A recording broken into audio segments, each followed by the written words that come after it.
situation like that, do you think women would have seen that and still want to speak?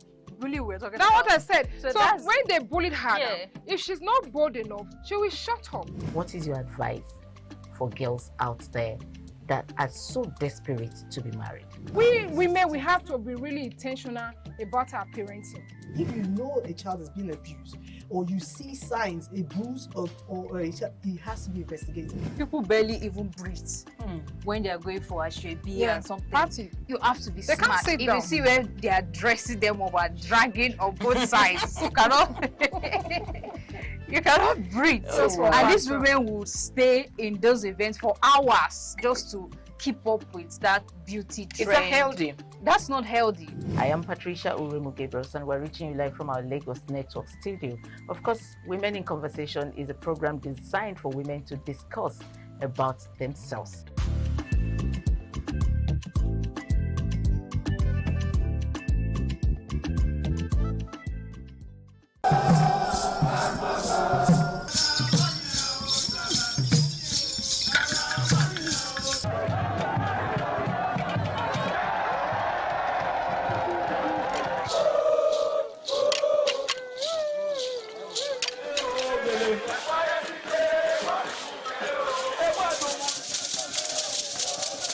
The Ekoko masquerades from Ute.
It's sure always an exciting time to have you join us on the program Heritage with yours sincerely, Oloije Oikokai. Today on Heritage, we'll be taking a trip down to Zimbabwe to go see what they have for us in the Mbende dance. Now, this is a special dance that has been done during festive period, yes. Now, as of 2024, Zimbabwe had a total population of 16.63 million people. So today on Heritage, we'll be seeing all they have for us today and letting you know that all we do on Heritage is getting you closer to your culture and tradition. Don't go nowhere.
This dance steps is popular among the people of Zimbabwe, and the dance is a traditional aerobatic and sensual dance of the Ziruru Shona people of eastern Zimbabwe, particularly in the Mumewe and Zumba Maramba Pugwe districts.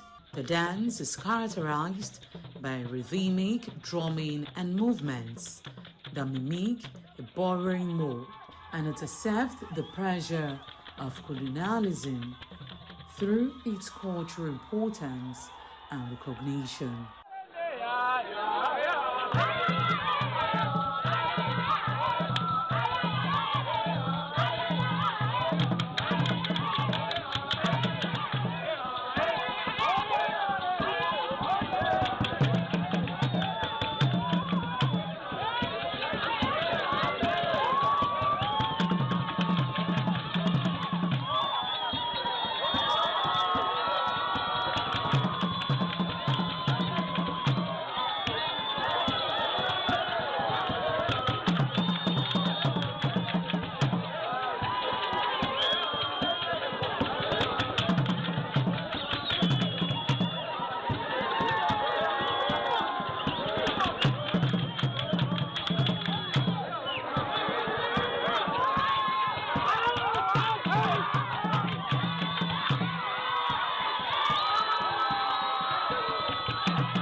kuno kumasingo okamure wamune wabona vari pano pamadondo Jafara Hotel tiri pamuno pampandana town yebo harore babako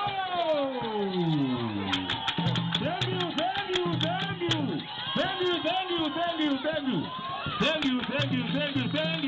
you. The Mbenden dance is interesting due to its energetic and aerobatic movements, its unique nature, and its cultural significance in Zimbabwe. It represented fertility and sexuality.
The dance features rhythmic movements performed by men and women in unison. The dance is propelled by single master drummer with accompaniments from men playing wood block, hand clapping and whistling. It has been used to document ancient war tactic and the struggle against colonial rule, as authority once banned them from being to rebellion and pride given to men.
Okay, a trip down to Zimbabwe was sure worthwhile. Now you have learned one or two things about Zimbabwean.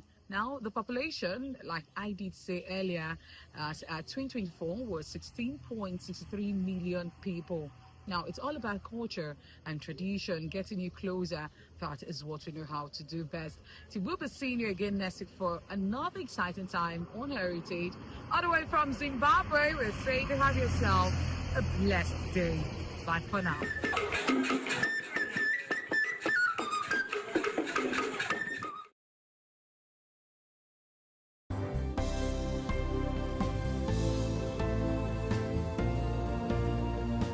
Thank you very much for joining us on the program, Healthy Living. What is the kidney? The kidney is an excretory organ in the body, which is for metabolism. Tuberculosis affects many organs in the body, but the common ones it usually affects is the lungs. Epilepsy is a neurological problem.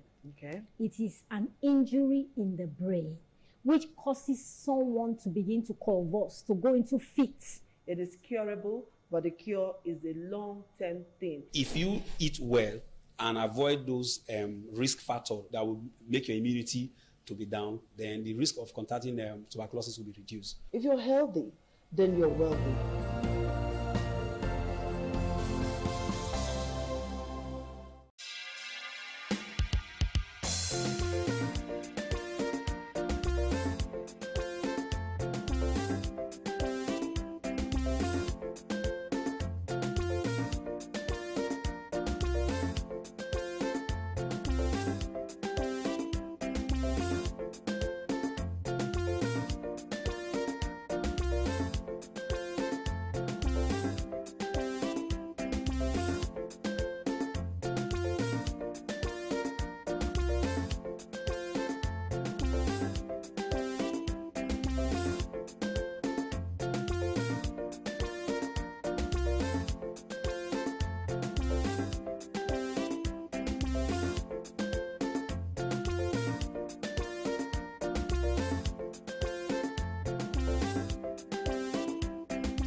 ITV, certainly the best.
Thank you very much for joining us on the program Healthy Living. What is the kidney? The kidney is an excretory organ in the body, which is for metabolism. Tuberculosis affects many organs in the body, but the common ones it usually affects is the lungs. Epilepsy is a neurological problem. Okay. It is an injury in the brain which causes someone to begin to convulse, to go into fits. It is curable, but the cure is a long-term thing. If you eat well and avoid those risk factors that will make your immunity to be down, then the risk of contracting tuberculosis will be reduced. If you're healthy, then you're wealthy.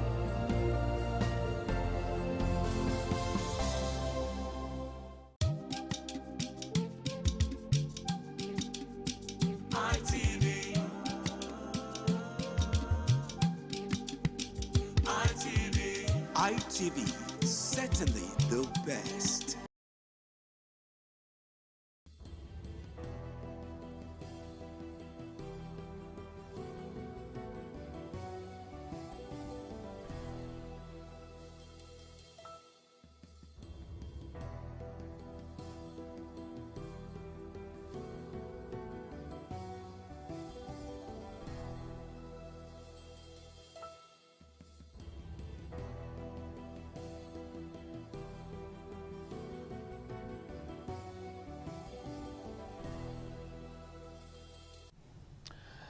It's a Christmas season. Of course, our countdown to the D-Day, December 25th, 2025, Christmas Day, and a whole lot of activities building up to that day. And of course, so much to talk about in that direction. But one thing I always find funny is the conversation around Dirty December. This is a Gen Z kind of, creation for Christmas celebration. I mean, we know what Christmas represents, particularly in the month of December, but they're trying to use that in a sense to overshadow the essence of Christmas, the meaning of Christmas, all right? Yes, and I think it's found a way to become a distraction. Yeah. The actual message of love and, giving that it is, and it's now just, oh, let's have fun. Yeah, let's party. yeah, let's just spoil everywhere and get everywhere, Anyways, just on the side, welcome on board the show, TMI on the ITV network. I'm Sonny Duke Okosun. I'd like to also welcome my colleague, Juku Funaya. Wonderful morning to you, Dr. Sonny Duke. Okay, we've got the delectable Messalina from our Lagos Network studio. Messalina, good to have you on the show. How is Christmas build up like in Lagos? So beautiful morning, Chikumfunaya. I mean, it's smelling already. You can see it already in Lagos. I went out yesterday. I mean, you need to see the crowd. You need to see the traffic. At this time, if you don't leave your house on time, you'll be stuck in traffic. I mean, a lot of people are having fun. Like you said, Dirty December, fun.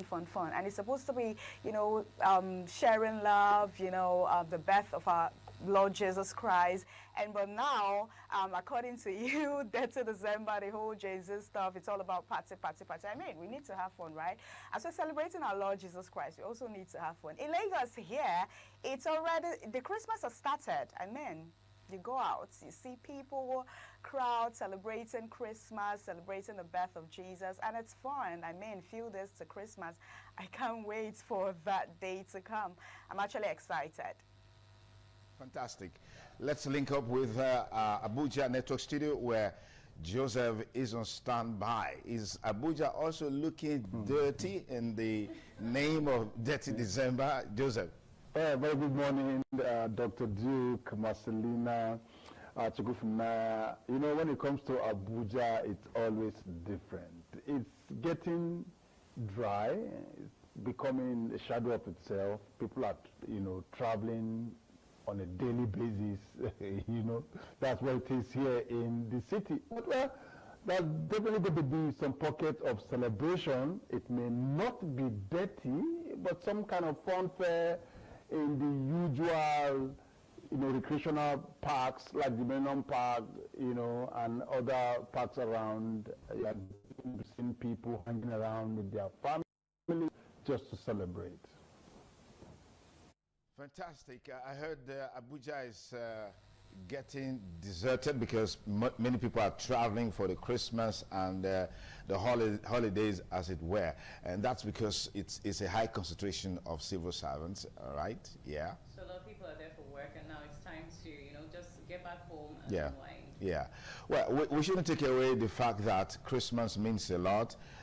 Just like Marcelina said, well, we need to have fun, but we shouldn't allow the fun to dominate what Christmas is. The essence of Christmas is to celebrate the birth of our Lord Jesus Christ, and of course we shouldn't take away that fact. We shouldn't allow any other thing to distract us. If we're going to have fun, we should have fun in such a way, a manner that you end up in the gutters like we see. All right, people get drunk and do all sort of crazy things.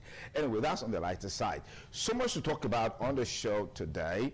The president has given a directive to governors to respect the Supreme Court judgment on local government autonomy, and they need to comply. We'll be talking about that much later on the show. And of course, we have many inputs coming in from Abuja Network Studio on the budget for 2026, and then from our Lagos Network Studio on the new tax policy. We're going to have a little bit of comment on that, but let me begin with Joseph from the conversation on the budget. There is some talks that the budget deficit will be funded mutually through more loans, and there have been concerns about that. Joseph. When it comes to the issue of the budget, of course, we saw that annual ceremony at the joint session of the National Assembly on Friday.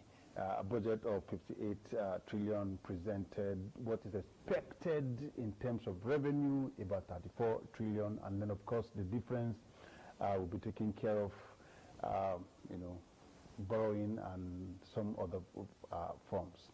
But the thing about the budget is, according to the president, is going to address some macroeconomic issues.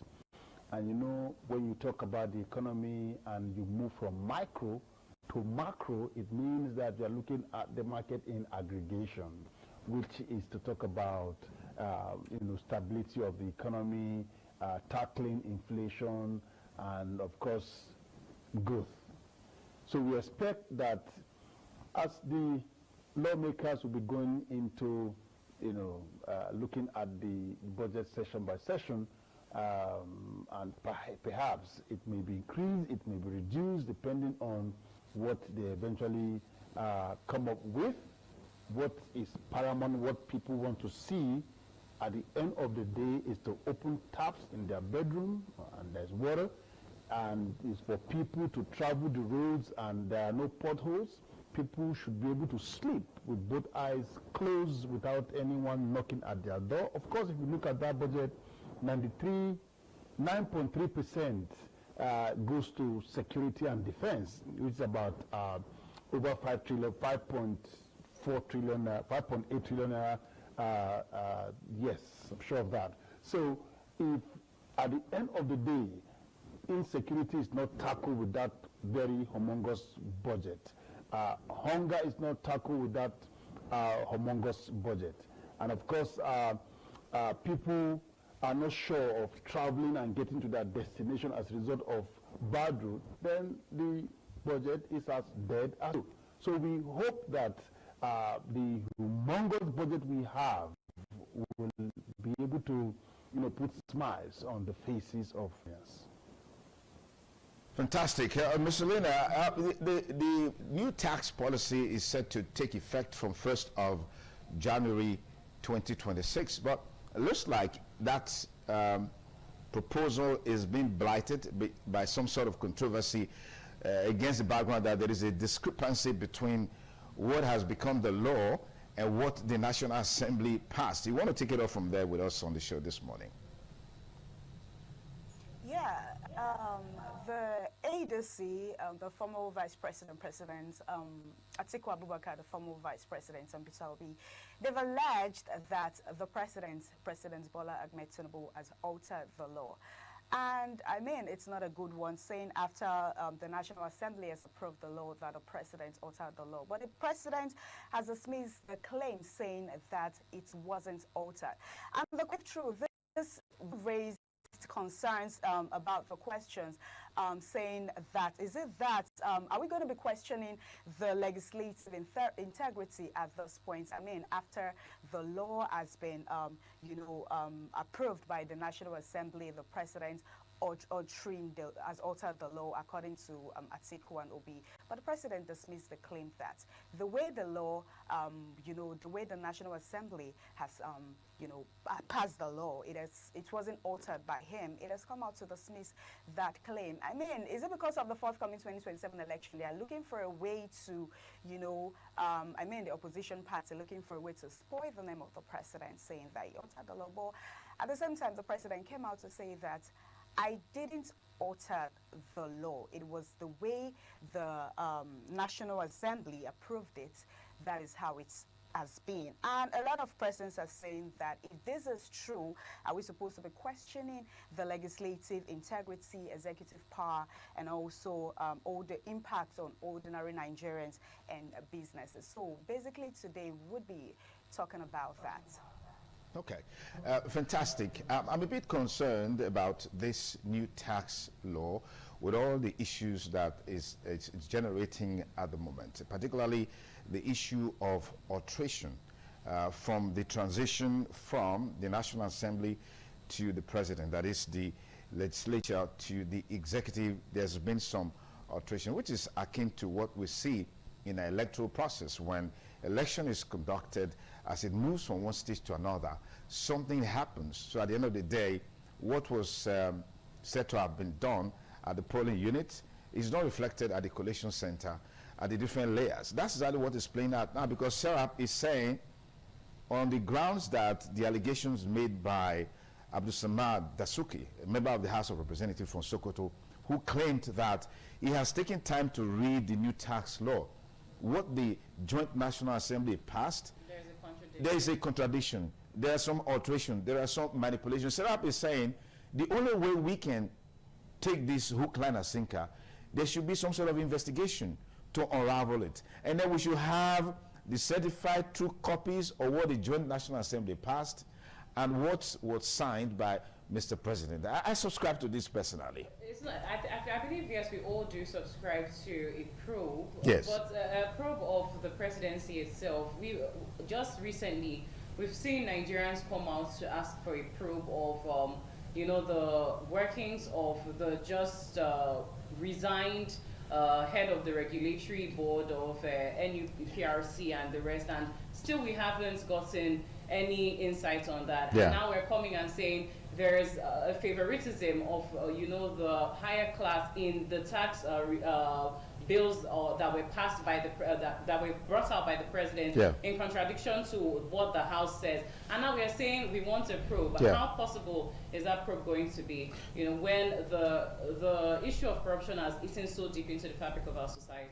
Well, it's something that we must demand, because government needs to be transparent. Government needs to be accountable to its citizens. When we make these demands, it's our right as a people, as citizens of the Federal Republic of Nigeria, so that we know that we are not being cajoled. Because now, there's a global conversation and dimension to all of this discussion, which has to do with that, with the fact that there's a talk that some of the Bretton Woods institutions from the West, they are trying to influence these new tax regimes in African countries so they can pay their debts that have been owing in billions of dollars. And we are seeing a situation wherein more in Nigeria, more loans are being taken. Let me get your buy into this, Joseph, with these whole discussions around is a case of what I ordered versus what I got. That's what the National Assembly is saying, particularly the House of Representatives. Joseph. To actually unravel, Doctor, when you make an order, and of course at the end of the day, if the delivery arrive, you have to check what you placed and what you got. If it is not if it's different, then you can make your case. The National Assembly at this time needs to come out with what they send, a copy of what they send to the President for assent. And then we now compare and see where the gaps are, the one that has been falsified or, yes. And then you now come out to say, well, this is what we have. What the President has is not what we send. And then I'm sure Nigerians will be able to continue to, pine on the ongoing discussion. But away from that, we know that across board, government rely on tax and spending. Budget is tax and spending. You tax, you spend on commodities that will reflect on the life and of course and on the economy.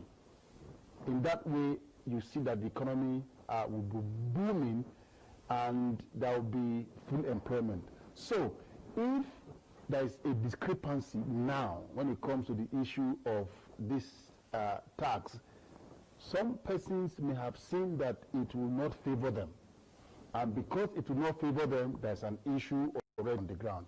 But going forward, what we need to do is to ask the National Assembly, the chairman, who is the senior president, or the clerk, can we have a copy of what was sent to the president? And when we have that, we now compare with what the president has, and then from there we can easily get where the gaps are and close it. Let me get Ms. Selina, your final comment on this, because I know that the conversation is around the National Assembly coming out strong. I understand they set up a committee to look into all of this to see if there's actually discrepancy between what they sent to the executive, Mr. President, for assent before it was gazetted, or it is exactly the same thing. But that can only be unraveled if it's actually, if we go ahead with a probe to ensure that we're not being shortchanged. And this is not the influence of the Bretton Woods institutions from the West to cause African countries to make the people so they can pay their debts. Ms. Selina, this is a very serious issue, looking at some of the allegations raised by SERAP and other concerned Nigerians, like the Vice President, you mentioned it a while ago, and even Peter Obi, who is saying this policy needs to be suspended. But we've seen other statesmen like Ayo Badogun of Nadeko commending the President for this bold move with this new tax policy. You want to add a comment to that before we take our first break?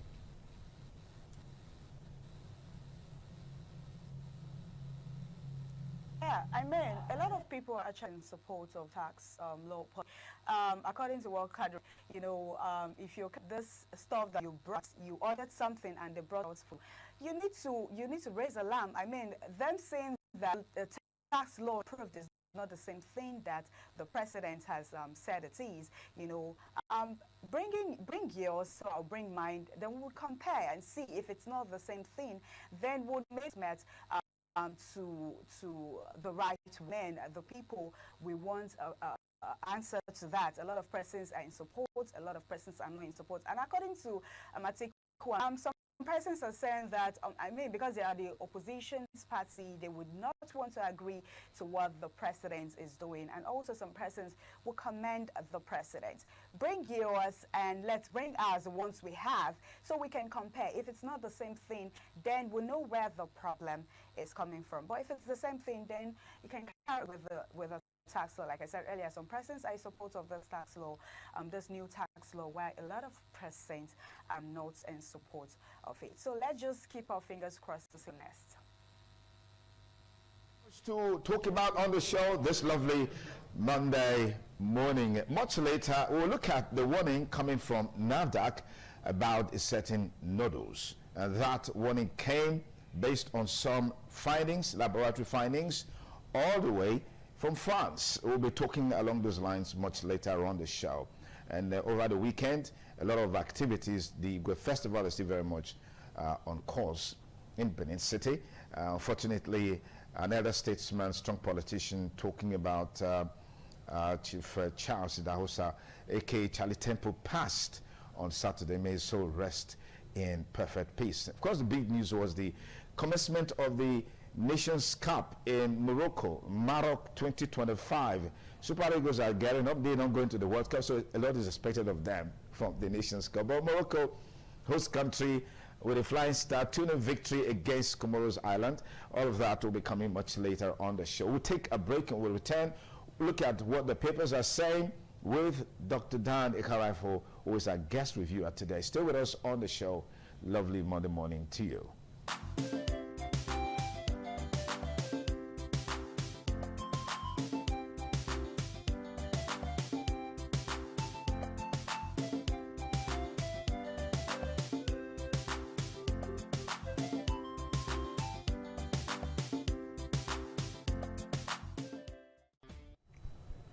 Thanks again for rejoining us on the program TMI on the ITV network, just in time to look at what some of our national dailies are saying. We've got two papers for now. Much later, we hope to be able to look at more. Let's begin with our first port of call on the newspaper review segment, hoping our guest reviewer, Dan Ikarafo, can join us in the course of the conversation. We have the Nature News, and it says, Ghana launches first net zero carbon emissions laboratory.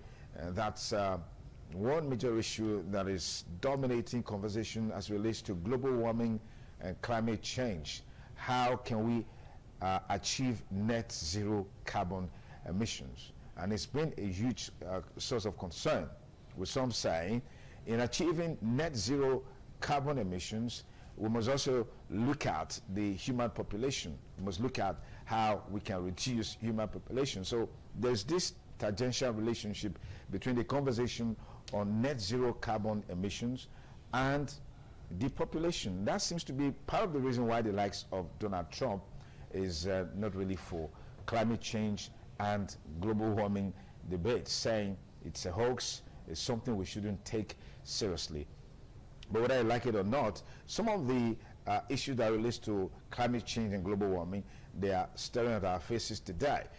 I know that in the days of yore, you look forward to the Harmattan, particularly in the south, on the 11th of November.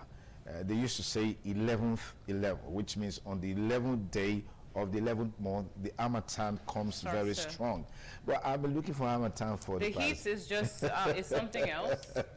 We are all looking for it. We're looking for it. So this is just like 4 days to Christmas, and Harmattan is nowhere to be seen, particularly in the south. I don't know how it is in the north and all of those places, but in the south, not much of it is being felt at the moment. But let's see how we can continue to engage the conversations on climate change and global warming. Let's go back to the Nature News and see more stories that we can bring you there. Okay, that seems to be the major headline on the Nature News. Let's move on to our next paper for review. Okay, the Nigerian Tribune. A major headline there is on the Yuletide, and it says DHQ, police, others deploy more men in strategic locations. Army kills 21 terrorists intercepts logistics in Borno, and that's on page 3. Also on Nigerian Tribune, there you get to see gridlock on major roads, travelers stranded for hours. Also on Nigerian Tribune, APC to hold national convention in March. And those are some stories on the Nigerian Tribune newspaper. Yeah, I'm quite interested in some of the stories there, particularly the major headline on what the defense headquarters, the police and other security agencies are doing in strategic locations to forestall any harm or danger this youth, because there's been some security reports in that regard, and we hope that they can be more proactive to forestall any challenge security-wise. And talking about gridlocks, there was a particular one I saw over the weekend. I think that was between Kogi State and the Federal Capital Territory. It was crazy. People were there for hours and hours and hours, and that's because of the state of the roads. The roads are comatose. They are in bad state. They are in bad shape, and people are you sure the Yuletide is not also a contributing factor to that? Well, if you have good roads, Yuletide or no Yuletide, that won't be much of a problem, because when you have potholes large enough to swallow maybe 10-story buildings and you have all this kind of stuff on roads, you are bound to have this kind of challenge. So we hope that government will match words with action and deal with all of these issues so Nigerians can enjoy traveling, because this is really the peak of traveling. People are going home for Christmas, people are traveling for holidays, and when the roads are in terrible shape, imagine dry season we are in now, this sort of thing is happening. You just imagine what people are actually going through on the roads. In the rainy season, you can say, well, because of the rains, you have floods, you have muds and all of that. But the rains they've reduced drastically, and now people are still going through this kind of harrowing experience. It's uncalled for, and Nigerians are really feeling the heat of what's going on in the country. Okay, that's much we have for you on TMI newspaper review segment. We'll take a short break. When we return, we'll have our panelists joining us from Canada and Benin City as we look at the major issue of local government autonomy. Morrison Ogunwubo Ovia is the former chairman of Ovia Southwest Local Government, will be joining us from Canada, and Dr. Osaze Iyoha, a development economist, will also be joining us from Canada, and of course the president of executive of Freedom of Information Council, President Aigboha Esquire, who is an award winner at the 2025 Leadership and Development Awards, will also be joining us from Benin City to drive that conversation. Please stay with us. We'll be back with you in just a moment.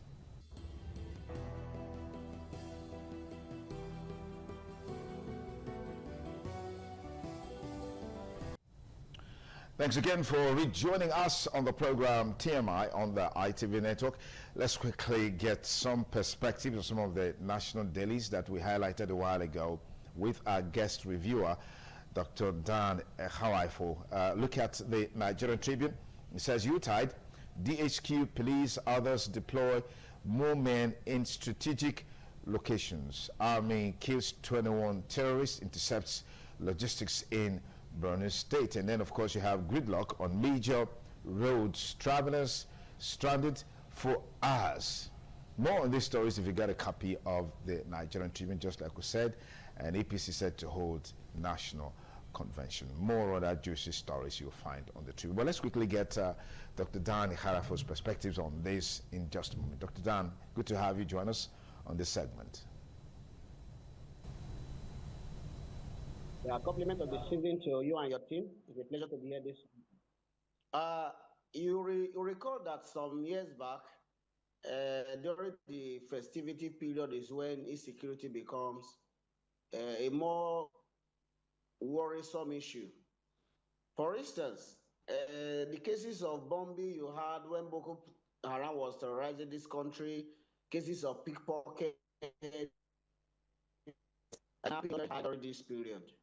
So, if the police authorities decide to provide more men to secure our lives, is a step in the right direction. We will encourage the police authorities to continue to do the right thing by ensuring that the level of intelligence is higher than what they have been doing so that this Utah season will have less of crime and people can enjoy their holidays in peace.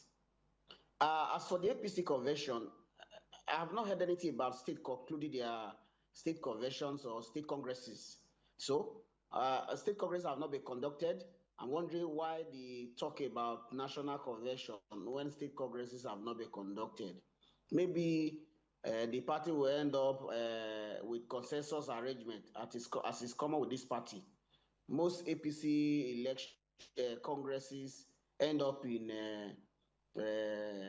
consensus arrangement, especially at the state level. Probably that is what they will tend to do in this case.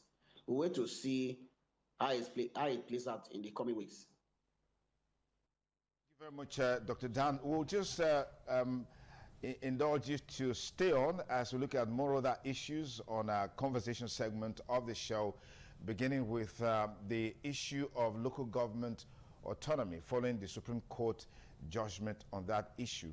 And President Tinubu has called on governors to respect the Supreme Court judgment on local government autonomy. This came from a press release recently. Let's just take a look at this story to set the foundation for this conversation this lovely Monday morning on the show. Ahmed Tinubu has directed state governors to respect Supreme Court judgment. He restated this in administration's commitment to ensuring that there is Supreme Court judgment respect by local government in terms of affirming the financial independence of local government. He wants this to be implemented, and the President made the commitment on Friday night at the 15th National Executive Committee meeting of the All Progressives Congress held at the State House Conference Center in Abuja. According to the President, failure by the governors to work in consonance with the Supreme Court's judgment may force him to take other executive decisions. The Supreme Court has said, give them their money directly. If you wait for my executive order because I have the knife, I have the yam, I will cut it. I'm just being very respectful and understanding with my governors. Otherwise, if you don't start to implement it, fact after fact, you will see your allocation dwindling. End of quote. President Tinubu harped on the need for cohesion within the ruling party. He reminded party leaders that the APC was built on the ideals of progressive politics, broad-based participation, and respect for diversity of opinion. We must continue to be resolute that this democracy that we take in our hands must not fail. We say we are bigger, we are larger and taller, but it should now be in our hearts to be accommodating. That's the only way we can be resilient. We must be tolerant, he said. President Tinubu expressed confidence that the unity of purpose, tolerance, and adherence to progressive values, the APC will continue to lead Nigeria towards prosperity and inclusive development. Let's quickly meet our other panelists joining us across the world. We've got Morrison Ogunwobo-Ovia, is the former chairman of Ovia Southwest Local Government Council. He's joining us from Ontario, Canada. Morrison, thank you for joining us on the program. Thank you, Dr. Sonny Duke Boson, and greetings to the Edo State. Okay, we also have Dr. Osaze Iyoha, a development economist, also joining us from Ontario, Canada. Dr. Osaze, thank you for joining us on the program. Thank you for having me, Dr. Sonny. Good morning. Okay, we expect President Agboha, who is the Executive Director of Freedom of Information Council, to join us also virtually from Benin City. If you're there, good to have you join us, Barrister President. Okay, hope you can join us much later. But we've got Dr. Dan also joining this conversation. Let me begin with Morrison Ogunwobo-Ovia. You've been a local government council chairman, and this issue of autonomy of local government has been a major issue, a thorny issue. One expects that with the pronouncement of the Supreme Court and the stance of Mr. President, governors will respect the autonomy of local government and allow them to have access to their funds so they can decide the fate of their councils in terms of development. But we're still seeing the influence of state governors. I'd like to get your perspectives on this as a foundation from our conversation. Well, thank you very much, Sonny Jacob, for this wonderful opportunity to talk about these very, very critical issues as it concerns the local government administration. First, I must say that during my tenure, um, we operated more or less autonomy because when the monies for the local government is sent to the JAC account, we usually have the JAC meeting chaired by His Excellency, the former Deputy Governor of Edo State, Dr. Pius Egberame Odubu, a complete gentleman. Um, we meet at the level of JAC, and every local government is informed about what is due them and what came from the national, what came from Abuja. We were told about it and we'll see it. And at the end of the day, every local government chairman will go back to his station to implement, all he needed to do. But some governors do not respect that, which is rather unfortunate. And I think the new administration of President Tinubu has taken a greater stride to re-echo his commitment towards creating, local government autonomy. And of course, it's now a policy statement because the policy court, which is of course the Supreme Court, has already declared that, local government autonomy is very key, and that every governor of their various subnational must adhere strictly to the laws. And I think when they do that, it will help. But my own concern is when you look at the crop of persons who come on board today as chairman of local government, people who cannot actually read very well, people who cannot even write, people who cannot translate, government policy into actionable program, even if the money comes, because they lack the academic capacity, they lack the knowledge of governance. Of course, they will always have problems. So I'm thinking that henceforth, because the next election that is coming, the Edo people must ensure that they elect people that have the intellectual capacity that can drive the policy and programs of the local government and that can bring up programs that will affect the lives of the people directly. So when you have a local government chairman that is focused, a local government chairman that is educated, a local government chairman that understands the policies and programs of the administration, the vision of the local government, I'm sure something good will come in. Because even if you pay the money directly into the local government account and the person at the helms of affairs does not have what it takes, I am telling you, there's no way development will come on board. So for me, I think it's a very welcome idea. And I want to also urge all governors across the subnational to ensure that they adhere strictly to what the president has said, and they should also see this as a law now. It's not something that one person will say because it's a governor and he will not want to respect the rule of law. It is very, very key. I think it's a welcome idea, and I congratulate Mr. President for taking that bold initiative, to give local government the desired autonomy that will enhance, facilitate growth and development in the local government areas. Thank you very much, Morrison. Let me talk to Dr. Osaze Iyoha. The Supreme Court is the final arbiter, but we've seen some sort of resistance, towards this judgment or order by the Supreme Court.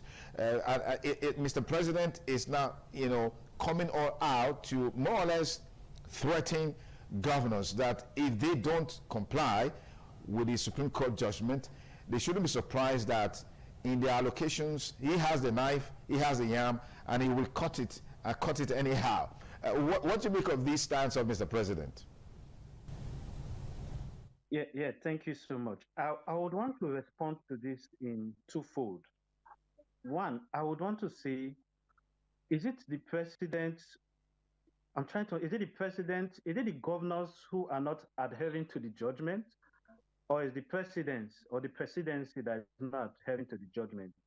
I would want to read a copy of the judgment that was given by the Supreme Court. Very straightforward. I'll just list four straight bullet points.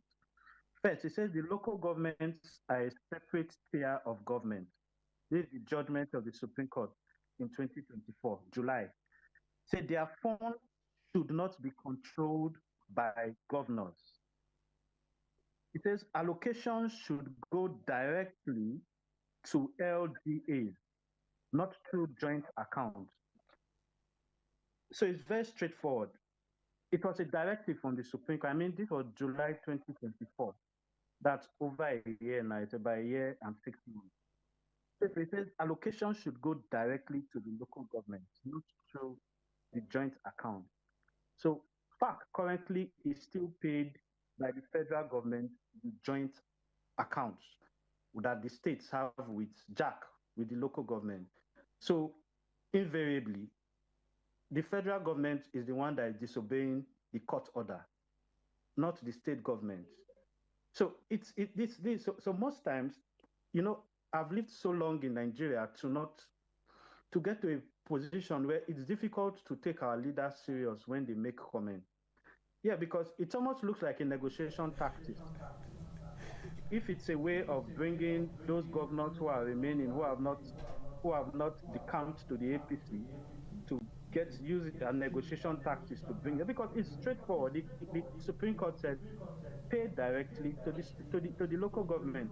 So why are you still paying to the state governors and threatening them, in quotes, threatening them that if they don't send it to the local government, you would now use, you don't need an executive order. There's a court judgment that says pay directly to them. So if you are not doing it, you are disobeying the court order. You don't need to threaten. And as I said, it's just policy statement.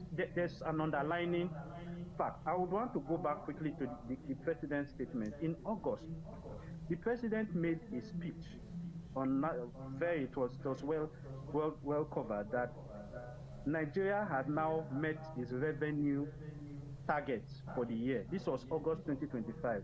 This was September 2025, so it's very accurate.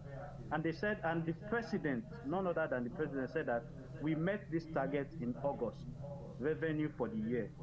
Just last week, when the Minister of Finance was presenting the budget to the National Assembly, he said that Nigeria has missed on its target for 2020, revenue target for 2025, that we had a revenue target of 40.8 trillion naira, and we're able to only realize 10 trillion naira.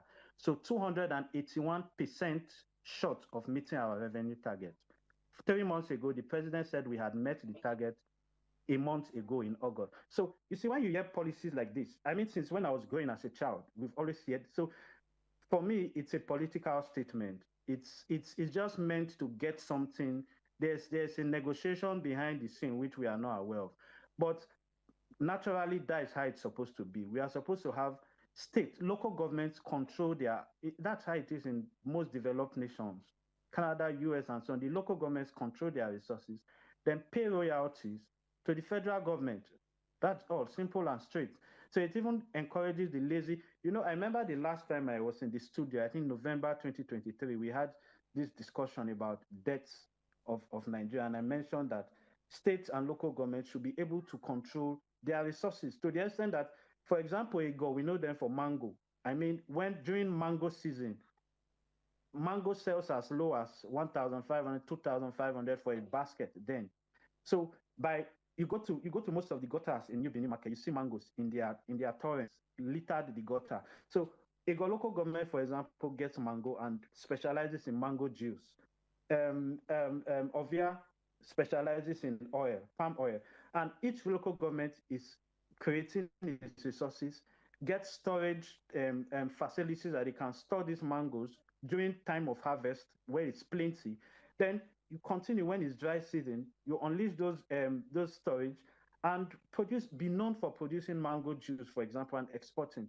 Then you don't even need the federal government, but it's a pattern that we have been used to. Everybody waits for FAC allocations. So it's a negotiation tactic. It's a way for the governors to control the local government chairman, and it's a way for the presidency also. If not, tell me why governors are all migrating to APC. We've heard of, these are not confirmed sources, so I won't want to put it on television, but We know of some. So if the presidency does not have control over these allocations, then you can't get them to come. So in summary, it's all policy statements. I really don't take it seriously. Yeah. I'll come back to you in just a moment, Dr. Saze. Let me bring Dr. Daniel Ekarafo into this conversation. Dr. Dan, do you subscribe to some insinuations in some quarters that this resistance we are seeing from governors, it's largely because if this autonomy is fully implemented as pronounced by the Supreme Court and of course supported by Mr. President, that will weaken the powers of the state governors? That's probably the reason why we are seeing this reluctance. Looks like we've lost Dr. Dan, but let me get your take now since you're live on the screen. Morrison Ogunobovia, yeah. What do you make of what I just asked as it relates to governors' resistance being predicated on being weakened, their powers being weakened if this autonomy is fully complied with? Well, the truth of the matter is, before now, the governors, usurp the opportunities of the local government, and of course, also dabble into the financial coffers of local government, because they control Jack. Are you getting me? And as at that time, they determine what goes to the local government. But during our tenure, we're lucky with the kind of leadership we had. When the money comes into Jack, the Jack meeting is held, and you see the figure that comes into your local government directly. And so we are fortunate, but other states, we're not fortunate the way we were. And so the governors of those states were so much in control, and they were misusing the opportunity. But to the question you asked, I think the law is the law, and nobody's above the law. The Supreme Court, which is the highest court of the land, has already declared the autonomy for local governments, right? Now, and the president has also given a standing order that any subnational government that refuse to implement the needful will be done. Well, I want the president to stamp his foot on that and ensure that he goes real far with regards to taking serious actions against any governor that decide to dabble or tamper with the local government funds. The local government needs the fund for development. They need these funds for, meeting up with social responsibility and welfare for the people within the local government. Because every kobo matters that will help to enhance development within the local government areas. Now, if this money is tampered, then it simply means that the right amount that is due the local government will not get to the local government. And to the local government chairman, like I said, we need a more responsive people to take charge of this local government. The money can come directly from FAC into the local government coffers. If you do not have local government chairmen that have what it takes, I'm telling you, the effect of that money will not be felt. The dividends of democracy will not be achieved. The people will not see development because those at the helms of affairs in the local government will not do the needful. What is the needful? We're talking about infrastructure, putting up structures that will help the welfare of the people, education, good health, good roads, and of course, like my colleague said, let's take Ovia Southwest now. We grow a lot of pineapple. We're also good in oil palm. We have other things that we are endowed with. I think at this level, considering the humongous resources that gets to the local government now, the local government chairman should be seen doing the right thing, putting up structures, infrastructures that will help, to develop the local government. And very key, they should not say because a project is not initiated by them that they should not conclude it. Sonny Duke, your crew and waka about whatever then went to Ovia Southwest and they saw the gigantic new Ovia Southwest secretariat that I started. It's a 2-floor building as big as that of Oredo, right? We did the first floor. It's just for them to do the second floor and finish the secretariat so that they will have a befitting secretariat. But nobody wants to continue with that because they are not the ones who initiated it. So if you do not have a local government chairman that is focused, resourceful, educated, that can understand policies and program of government, that can translate it into actionable program that will affect the lives of the people of the local government, I'm telling you, even if the money is taken from central bank to them into their office, they will still not do anything. So I want to appeal that subnational government must obey the orders of the court. Subnational government must be seen doing the right thing. And Mr. President should go real hard on any subnational government that refuses to meet with the policies as agreed and passed by the Supreme Court. Thank you very much, Comrade Morrison Ogunbovia. We'll take a short break. When we return, much more is coming on this conversation on the Supreme Court's judgment on local government autonomy and Mr. President's stance. Stay with us on TMI on the ITV network.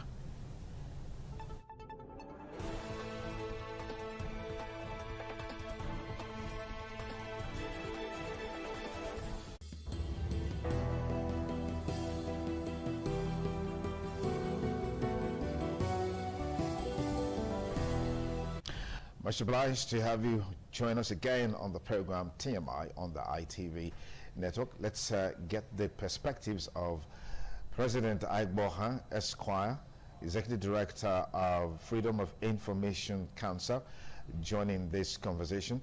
Barrister Aigbohan, thanks again for your time with us on the show. We hope you're able to establish your connection properly so we can get your inputs into our discussion. Now, the issue of local government autonomy is there, but there are concerns that the bigger problem is the quality of personnel, the quality of personalities that come into the chairmanship position at the local government level. But do we really need Mr. President's directive to action the Supreme Court judgment, or is this just politics, as some of our analysts have advanced in the course of the conversation so far before you join us? Judgment of the Supreme Court is just to let them know that it's not in support of deviance publicly. That's the point the president made with that solid instruction to the governors. And on the issue whether the quality of persons at the local government should determine whether a judgment should be enforced, is quite ridiculous, because even at the state level, you could tell some governors who ought to be not even qualified to be a personal assistant to local government itself, local government chairman themselves. So the quality of personality that will be at the local government level should not be a condition precedent for autonomy to strike. It is a system, and the system must be followed as attributed by the Supreme Court. And also, very importantly, is that the revenue, like some of the commentators have identified, the revenue to local government is quite huge. And then if you remove it from state allocations, the state government becomes like an AIG in a state. Take, for instance, a police issue. You report it to the state commissioner of police. The AIG to superintend a Delta State, Edo State, and Bayelsa State. That means that the AIG doesn't really have its administrative say, except there is a dispute as to ongoing investigation. So the AIG better put like a rubber stamp in a particular state, supervising 3 states in its purview. So by the time you implement critically and practically the local government autonomy and decision of the Supreme Court, you are rendering the state governor per se as just like an AIG of the police. It's just there supervising a local government and not having to take any administrative decisions on the local government, except there is an issue arising. So that is what the state governors do not want to become. They want to control the money, they want to decide what happened in local government, and they want to use local government funds to fix the state and some local government to give an impression that the state is working. That's the issue. So by the time they are submitting their budget, like the budget of Edo State submitted, what actually budget of local government that they have gathered together and examine the money that they are going to get and begin to say, this is what I'm going to do in Edo State, particularly Ego, Oredo, and Buaka. Which of course means is that local government money that we give to them will be taken by the state to run those projects. That's what is happening. So the rubber stamp nature of what the subnational state government will become is what they don't want to become.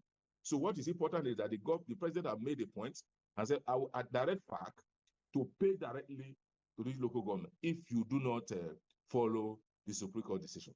And that, to a large extent, is not political. It's a point to say that I disassociate from you. Because while he was a state governor, he tried to implement that and created even more local government than he meant. So, and he was able to succeed in it because he has so many revenue drive. He can get money from some companies around and run the state. So, but the states are largely dependent on park allocation to the local government. So they don't have so much revenue, so much commercial nature of the state for them to be able to run the state independently. Fantastic. Let's get you on board, Dr. Saze Iyoha. This year particularly, or since the present government of Bola Ahmed Tinubu came on board with the removal of fuel subsidy, we are told that subnational state, governors are getting more monies from the federal allocation. That is fact. We're also told that local governments are also getting more allocation in terms of resources. But unfortunately, if you want to take a critical look at the resources and then you merge it with the level of development, we can't say they are at par. Does this concern you as we advocate for the complete, comprehensive, robust autonomy of local government councils? Of course, it concerns me. And to be very honest, I'm not sure I've said this before, but that was one of the reasons why I took a leave, though temporarily, because of the fuel subsidy removal. I was a crusader of leaving the fuel subsidy removal. Everybody who knows me knows that was always my stand. I always felt that it was a way to cheat Nigerians again, because I always told my friends the only thing that Nigerians were gaining from our government was that fuel subsidy. They were not providing roads. We were providing our roads. We were providing our security. We were taking our children to we're paying. So we were providing everything for ourselves. The only thing we were gaining was fuel subsidy. And each of the presidential candidates said they wanted to remove fuel subsidy. And immediately they removed it in June. I still have the clips. I said that it was going to be, I remember on one clip I was on one program I was on, Business Rendezvous, I said that Nigerians would nearly eat sand, because I knew what it was going to be. And I knew on various platforms, I always said it, that these people just want to take this money and enrich themselves. It was just to circulate. There was not going to be additional hospitals, additional roads. It was just, I've been long in the country to know the trajectory, how these things are going to. So I was listening to a senator. He was speaking in Osun State. He was telling the people that as at today, that there is no senator that's getting less than 1 billion naira. It's on clip. I could send the YouTube link to you. That there is no senator in the Federal Republic of Nigeria today that is getting less than 1 billion naira as constituency allowance. That before fuel subsidy was removed, that the highest each senator was getting was 200 million naira. The highest ranking senator from the highest state. They give constituency according to various factors, the population, the trouble in your constituency. If you have lots of kidnapping, lots of Boko Haram, insecurity, the highest. So the highest was 200 million. Now, none is getting less than 1 billion. So we have 109 senators, and we have 360 House of Assembly representative members. So altogether, 109 plus 360, that's in the region of over 400 times 1 billion each. State governments have gotten more than 100%, about 300% of what they used to get before. What has changed? Do we have which additional airport has been built? Which additional hospital has been built? Which additional road has been built? It has just been they've just transferred money from the people to government. So we are in the game. It's just unfortunate that Nigerians would always have to learn lessons the hard way. I remember on the day it was removed, about 3 or 4 of us came to front of GT at Ekenwa, at Uselu Shell to come and protest. We're begging people come up. No, they said it's in the best interest. So that I really don't like to talk about fuel subsidy removal, because it's a very emotional issue for me. It's just the poor masses that I sorry for. The elites who canvass for it to be removed, everybody has gone to the corner and nobody is making a statement. Then back to the local government allocation something. It's like talking from two sides of your mouth. The president himself, who has said that he has a problem. He's angry with the fact that local governments are not getting direct allocation.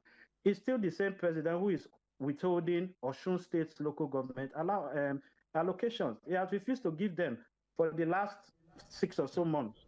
The same president who is canvassing this. And as I've said before, it's just like crying wolf. It's just like playing to the gallery. That's all the president is doing. Because the Supreme Court judgment is straightforward. Pay directly to local government. That was in July 2004. This is December. So 18 months later, you are still playing to the gallery. You are still saying that you will stop. So it's kind of ridiculous. It's just, so that's why I say in all its politics, there's an underlining. It's either because elections are coming now, so they want to now start playing to the people's mind. Yeah, he wants to play to tell us what we want to hear. It's either because of elections, or there are 1 or 2 governors that they are trying to and impliedly talk to, that if you don't do, would come after you. And so it's still all politics. So, but for the fuel subsidy removal, it's not a surprise. In Nigeria, no politician was going to remove subsidy to build hospitals for us. So if Nigerians fell for that flattery, then it's unfortunate. Yeah. Morrissey, let me get you on board and talk about this seeming double speaking by Mr. President. It's on record that the President, through the Attorney General and Minister of Justice, Fagbemi SAN, instituted this case and took it up to the Supreme Court and got the judgment.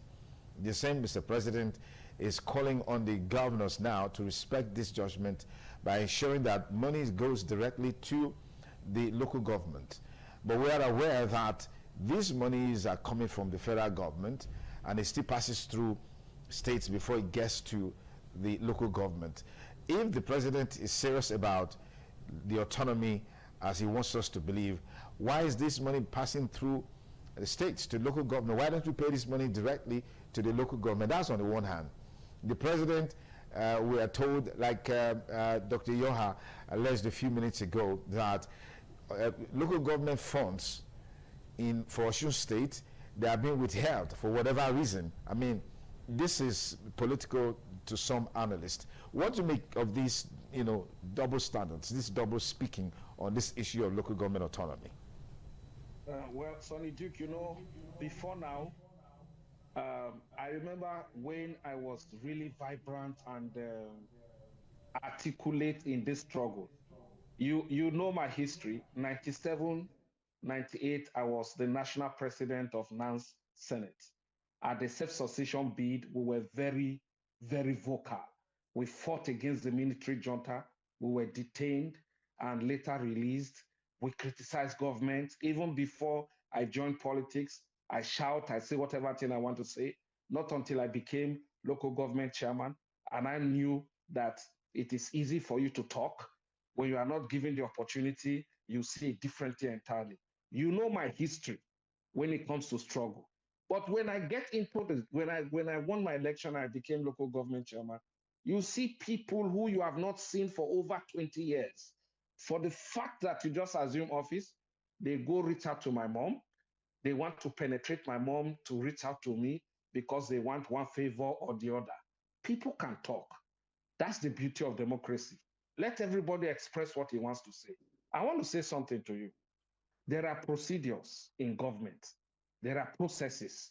The president has just come out to say, look, subnational government, if you refuse to follow the process as prescribed by the law, as passed by the Supreme Court, then your allocation will be affected, right? Oh my God. And, make that amend and reconnect with Morrissey Ogunwobo, who was apparently surprised with the change in the video structure in the course of our conversation. But let's quickly look at, link up with Barrister President Ike Boha. We're here now. How do you think we can wriggle ourselves out of this logjam? Mr. President, sincere in this directive, when he is instrumental to the withholding of local government funds in Osun State, and these funds are still being sent directly to through states to local government. Why don't you just do away with all of these barriers, as it were? Thank you. I think the dispute in Osun State actually starts with the legitimacy of who is the chairman or not. And the legitimacy question is before a court of law. So if a decision has not been given on who is supposed to be the local government chairman, as it were, I do not think it's right for funds to be disbursed to an authority on that question. So that's for that. So that does not undermine the effort of the president to have first and foremost approached the court of law to ask the Supreme Court to determine whether or not the constitution is not clear on the allocation of local government funds. Having done that, I think Nigerians should be able to compliment him for that. And enforcing the decision itself, the sub-national government are resisting it. He has gathered them once again and said, if you don't follow the decision, I will instruct FARC to do the needful. I think it's just been procedural, because to even go to the Supreme Court at the first instance, he could have even avoided it and just go straight and instruct FARC to do the needful. But he needed to ask the court of law to interpret it, to be very sure of what the constitution has said. And he needed now to allow the subnational government to exercise their discretion to do the needful. And he has told them, they fail to do the needful, I will, by myself, write to FARC to assign money to each local government and give you the remaining balance as a state government. And I think we should learn to applaud success. We should learn to applaud good decisions and criticize it. The reason is because there must be a clear-cut dichotomy between failure and success. So if somebody succeeds in 18, you tell you have done well. If you fail in 18, you tell him you have not done well, also not done well in this thing. But if you don't know how to even differentiate it, there's a problem. Because what the president have done is a good gesture. No president have done that for you to instruct you to the general revelation to go and approach the court of law to interpret it. And haven't done that. What is his own? Our state government is supposed to comply. When the state government themselves are saying they are complying, they are still reducing local government allocations, which information I've also got into security reports. And they said that, oh, this thing cannot continue. If you don't do the needful, I will by myself or my instruction as the fact to begin to send money to various local government. That haven't been said. What is citizen role in ensuring that local government gets this allocation? Because government have their own role. We as citizens also have our own separate role to enforce compliance to the Supreme Court decisions. We must begin to harass the government freedom of information requests to know what projects are they doing, how much is getting to them, what have they not done, what debts are they owing. We must begin to ask questions on our local government leadership, because we cannot expect the president on his own to also go and ask local government what they have gotten and what they are doing with the resources that they have. So we all must take responsibility. The president have done his own. Citizens must also rise up to begin to harass local government's chairman to know what allocations they are getting and how they are assigning these resources. Thank you very much, Barrister President Ike Boakan. Thank you for your perspective. Let me see if we can link up with Morrison. I had a technical problem some few minutes back, and we've not been able to reconnect with him. But let me get a final take from Dr. Osaze Iyoha. Osun State is a very peculiar case because there's a legitimacy question about leadership in the local government. You want to take it up from there, as Barrister President Ike Boakan, said a while ago. Yes. So I used to say that I just wish Nigerian government or Nigerian politicians generally could appreciate Nigerians, because they have the easiest people in the world to govern. I mean, if they were probably governing citizens of other countries, I don't want to mention, developed countries and I don't want to use words that try to demean Nigerians, but if they were governing citizens of other countries that question, I'm not sure they would be getting, because they are very lucky, they get the goodwill of Nigeria. You see Nigerian citizens defending clear violations. Look, I remember this Supreme Court judgment. I know some people will not want to agree. this Supreme Court, the whole case, when the Minister of Justice, Fagbemi, took the case to court, it was a rush decision. It was just following the Rivers State election then, if we can remember. I've been following the news very well. It was when Fubara, the governor, conducted his election, which Wike was contested, did not want to hold because Fubara wanted to quickly do it. He breached some of the whatever, and he went and insisted on swearing in local government chairman. Then the federal government went to court. Within few days, they came out with a judgment. That judgment was mainly to witch hunt Fubara. That's my opinion. And that was the general opinion there. And it was so that funds will not be released to local government in Rivers to strangle Fubara. And it was all part of the things that led to his removal. When the funds leading to local governments were strangled from Fubara, Fubara became weak. Then when that did not work, the House of Assembly members decamped. When that did not work, the state. So it was, that judgment was just mainly focused on Rivers State. So that is why when it, so that is why after 18 months' time, the president has still not implemented. He is the one disobeying the Supreme Court judgment. It's not the governor. It's just like your father has told you, a child, that do this. Then you now say, if you don't do this, I will do this. You have given, the Supreme Court has given you an instruction to do, but because that judgment was a judgment of exigency, just to hit something, which most of that's most of the so it had achieved its aim. So now it was no longer useful. So the president has not used it. So there is another, I still insist that it's politics. There's another underlining. The Osun State, which you asked me, it was also a case. Osun State one is also peculiar to the Rivers State situation. There was the Accord Party. The what's the name? The governor Adeleke was having problems with getting his candidates on PDP. So what did he do?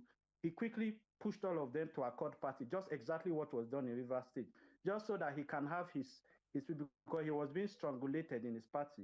So the local government chairman contested on that Accord Party. So it did not favor what the federal government and the other wanted, because he was being looted to come to APC. He refused. So it's still politics to strangle him. There's not this legitimacy we are talking about. Do you remember in Rivers State when the sole administrator was sworn in by the president, the same local government that had legitimacy issues, the local government funds was released to them, and election was only conducted few weeks before this sole administrator left. He spent 6 months there. For 4 months, the same local government legitimacy issue, which one of our colleagues has just mentioned that had legitimacy issue, the federal government was releasing allocations to them because they now had a sole administrator that was doing their bidding. 4 or 5 months, even when there was no proper election, the same caretaker committee, the local government, the president was releasing allocations to them. Then a month after, just before election, so it's just the same situation in Osun State, but you were releasing funds when you now had an administrator. So as I said, ballpoints, the judgment, Supreme Court then was exigency. It was just Fubara was the target. They got the judgment. So it had achieved its purpose. So there was no implementation. Pay directly to local government, you did not. You kept paying to the governors. Then now there's something that has to be done. They are underlining, they are speaking to some people through some languages, and now we are revisiting the issue again. So I think, as I said, just like it's in Nigeria, it's all politics again. The people will always suffer when the politicians have played their games. If not, you don't need to speak English. Just take this money, tell this CBN, pay the money directly to local government. But as our former local government chairman has said, which I alluded to, he says there are politics. People they come to, when you get into power, you understand what it means to be in power. Yes, that they go through your mom, they go through. So that's, at the end of the day, we are talking about political will. And that's what differentiates LDCs, less developed economies from developed economy, because political will is always lacking. So in summary, I say it's politics. Thank you so much. We're just gearing up to link up with our Abuja Network studio, but just before then, let's get Barrister President Agbohan's perspectives. You talked about citizens' role in ensuring this proper accountability especially at the local government level. How do we drive this from the perspective of the Freedom of Information Act, which you've been a strong advocate of?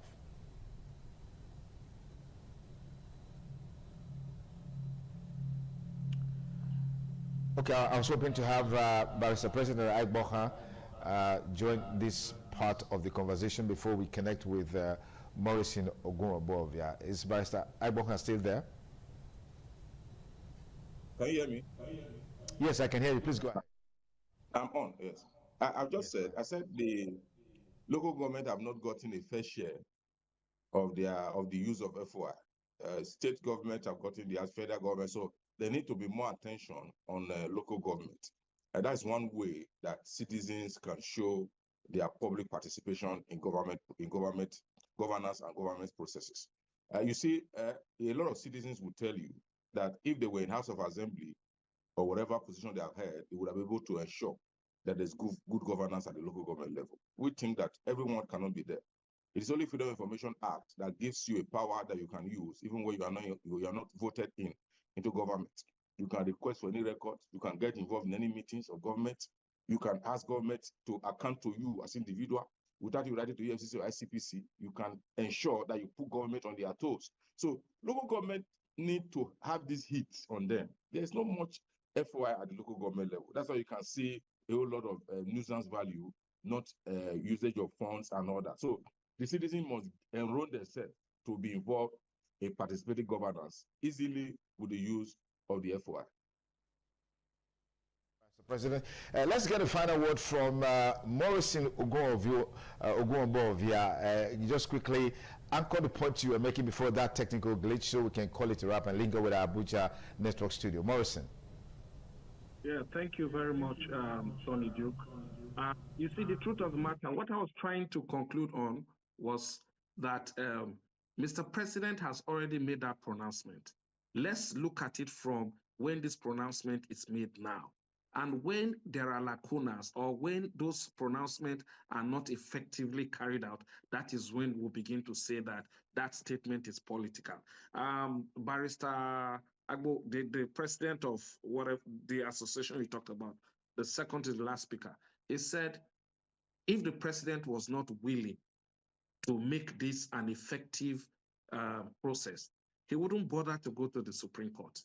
He went to the Supreme Court now because he's very sure that anyone that tried to go against the laws as stipulated by the law will face the consequence through his allocation. So I also want to use this opportunity to call on the subnational government. They should obey the Supreme Court's judgment. And they should also listen to the marching order of Mr. President. Release funds to the local government directly and let the local government carry out their job effectively as expected. All right. Thank you very much. Thank you, gentlemen, for your time. Morrison Ogunwobovia and Dr. Sazay Yoha joining us all the way from Ontario, Canada. And, of course, Barrister President Agboha joining us virtually from Benin. So thank you for your time and the perspective that you share with us on the show. Kadri is on standby from Abuja Network Studio on the 2026 budget proposal. Kadri is over to you. Thank you so very much, Dr. Duke, for that very beautiful discussion. Very, very interesting. Okay, quickly in Abuja, we are going to be looking at the budget presentation that was done last week, Friday, by President Bola Tinubu to the joint session of the National Assembly. He calls it the budget of resilient budget of prosperity, and of course a renewed resilience of 58 trillion naira. And of course we have our guest online, is the former chairman of IPAC and a chieftain. I don't know where he is now, whether Labour Party or ADC. A very good morning to you, Anne Peter. Good morning. All right, quickly, that you have followed the budget presentation and you have criticism concerning the budget. Just get more concerning the budget and then we'll take it from there.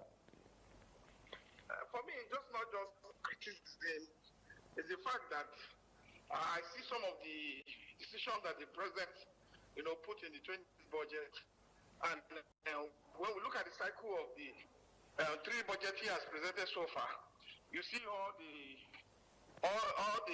tiny lines of where the budget has failed. You can see that what he presented this time, we are going to be having to, our revenue projection for the 2026 budget is around 34 trillion, and the deficit will look at between 24 trillion naira, 24 trillion. That means that is the money we'll be looking at to be able to borrow, to balance the process of making sure that we meet up to the expectation of the budget. And if you look at that from another angle, that they have put ambitious 1.8 barrel per day, what they are going to be pumping. If you look at the statistics for what they have been able to do, despite spending 17.5 trillion naira on pipeline security, which covers about 3 rest of our subsidy payment before the removal quota. You will be surprised that we could not pump more than above between 1.4, 1.5 million barrels per day. The highest we had was in mid-2025, where we had 1.7 million barrels per day. So, and these are also things that are, go along with fluctuations. Since our major dependence is on one monoproduct, which is the crude. So there are also international these things that were affected. But you look at, so if prices drop, and you look at the price they are also projecting, they are looking at about 64 to 65 dollar per barrel. So these are the challenges. If anything drops and affect this, it will affect our ability to meet up with this expectation. And for me, I don't even think that the budget is the issue. Because in the previous budget, 2023-2024, the president also promised to till about 500,000 hectares of land, and which he has not tilled one kilometer, one square meter of land. And in another budget for ahead of 2026, he's promising 1 million hectares. So there has never been any time I see him meeting up and respecting the promises or the projection he has given, or following up with the due diligence to be able to deliver on those promises. So this expectation too for me, I'm cautiously optimistic to see he has been in office. The president have done things that were not appropriated for, which is against the Appropriation Act and against our process of public bridge. The repeal of the Buhari has spent over 600 billion naira on it. That he is doing now was not appropriated for. The Ekpa Expressway, there was no appropriation for it. The Calabar Coastal Highway, there is no public appropriation. The International Conference Center, 39 billion naira, there's no appropriation act for it. It did not pass through the table of the National Assembly. So the private job today on the Obasanjo era, the one he used to go to Bauchi, Bruno, and other places as we speak to you, is a private jet from the Obasanjo era. So going ahead to buy a private jet for 150 billion, it was even a waste of initial. So, and there was no appropriation for such expenditure. So I don't think that this ritual makes any difference. Okay, now you call it rituals. It's something that must be done, and otherwise the lawmakers will say you have not followed the institution, and so see some old the arms of government, the legislature and then the executive. I'm going to make Okay, sorry. So, I'm sorry to interject you. I just mentioned budget that through the lawmaker. Have they been able to get about this our lawmaker? I think what they are going to do now is quick pro quo. You rub my back, I rub your back. I mentioned 5 expenditure. Among those expenditure that never passed through the National Assembly. I just mentioned it to you.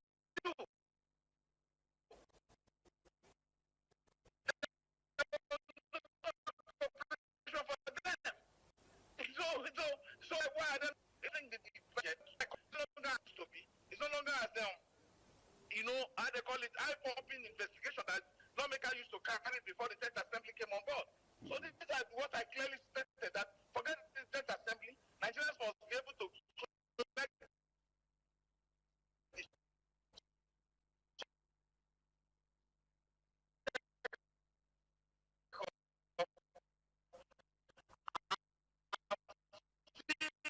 the president is following the promises made. In previous budget presentation in 2024, promises of the level.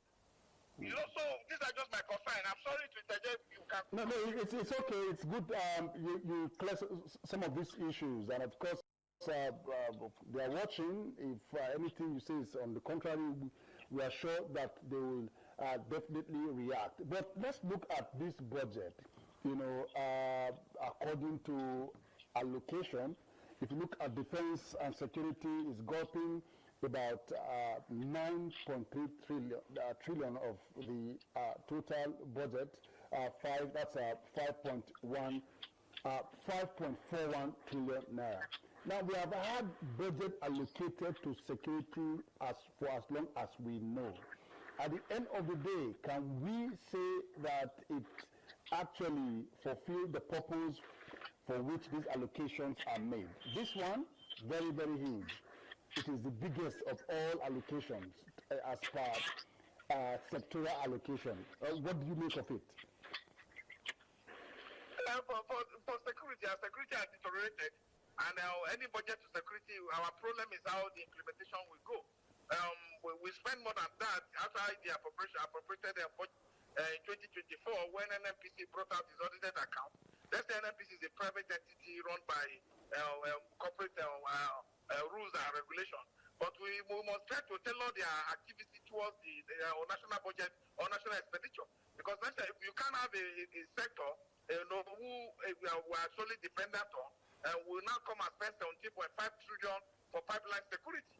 So if you are spending 5.1 trillion, it's not up to what was spent for the pipeline security in 2024 as to NNPC. But I think I focus more because be able to see these resources that NN pouring into less pit hole that we do not know which people are being. For more indication, the Nigerian Navy is not truly in control of our waterways. So we must be able to sit down with direct, open mind to say who are the people who are giving this 17.5 trillion to, and we are talking of 5.1 trillion for official security issues. So if we don't balance that, if 17.5 trillion was put into agriculture, more people will have jobs. There will be more byproduct coming out of the investment in agriculture. Poverty will reduce, and when poverty reduces, there are 139 million people that are pushing up because of the hasty, impulsive, or harsh and already put together policy of the president from subsidy remover to the reversing of the economy and every other thing that was at once that affected the pocket of the ordinary man, and would have been able to bring that to the full benefit of the people. And at the end of the day, they will take more people out of poverty. This current hunger and pain that is going on in this country, that is a young when it comes in point, it's very critical. Yeah, we have question concerning defense and security. It's real to some person. If you say in that, they believe that before now,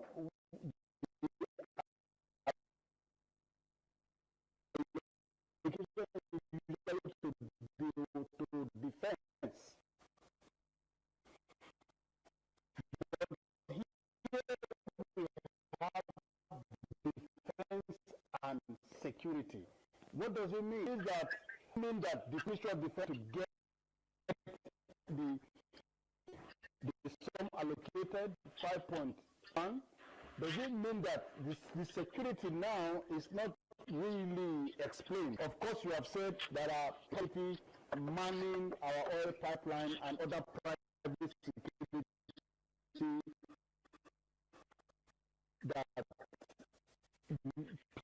persons may not know. So in this perhaps offense, this is on the Commander-in-Chief, it could have been better and break it down. Maybe he's trying to look at other paramilitary that could not be captured under the defense, they call it budget, direct budget. But it should have been properly, the line item should have been properly specified, so that people can know what goes to who. Exactly. Include civil defense, include other people to those that budget. We should know how much is going to civil defense. We should know how much that is going to forest guards. We should know how much that will go to police. So this is a critical thing that we need to do. When you like when obesity is the unspent mark for budget allocation, you won't know how that and the benefit lead to a best management of public resources. So we need a line item that is clear, that is not shadowed by some kind of hurriedly put together line item. So clearly, I have a problem. I look at how we meet up with the when we spend about 15.5 trillion in debt servicing, a huge part of our revenue generation. So it is clear that we need to sit down. That the president needs to sit down with more other professionals to see how budget will be tailored in a way that will be the general masses. Because an elitist budget presentation will not tell on the public, who constitute the large majority of the population. Because budget must be tailored in a way that at the end of the day, the people can say that they are better off. Because as we speak, are they better off? These are the questions. They are not. Because the budget and the figures being mentioned are not trickling down to the ordinary man on the street. Okay, now let me take you one last question on this defense and security. That took the biggest chunk of debt, and we need to really look at it critically so that we know if that decision by the budget and planning advice.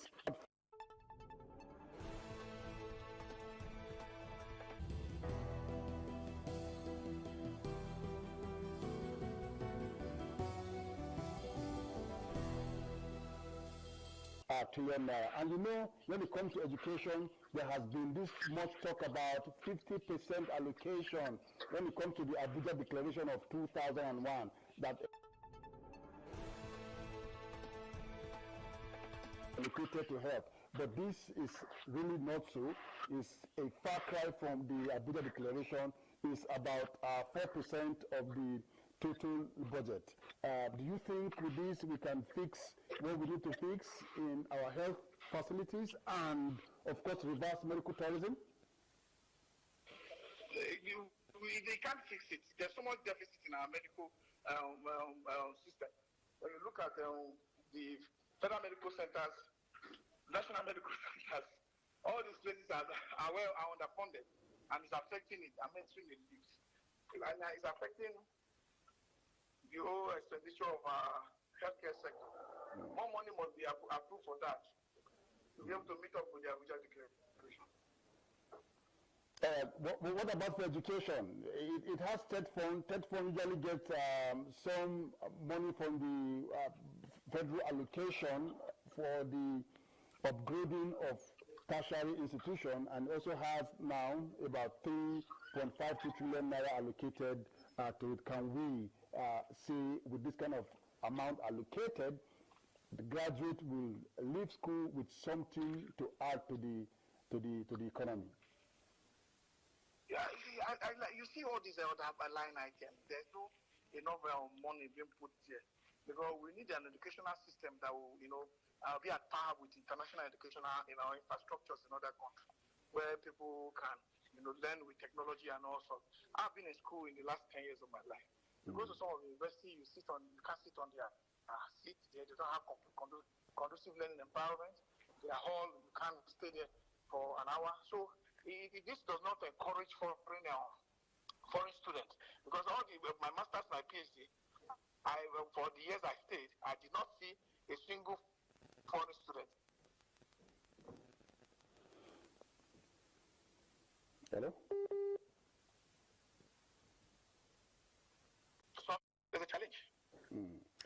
Okay, so I must thank you for your time with us on the program this morning, Chief Ame. Thank you very much. Thank you so much. All right, the discussion has been with Chief Tain of IPAC. He was the former IPAC chairman, Chief Peter Ame. We have looked at the 2026 budget proposal. We hope that some of the areas, the gateway revenues, the Nigerian custom, the FRS, and of course the oil sector, the NNPCL now will be able to give the 34.4 trillion that is expected as revenue to fund the 58 trillion naira budget. So we'll take a quick break. When we come back, it shall be time with the Lagos Network studio for continuation of the program. Stay with us.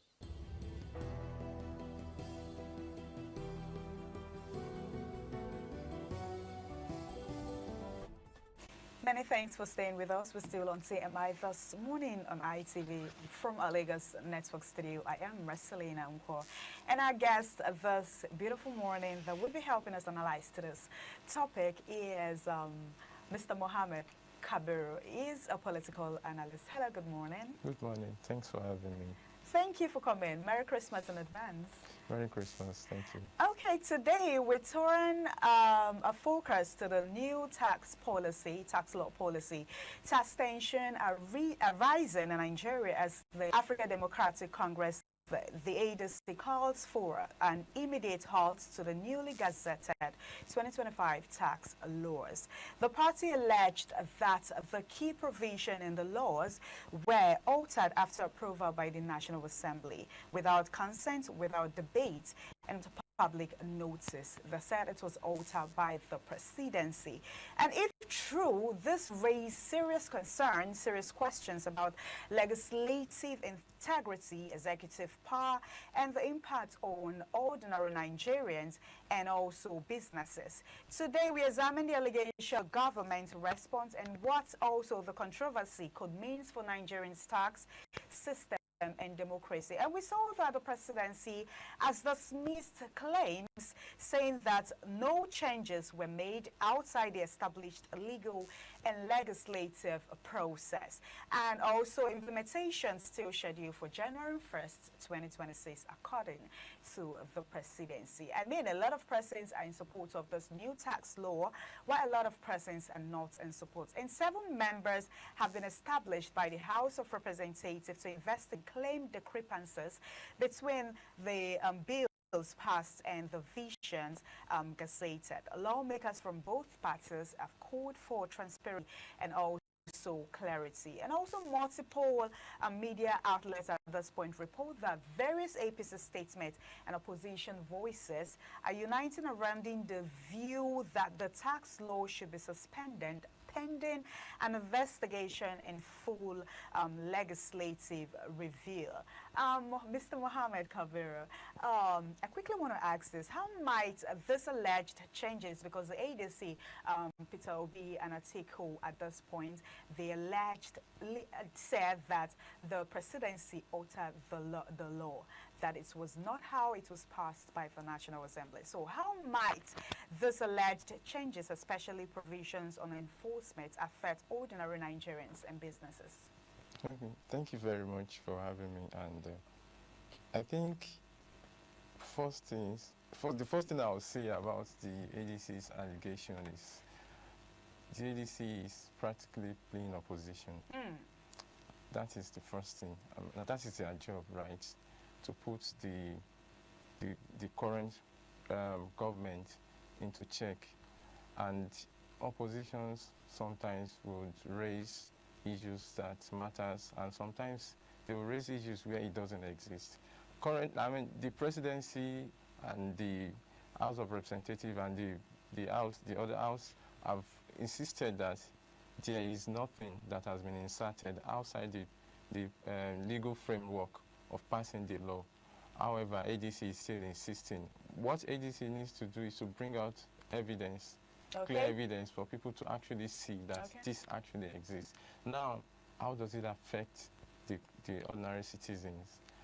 If we want to look at the content of the recently passed tax law, ordinary citizens are mostly not affected because the current tax law has exempted people who earn, the people who earn below 800,000 annually from the tax, from tax obligations, right? You know, the previous law was just 300,000, but now it has been increased to 800,000, which if we have any ordinary citizens, that means it doesn't affect them. Even small businesses are not affected in this way because the revenue has been increased to 50 million, less than or equal to 50 million, and from the previous 25 million, which was also good. So what I see is that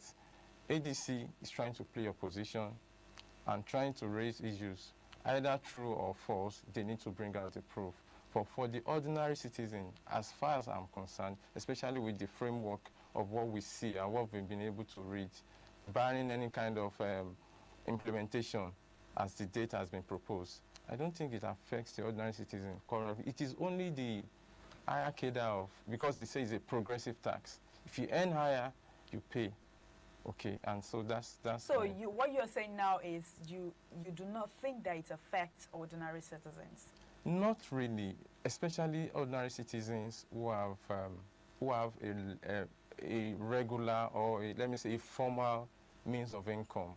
Now, the informal sector, we can say there is a lot that still needs to be done to be protected from multiple taxes.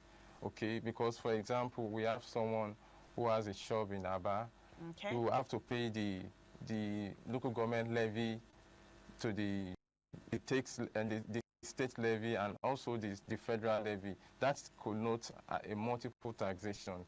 And I think this new law has actually care of that because we have 4 subheadings of the tax laws where we have the regulatory framework and the other establishment of institutions that look into these areas to reduce the duplicity of taxes that will be paid.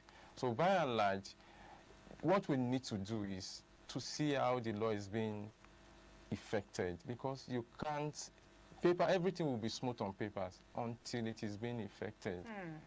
Because you can't test the validity of any product without it being tested. If you have a car, you haven't driven it to like hundreds of kilometers, you won't know the viability or the durability of that vehicle, except it has been driven. Then you can say, okay, I have issues with this or that. And that is where it all boils down to. Let's just see when it is being effected, how people react to it, and we can now extract the good and the bad. I mean, a lot of people are reacting already. Some persons are not in support of the tax law, and also some persons are in support of it. And you made mention, you said the ADC, they are playing politics here. Yeah, opposition. The opposition party, they're playing politics. Yeah, they are playing opposition, which is the job that they are meant to do. They will actually see things that will, let's say, affect the citizens through, rightly or wrongly. They will see, and they might want to amplify it to their own advantage, to be seen as fighting for the masses, okay? So that is their job. I mean, a 7-member committee has been established by the House of Representatives at this point to investigate the claims discrepancy. You know, I mean, if you ordered something, because now there is allegations that the presidency has altered the tax law. Okay, bring your evidence. Let's bring ours. Let's compare to see if it's actually the same thing. Then if it's not the same thing, they would see what to do at this point. Yes. And I mean, that is what the people are waiting for. That is what we're waiting for. Because this tax actually will be implemented from 1st of January. Okay, that was what I said from the beginning. I said bring out their proof, the evidence that this has been done. Well, that January 1st tax implementation date, something in me says it's going to be shifted. Oh, you think it's not going to work from that day, that it will start the implementation that day? The government will want to be seen as listening, and they still want to do a lot of work, especially sensitization and everything. Let's be real. Nobody likes paying tax. I pay tax, you understand? So nobody likes, and there is no nation in history that has taxed itself to, its citizen to prosperity. Okay, so it remains a fact that is our government viewing tax as a means of stimulating the economy or just squeezing the citizenry. It remains a point to be seen here. Now there are trust issues too, understandably so. Citizens will want to question, what are you going to use these funds for? I mean, we are all paying tax. We should know where taxes are going to. Well, it is something that we still handle with suspicion and a lot of trust deficit, because we've seen that sometimes these tax funds are not used in the proper way, or they are not implemented in the right way. So everybody will question, especially every tax-paying member of the society will want to question. So once this thing is passed, once this law is passed, really, contracts will be awarded. There will be institutions and companies who will form the regulatory agencies and the people that will go out to actually implement the laws, to request for taxes and every other thing. So these are these are issues that still needs to be really looked into, although there is never a good time to implement any policy. Okay. A good time to implement any policy. However, I feel the January 1st, well, it makes people ready, but it's also another, let me say, emotional burden on people that now 2026 is here. I have to prepare for taxes that I'm not still sure how it will affect my income. Like I said, it is until these things are implemented that you can now say this is good or bad. Everything on paper until you implement it, until you put it into practice and action. So do you think at this point that these laws in principle were fair and necessary in Nigerians' fiscal future in respective of the controversy?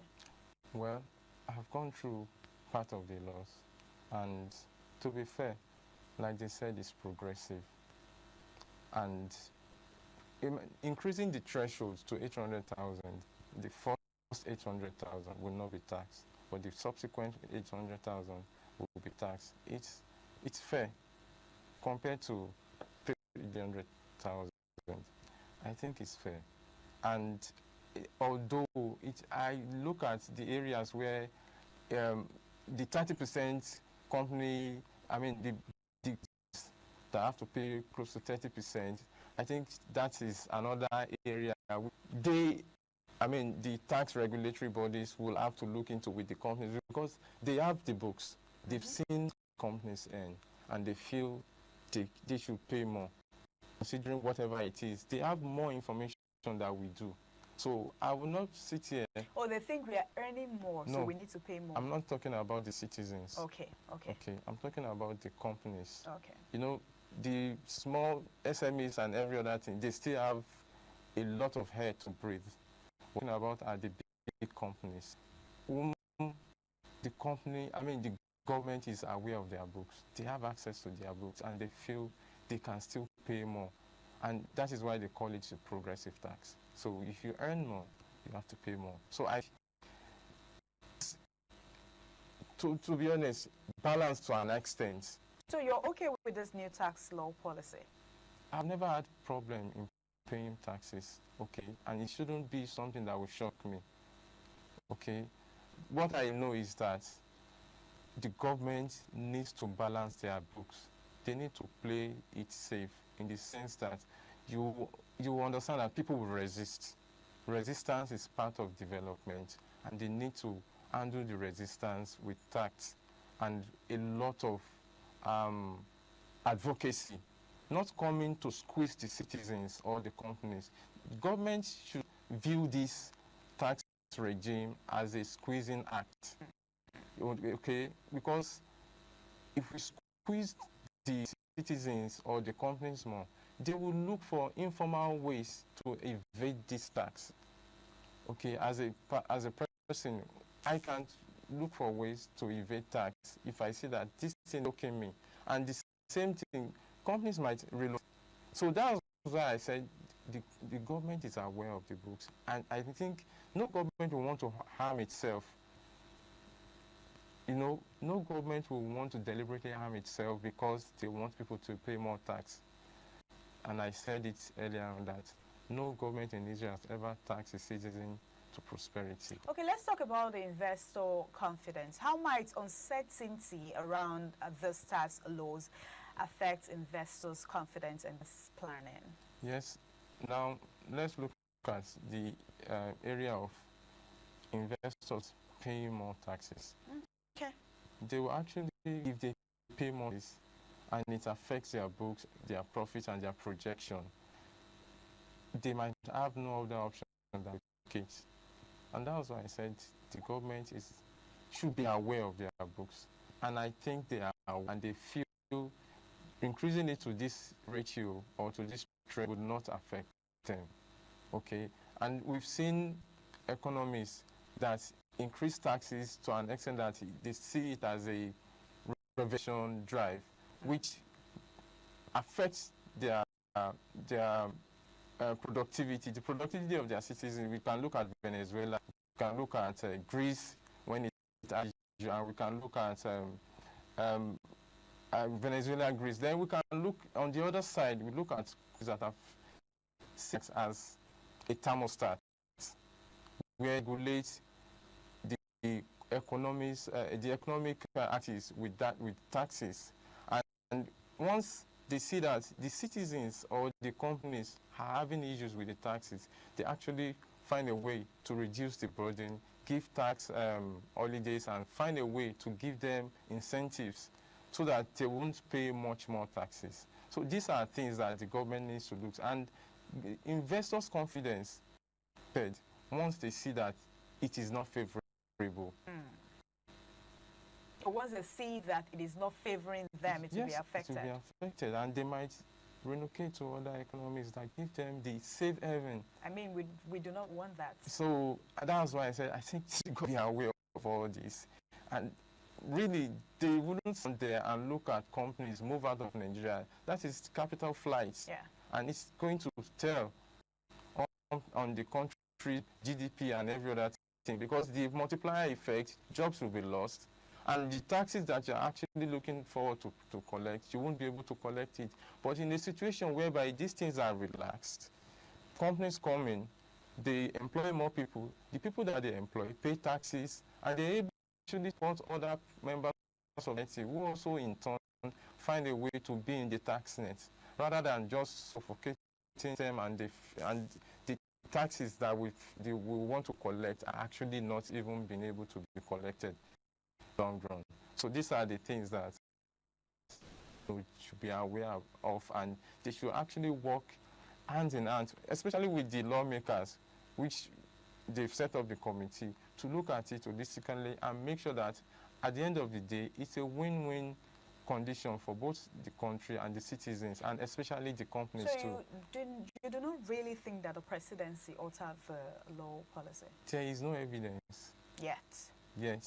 So I won't base my conviction on one-sided statements, especially from AGC, whom I know are also desperate to catch the attention of the citizens and to be seen as fighting for the masses. And that is one of the most easiest way to actually gain attention, to be seen as fighting for the masses, and the masses will want to vibe with your statement and every other thing. Okay, I know we've talked about this OALC stuff. I want us to talk more on it. Is this purely, you mentioned it, an opposition move by the APC, or are there signs of bipartisan concern within the National Assembly? Okay, now it's glaring that it's like a balanced situation. You know what I said? So it's because government needs to be put in check, really. Okay. And those who are at the house, they would have seen or not seen. But we've seen cases in the past where noises were made and nothing came out of it. Okay. We've seen committees being set up and we've not had anything at the end of the day. So this parties, these leaders, or let me say these committees, will find a way to say, let me say, in quote, settle out of court. Okay, so okay, what is the issue? Okay, let's sit down behind the scene and find a way to douse the tension and erase the noise, and we move on. And Nigerians will move on, really, and that is it.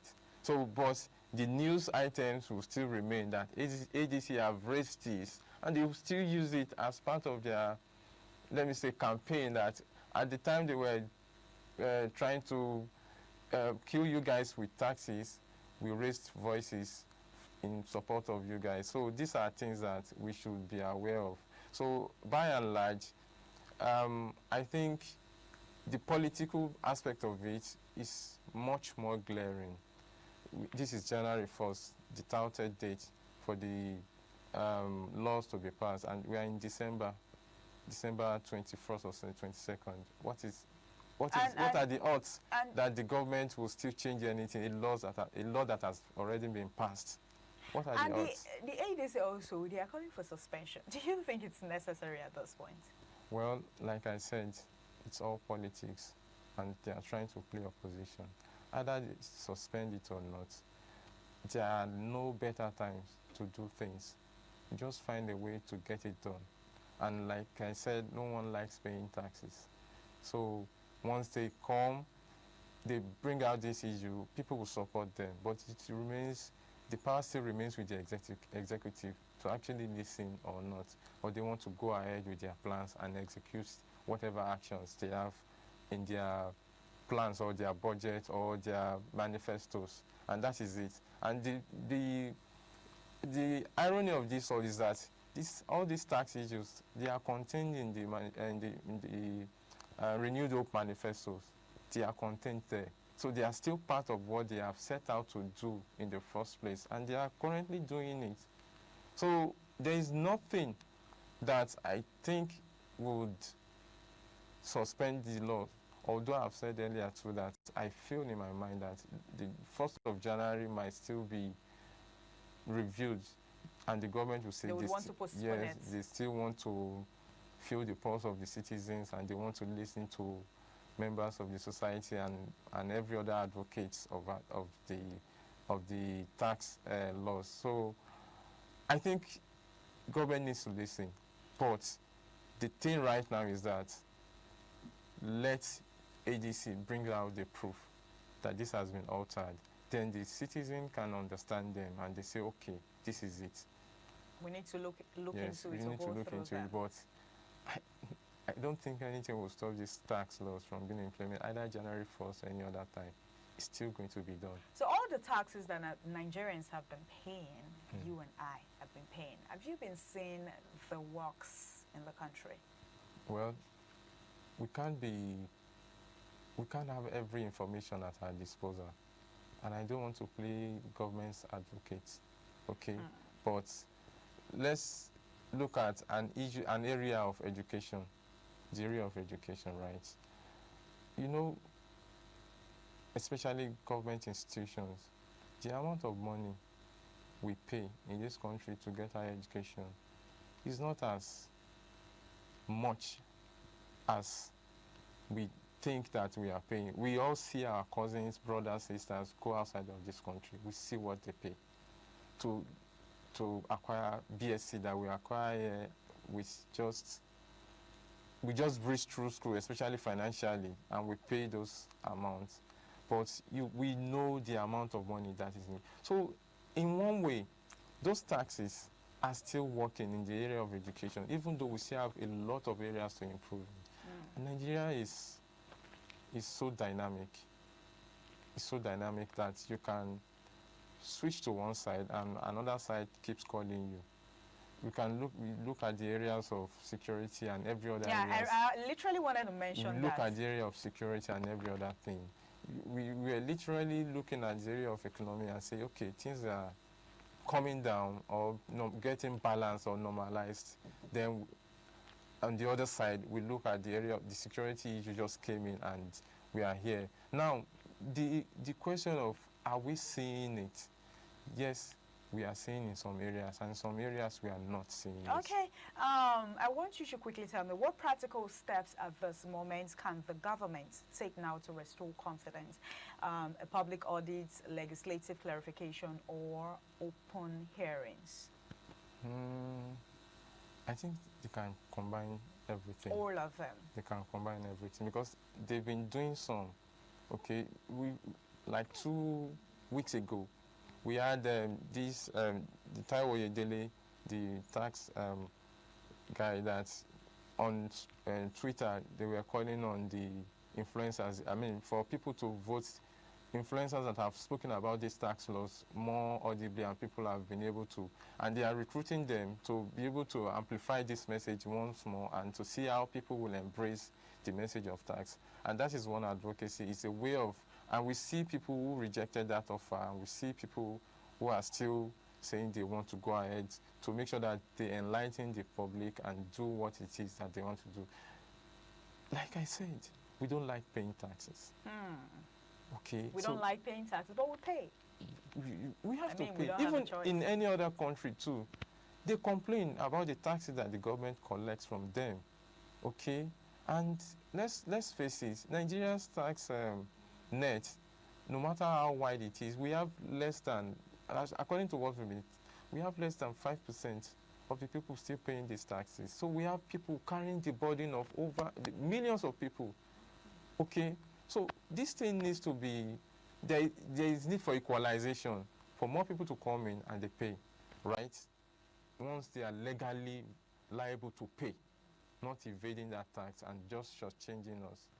All right, thank you so much, Mohammed Kabiru, for your time, for helping us analyze this topic. Thank you very much. Okay, the ADC is actually accusing the presidency of altering the new tax policy laws. And the president has dismissed claims saying he did not alter or change the laws, that it is how the National Assembly, brought out the law, passed the law. That is how it is, that he did not alter the law. Let's keep our fingers crossed till January 1st and see what would happen.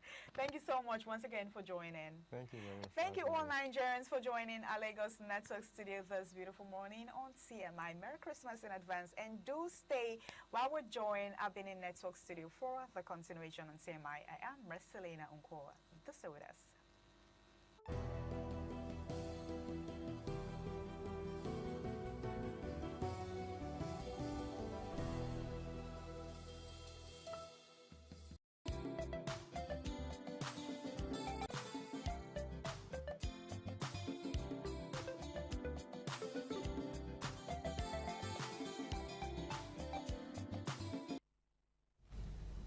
Good morning and welcome. This is TMI Socials. I am Chukufumnanya Digwe, and here's what's making waves across the social media space. Now, we begin with a security-based story as Nigeria frees last 130 school children abducted from St. Mary's School. Nigerian authorities announced the release of the remaining 130 school children and staff kidnapped on November 21 from St. Mary's Catholic School in Papiri, Niger State, following a military intelligence operation. Now, this completes the rescue of all 230 captives after 50 escaped during the raid and 100 were freed earlier this month. Officials denied any ransom was paid, crediting security forces, while the children head for medical checks and family reunions in Mina amid national relief over child safety concerns. Now, a lot of people are reacting to this particular story on social media. Finally, the last 130 adoptees have been released. Now, let's see how the social media space is reacting. This first reaction says, how much was paid to secure their release? Where are the terrorists now? Did Nigeria teach them a serious lesson? How many were killed? So many questions from Nefertiti. Now let's see this next comment. The comment says, mass kidnappings in Niger State have become a cycle of trauma and PR managed returns. by failing to mention any neutralized threats or arrests in the Papari operation, the presidency inadvertently credits the kindness of terrorists for the freedom of our children. Let's see another comment. This commenter says, kudos to President Bola Ahmed Tinubu for his serious commitment to tackling security challenges. Lately, the government has been putting in real work to end kidnapping and banditry once and for all. That's cheering news for that commenter. Let's see what this one has to say. Goes along to say, it's good to know they are free at last. Many questions are on the lips of Nigerians. Why hasn't the federal government arrested the Islamic terrorists responsible for the kidnappings? Was ransom paid? Where were they kept for weeks? Who caused the security breach? Still again, a lot of questions. Let's take the final comment. Well, that's a wrap for comments on that particular story. Now, the second story. The ICPC has summoned Dangote over corruption petition against ex-oil regulator. Now, the ICPC has called Dangote to appear tomorrow, December 22, or send his lawyer to substantiate a petition accusing Farouk Ahmed, ex-head of the NMDPRA, of living beyond his means with $7 million spent on his children's Swiss schooling and sabotaging local refining through import licenses. This follows months of disputes between Dangote Refinery and regulators over fuel standards and policies favoring imports despite Nigeria's energy self-sufficiency goals. Ahmed resigned on December 17 after seeing President Tinubu, but the probe continues. Reactions online show praise for accountability alongside questions about treatment of elites versus ordinary citizens. Now, these are allegations by the CEO of the Dangote Group on this regulator, Ahmed Farouk, which did then follow his resignation and, of course, his replacement by the president. And now, the ICPC has come in to question the Dangote CEO, to ask him to validify these claims by him. Let's see how the social media space is reacting. The first comment says, a fair process is what matters here. These are serious allegations, but they remain unproven until evidence is presented and independently verified by the ICPC. Let's see another comment now. The next comment goes along to say, it's wrong for the ICPC to invite Haji Aliko Dangote to provide evidence to substantiate his petition against Farouk Ahmed. It suffices for Aliko Dangote to go to ICPC office and make a formal statement. The next stage is for the ICPC detectives to investigate. Let's see another comment.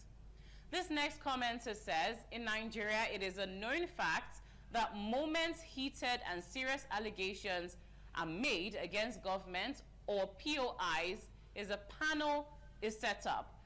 This only creates an ambience of eye service. I can promise you that they'll help this case to linger so long that you'll forget about it. Let's see another comment now. This commenter says, Farouk Ahmed served Nigeria honorably for decades, pushing reforms that challenged entrenched import cartels and laid groundwork for genuine deregulation. He deserves vindication, not vilification. Let the evidence speak, and may justice prevail over money and influence. The final comments now. This commenter says, if Dangote cannot provide evidence, he must go to jail for lying to all of us.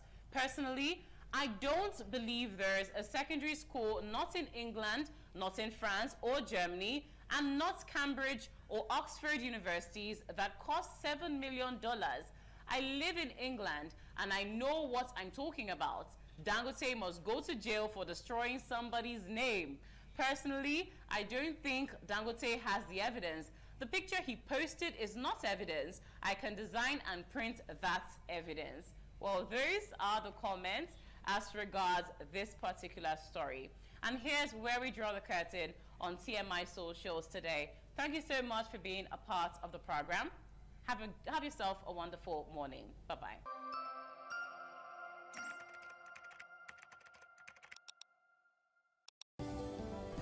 It's time to say our bye-byes on the show. Lovely Mother Morning. It's been an exciting time on TMI on the ITV network. But just something that I saw, I mean, you read that news this morning about the NAFDAC issuing a public alert over the recall of Indomie vegetable flavor noodles following the discovery of underdeclared milk and eggs allergens, which pose serious health risks to consumers with allergies or intolerances. But I think what got my attention in this story has to do with where it came from. In announcing the public alert and the recall, the agency disclosed that the recall notice was issued by Rapport Consul of France, the French Food Safety Authority, after laboratory findings confirmed the presence of the allergens not listed on the product label. Meaning they do checks on these products beyond what is declared by the organization, which is a kudos to that regulator, and it's something that our own regulators can also learn from. I'm particularly bothered by the fact that there's growing concerns and growing incidences of terminal illness, deadly diseases as a result of processed foods that we consume. One that's not so far-fetched, there's a rise in cancer right now. There's a rise in cancer, there's a rise in tumor, there's a rise in diabetes, and many of these terminal diseases, and these are the result of processed foods. We can talk about beverages, we can talk about foods like the noodles categories, talk about, you know, all of these things. So my concern here is that if it wasn't for Rapport Consul, or whatever the name is, in France, that this laboratory analysis, probably this wouldn't have come out. And so the onus is on our regulators to rise up to the occasion and make sure that what we consume, they are checked every now and then, so we can have healthy foods. Today we're talking about the need for people to go back to organic foods. Everything is packaged these days. Yes. Even what you'd say is natural. The vegetables, the lettuce, the greens, everything is packaged. You go to the supermarket, you see them in packaging. Yes. And you wonder, this is not supposed to be fresh produce. Food, yes. So yes. It's a big problem that should attract everybody's attention. We must commend NAFDAC for taking the bull by the horn to make this information to be available for the public so people can take action and protect themselves, especially this season where we're going to be eating and drinking. All sorts of things are there in the market space.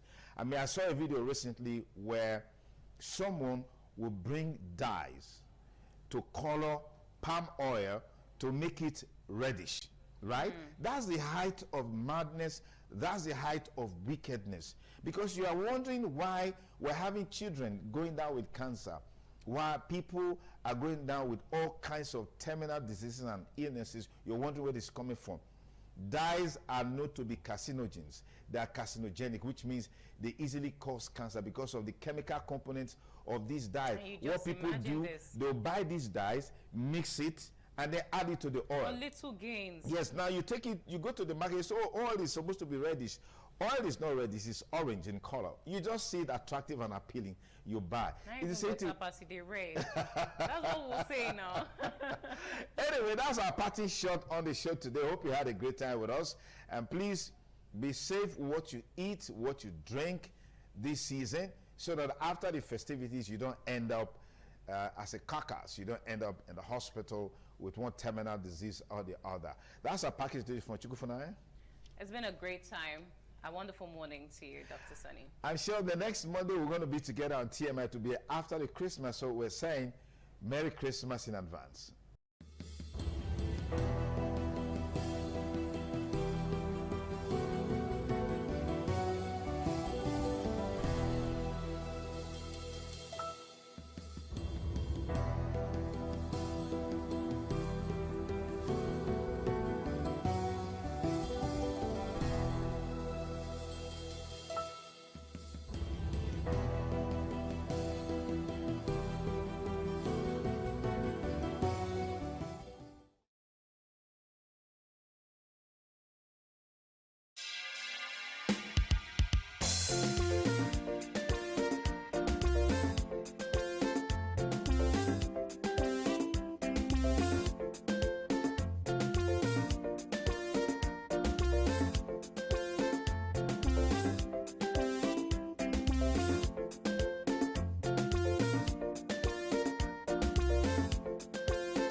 ITV, certainly the best.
Thank you very much for joining us on the program, Healthy Living. What is the kidney? The kidney is an excretory organ in the body, which is for metabolism. Tuberculosis affects many organs in the body, but the common ones it usually affects is the lungs. Epilepsy is a neurological problem.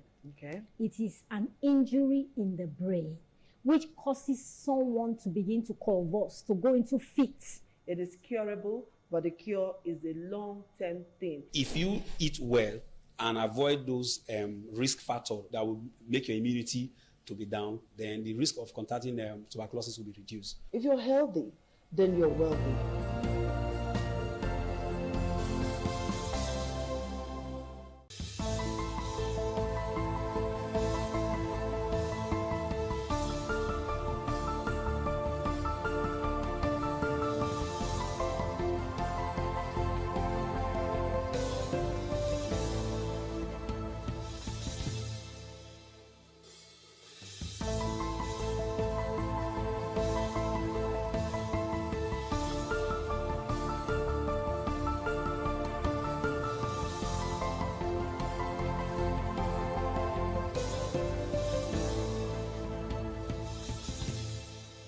Hello there, thank you for joining us on this special interview series on independent television.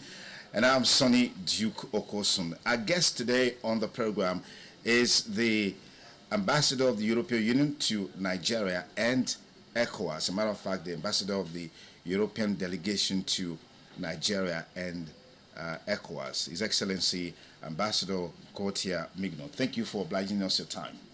Thank you very much for your kind invitation, sir.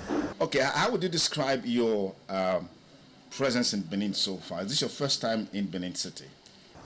Actually, it's my second time, but I came in a private visit the first time because I hadn't presented my credentials yet to Mr. President, so I could not engage officially by the time. So this time it's the first official visit. And I came really with an intention to see how, to review the cooperation we are having with Edo State and to try to see how we can scale it up.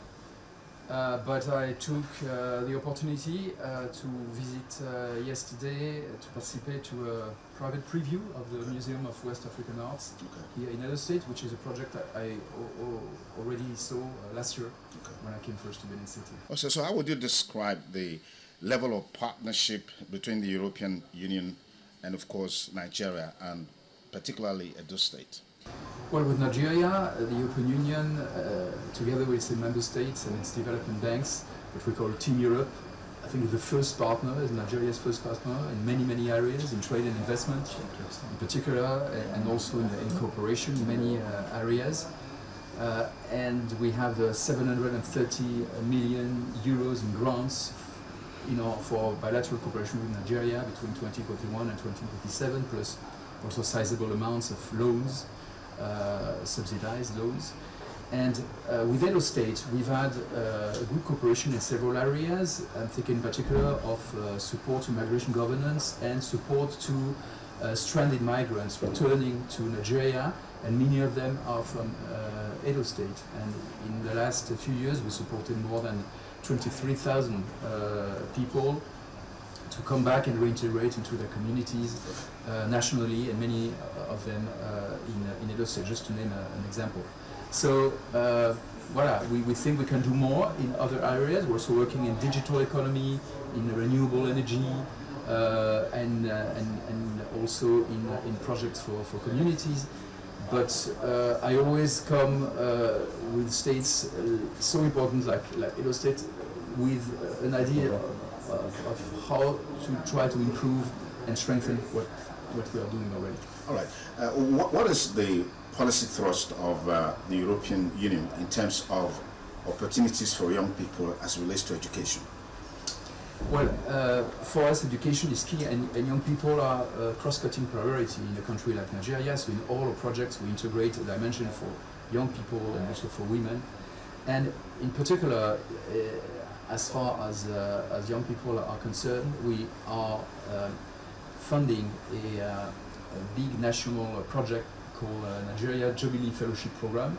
It's about helping young graduates to integrate into labor markets by funding a 12-month scholarship for having internships in medium and small size enterprises or public service to get a first professional experience, and this is something that we are now scaling up with the federal government. And we are also offering possibilities of studies in Europe, particularly through the Erasmus program. We have more than 100 Nigerians going every year to Europe to study a master in the framework of the Erasmus program. All right. What is the policy thrust of the European Union in terms of opportunities for young people as it relates to education? Well, for us, education is key, and young people are a cross-cutting priority in a country like Nigeria. So in all our projects, we integrate a dimension for young people and also for women. And in particular, as far as young people are concerned, we are funding a big national project called Nigeria Jubilee Fellowship Program. It's about helping young graduates to integrate into labor markets by funding a 12-month scholarship for having internships in medium and small size enterprises or public service to get a first professional experience, and this is something that we are now scaling up with the federal government. And we are also offering possibilities of studies in Europe, in particular through the Erasmus program. We have more than 100 Nigerians going every year to Europe to study a master in the framework of the Erasmus program in particular. Fantastic. If you just join us, we have with us the ambassador of the European Commission delegation to Nigeria and Africa, who is in Edo State currently on a private visit, engaging him on a wide range of issues, looking at the partnership between the Commission and Nigeria, and particularly Edo State. Ambassador Mignot, let me quickly take you on a trending issue in Nigeria right now, which has to do with violence, extremism, and the talk around genocide against Christians is gaining momentum across the world, particularly in the US and several other places. What's the Commission's perspectives on this issue, and what is the intention in terms of helping Nigeria to deal with banditry, Boko Haram, and all other, extremism that we're seeing playing up in the country right now? I think it's important not to exaggerate or oversimplify situations which are very complex in Nigeria in terms of violence and insecurity. Of course, it's a big concern for everybody, including for us. We are very much committed with freedom of religion and belief in particular, and of course, any attack against communities or individuals because of their religion must be condemned, unacceptable. But at the same time, we stand in solidarity with Nigeria, with the victims of the attacks, of course, and with the overwhelming majority of Nigerians who are willing to coexist peacefully beyond ethnic or religious differences.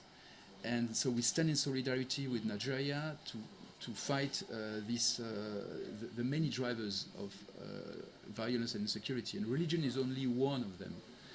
And we've been supporting Nigeria for many years through many projects of peace building, of de-radicalization, demobilization of former members of non-state armed groups, for instance. And we are ready to do more. You know, the European Union some 12 years ago received the Nobel Prize for Peace. And so we always feel the necessity to be up to this great distinction that we received, to work on peace building, to work also and strengthen our relationship on security and defense with Nigeria, but in a spirit of partnership and of respect for Nigeria's sovereignty. Fantastic. You're here specifically because of the Museum of West African Arts, MOA, which of course was launched just a few days ago. But what's your take on the current issues surrounding the Museum of West African Arts, particularly against the background of some of the things that happened there, you know, during the inauguration of the center? You were there.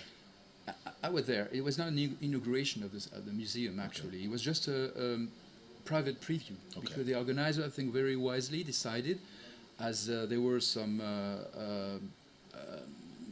criticisms, to postpone the formal inauguration of the museum.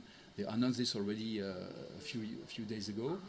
And so yesterday was just a private preview for partners, friends, diplomats like myself and other European ambassadors.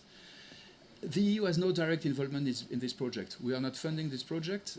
We might do it in the future because we want to partner more with museums and cultural institutions in West Africa and Nigeria, but we have no direct involvement so far.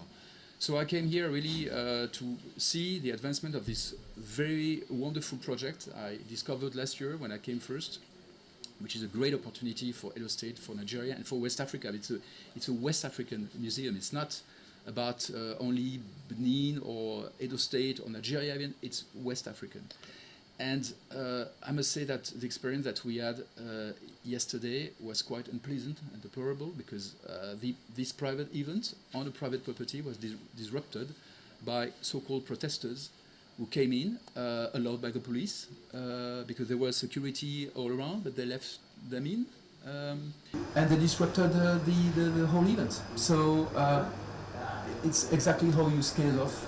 You scale off investors and development partners coming in good faith, to partner with your community. And Germany, for instance, has invested 8.5 million euros in this project. If now they see that this project cannot operate normally, I mean, the conclusions will be quite clear, not only for Germany, but for all European stakeholders. Fantastic. Let's look at a general issue that relates to the involvement of the Western world in Africa in terms of development, in terms of partnership, in terms of insecurity.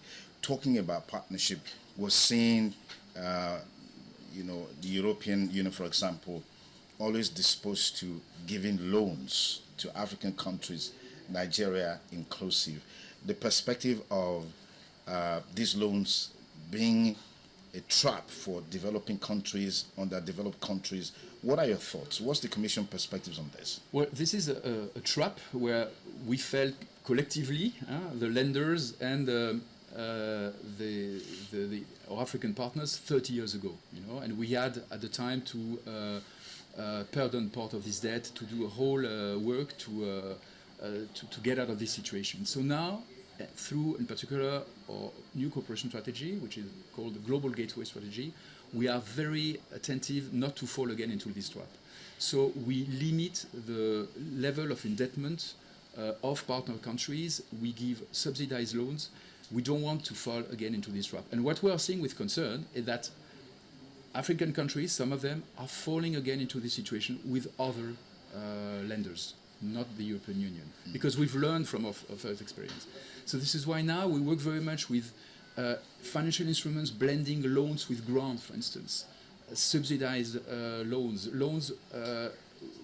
which create revenues for the country, so making sure that they can be reimbursed. So it's really a point we are very attentive to. On a global scale, we've seen the disappearance of peace, so to speak, at the global level. I mean, the Hamas-Israeli crisis just well, there's a ceasefire, there's some sort of agreement, but we're still seeing some measure of violence. We saw recently the RSF activities in Sudan, particularly in Al-Fasher. That crisis is still going on. And these activities or events that are unfolding globally that undermines peace globally, what's your perspective of the fact that it's like the world is hamstrung in terms of dealing with these issues, nipping them at the bud before it blossoms, it flourishes, snowballs into huge crisis like you're seeing now in Sudan. Hunger is there in Hamas, there's starvation, there's poverty, and all of these issues happening. Why is it so difficult for the world leaders to have a consensus in terms of how they can collectively respond to these issues? Because we have collective rules in the United Nations Charter, international law. And what we have seen over the last 10 years or so is that very important players have not respected these rules. You know? Take the case of Russia in particular. Yeah, Russia and Ukraine. The Russian invasion to Ukraine, yeah, which started in fact in 2014, then it became full scale in 2022. Then we, you know, each from a permanent member of the Security Council, a country which is supposed to be a guarantor of these rules, then, you know, it shows that everybody can do anything and violates international law without punishment. And so this is why it's so important, and that is why the European Union insisted so much that all countries in the world had to condemn the Russian invasion to Ukraine. And most countries, including Nigeria, have done that. But others, including large democracies, have not done so. When you say large democracy, are you talking about the US? The US has done so, but others have not. Okay. And then, you know, other crises also popped up. And then when the law starts to be broken here and there, it just becomes contagious. Ambassador Gotna Migno, thank you so much for your time. Truly Thanks appreciate this conversation. Pleasure. Thank you, sir. Okay, I've been talking with Ambassador Mignot, who is the head of the European delegation to Nigeria and Africa, is currently in Edo State on a visit, and we've been engaging him on a wide range of issues. Thank you for staying with us, and have a beautiful day ahead. Bye for now.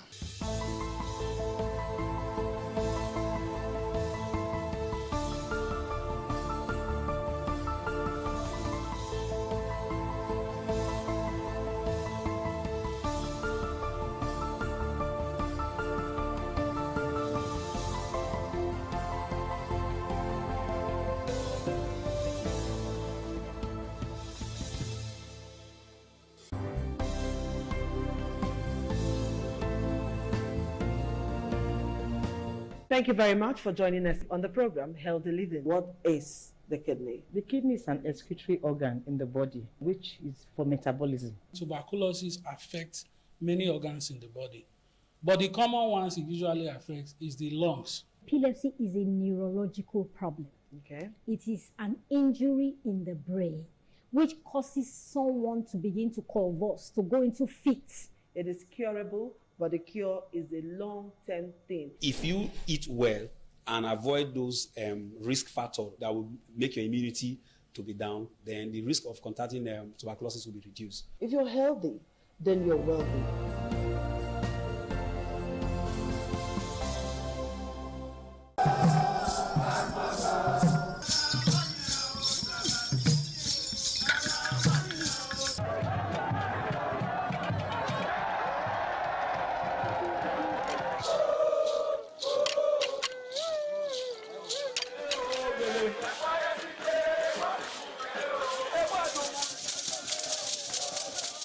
Omonoba Nedu Ukwakolopolo, Ewai II, Oba of Benin, stepped out majestically with loud crowd to perform the Sotun rites of his late mother, Queen Mother Ioba Omoni Ikoyeme, Ioba Ewai II, who departed this world 49 years ago.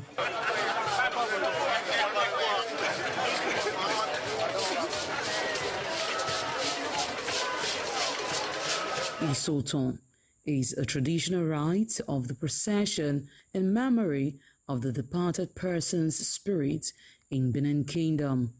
It is usually heralded by public display of the departed person's influence during their sojourn on earth.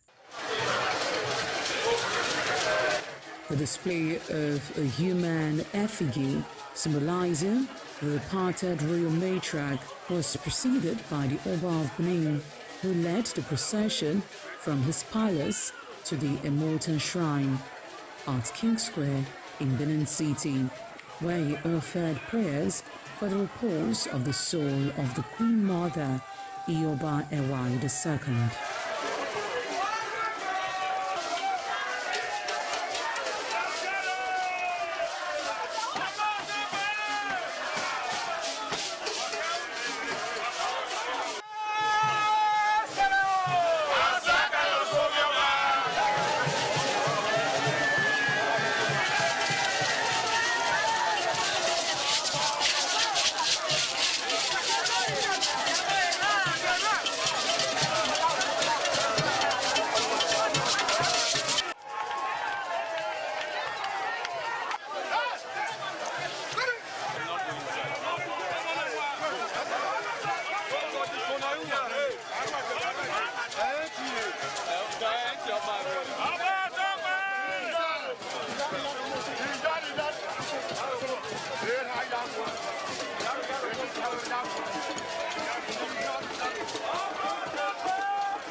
Thereafter, the priest assigned to the Immortal Shrine offered Oba Ewai II items for Isoton on behalf of his family.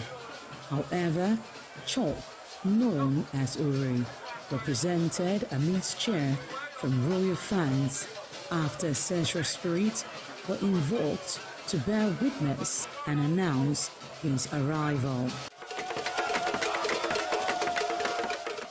On his way home, Oba Ewai paid tributes at various pilgrimage sites, including Queen Idia Tomb, beside Oba Market, where a cheerful crowd of traders abandoned their wares to catch a glimpse of the royal personage and join in the celebration.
ITV, certainly the best.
Oh, my son, my dear. We say, oh, my dear.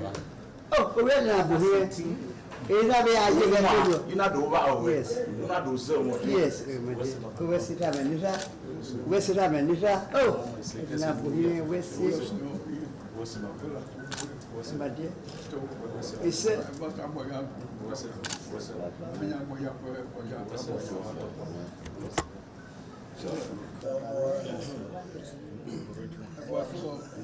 Comment c'est papa de voici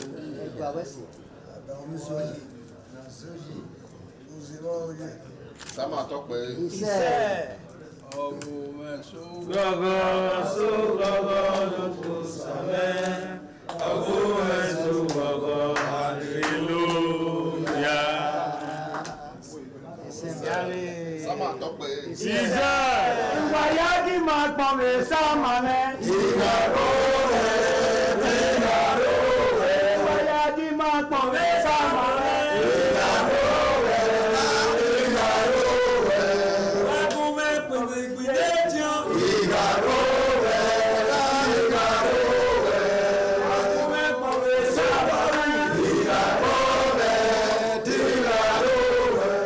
The Esama of Benin Kingdom thanked the new Edion for visiting him and advised them to always abide by the rules and regulations of their new positions. The Esama urged them to indulge in what will continue to bring development and progress to the community. When I say it's your Edion, I went to us and I know what I mean. Yes, Papa. The caliber was in a couple of with them. Who paid you? Who paid you? Papa. Eko mwana sewa. Ewa ya lote nete dirwe asewa maboma. Awe buwe dine. Ejongi. Jona wele. Jona pulupe. Jona mnuri ya kwa wangi wala. Isewa. Bawi kwa ba. Ojon wele. Kaja de nena ya de wuyi. Bawi kwa de wuna no mase lo kai.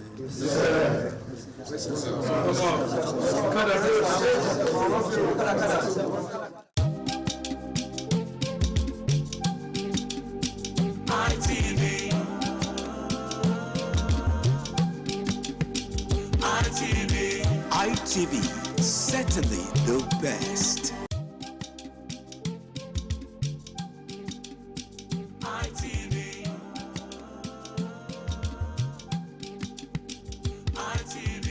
ITV, certainly the best.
Hello there, thank you for joining us on this special interview series on independent television. And I'm Sonny Duke Okosun. Our guest today on the program is the Ambassador of the European Union to Nigeria and ECOWAS. As a matter of fact, the Ambassador of the European Delegation to Nigeria and ECOWAS, His Excellency Ambassador Gauthier Mignon. Thank you for obliging us your time. Thank you very much for your kind invitation, sir. Okay, how would you describe your presence in Benin so far? Is this your first time in Benin City? Actually, it's my second time, but I came in a private visit the first time because I hadn't presented my credentials yet to Mr. President, so I could not engage officially by the time. So this time it's the first official visit. And I came really with an intention to see how, to review the cooperation we are having with Edo State and to try to see how we can scale it up. But I took the opportunity to visit yesterday to participate to a private preview of the Museum of West African Arts here in Edo State, which is a project that I already saw last year when I came first to Benin City. So how would you describe the level of partnership between the European Union and, of course, Nigeria, and particularly Edo State? Well, with Nigeria, the European Union, together with its member states and its development banks, what we call Team Europe, I think is the first partner, is Nigeria's first partner in many areas, in trade and investment in particular, and also in cooperation in many areas. And we have 730 million euros in grants for bilateral cooperation with Nigeria between 2041 and 2027, plus also sizable amounts of loans, subsidized loans. And with Edo State, we've had good cooperation in several areas. I'm thinking in particular of support to migration governance and support to stranded migrants returning to Nigeria, and many of them are from Edo State. And in the last few years, we supported more than 23,000 people to come back and reintegrate into their communities nationally, and many of them in Edo State, just to name an example. So voilà, we think we can do more in other areas. We're also working in digital economy, in renewable energy, and also in projects for communities. But I always come with states so important like Edo State with an idea of how to try to improve and strengthen what we are doing already. All right.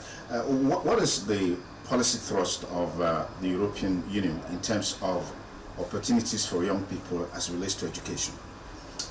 Well, for us, education is key, and young people are a cross-cutting priority in a country like Nigeria. So in all our projects, we integrate a dimension for young people and also for women.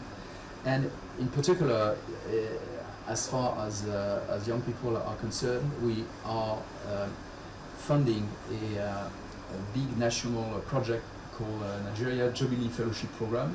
It's about helping young graduates to integrate into labor markets by funding a 12-month scholarship for having internships in medium and small size enterprises or public service to get a first professional experience. And this is something that we are now scaling up with the federal government.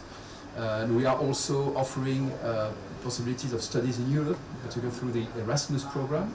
We have more than 100 Nigerians going every year to Europe to study a master in the framework of the Erasmus program. All right. What is the policy thrust of the European Union in terms of opportunities for young people as it relates to education?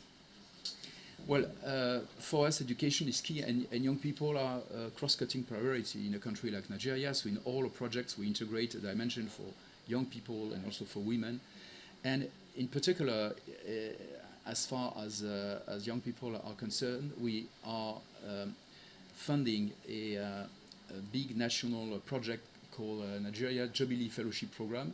It's about helping young graduates to integrate into labor markets by funding a 12-month scholarship for having internships in medium and small size enterprises or public service to get a first professional experience, and this is something that we are now scaling up with the federal government. And we are also offering possibilities of studies in Europe, in particular through the Erasmus program. We have more than 100 Nigerians going every year to Europe to study a master in the framework of the Erasmus program in particular. Fantastic. If you just join us, we have with us the ambassador of the European Commission delegation to Nigeria and Africa, who is in Edo State currently on a private visit, engaging him on a wide range of issues, looking at the partnership between the Commission and Nigeria, and particularly Edo State. Ambassador Mignot, let me quickly take you on a trending issue in Nigeria right now, which has to do with violence, extremism, and the talk around genocide against Christians is gaining momentum across the world, particularly in the US and several other places. What's the Commission's perspectives on this issue, and what is the intention in terms of helping Nigeria to deal with banditry, Boko Haram, and all other, extremism that we're seeing playing up in the country right now? I think it's important not to exaggerate or oversimplify situations which are very complex in Nigeria in terms of violence and insecurity.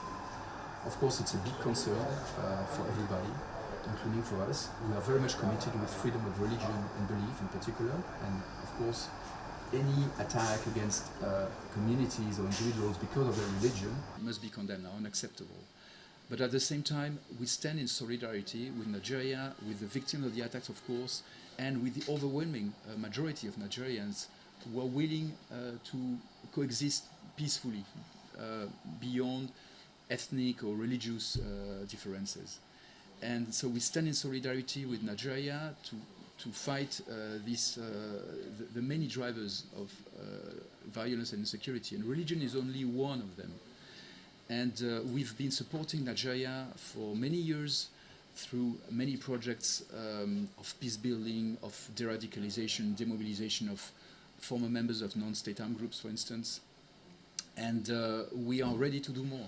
The European Union some 12 years ago received the Nobel Prize for Peace. And so we always feel the necessity to be up to this great distinction that we received, to work on peace building, to work also and strengthen our relationship on security and defense with Nigeria, but in a spirit of partnership and of respect for Nigeria's sovereignty. Fantastic.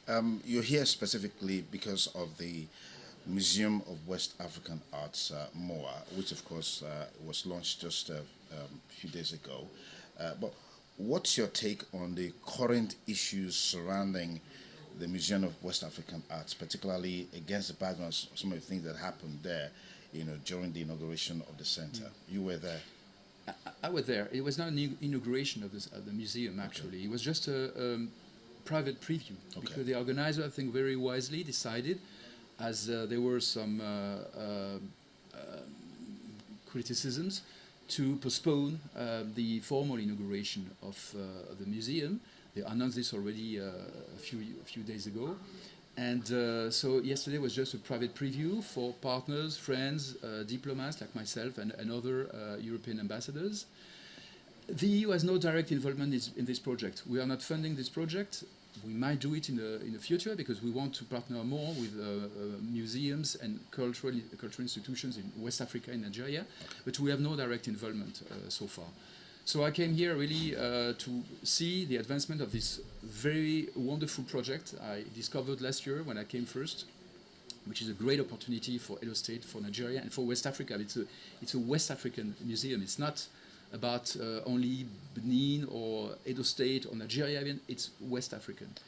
And I must say that the experience that we had yesterday was quite unpleasant and deplorable, because this private event on a private property was disrupted by so-called protesters who came in, allowed by the police, because there was security all around, but they left them in. And they disrupted the whole event. So it's exactly how you scale off. You scale off investors and development partners coming in good faith, to partner with your community. And Germany, for instance, has invested 8.5 million euros in this project. If now they see that this project cannot operate normally, I mean, the conclusions will be quite clear, not only for Germany, but for all European stakeholders. Fantastic. Let's look at a general issue that relates to the involvement of the Western world in Africa in terms of development, in terms of partnership, in terms of insecurity. Talking about partnership, we're seeing, the European Union, for example, always disposed to giving loans to African countries, Nigeria inclusive. The perspective of these loans being a trap for developing countries, underdeveloped countries. What are your thoughts? What's the Commission perspectives on this? Well, this is a trap where we felt collectively, the lenders and our African partners 30 years ago, and we had at the time to pardon part of this debt, to do a whole work to get out of this situation. So now, through, in particular, our new cooperation strategy, which is called the Global Gateway Strategy, we are very attentive not to fall again into this trap. So we limit the level of indebtedness of partner countries. We give subsidized loans. We don't want to fall again into this trap. And what we are seeing with concern is that African countries, some of them, are falling again into this situation with other lenders, not the European Union, because we've learned from our first experience. So this is why now we work very much with financial instruments, blending loans with grants, for instance, subsidized loans which create revenues for the country, so making sure that they can be reimbursed. So it's really a point we are very attentive to. On a global scale, we've seen the disappearance of peace, so to speak, at the global level. I mean, the Hamas-Israeli crisis there's a ceasefire, there's some sort of agreement, but we're still seeing some measure of violence. We saw recently the RSF activities in Sudan, particularly in Al-Fasher. That crisis is still going on. And these activities or events that are unfolding globally that undermines peace globally, what's your perspective of the fact that it's like the world is hamstrung in terms of dealing with these issues, nipping them at the bud before it blossoms, it flourishes, snowballs into huge crisis like you're seeing now in Sudan. Hunger is there in Hamas, there's starvation, there's poverty, and all of these issues happening. Why is it so difficult for the world leaders to have a consensus in terms of how they can collectively respond to these issues? Because we have collective rules in the United Nations Charter, international law. And what we have seen over the last 10 years or so is that very important players have not respected these rules. Take the case of Russia in particular. Yeah, Russia and Ukraine. The Russian invasion to Ukraine, which started in fact in 2014, then it became full scale in 2022. Then we, each from a permanent member of the Security Council, a country which is supposed to be a guarantor of these rules, then it shows that everybody can do anything and violates international law without punishment. And so this is why it's so important, and this is why the European Union insisted so much that all countries in the world had to condemn the Russian invasion to Ukraine. And most countries, including Nigeria, have done that. But others, including large democracies, have not done so. When you say large democracy, are you talking about the US? The US has done so, but others have not. Okay. And then, other crises also popped up. And then when the law starts to be broken here and there, it just becomes contagious. Ambassador Gottner Mignaud, thank you so much for your time. Truly appreciate this conversation. Pleasure. Thank you, sir. Okay, I've been talking with Ambassador Mignaud, who is the head of the European delegation to Nigeria and Africa, is currently in Edo State on a visit, and we've been engaging him on a wide range of issues. Thank you for staying with us, and have a beautiful day ahead. Bye for now.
It's Law and You, the program that brings legal issues to the people and the people to the law. Today, we shine the spotlight on accountability in governance, a cornerstone of democracy that ensures those entrusted with power do not abuse it or abandon their duties. But what happens when public officials fail to perform? Are citizens helpless observers, or does the law empower them to demand change and seek redress? From petitions and, of course, public interest litigations to recall processes and legal sanctions, this edition explores the legal remedies available to citizens when elected or appointed officials fail in their duties. We will be speaking with legal minds and, of course, rights advocates on what the Constitution says and what the court can do and what you, as a citizen, must know. And don't forget, you stay with us on Law and You as it unfolds the power of the law in the hands of the people. My name is Philip Omao-Gyukpo. We'll be looking at accountability in governance and, of course, legal remedies, that the citizens can explore. We will also have the opportunity to have the presence of a custodian of the law in the person of Emmanuel Obakwalo. Big thanks for always having time to be part of the show. Good afternoon, Philip. Good afternoon, Nigerians. All right, let's quickly set the ball rolling. A lot that needs to be done as regards getting it right. We have a system that needs to, work effectively. But first of all, what is accountability in governance?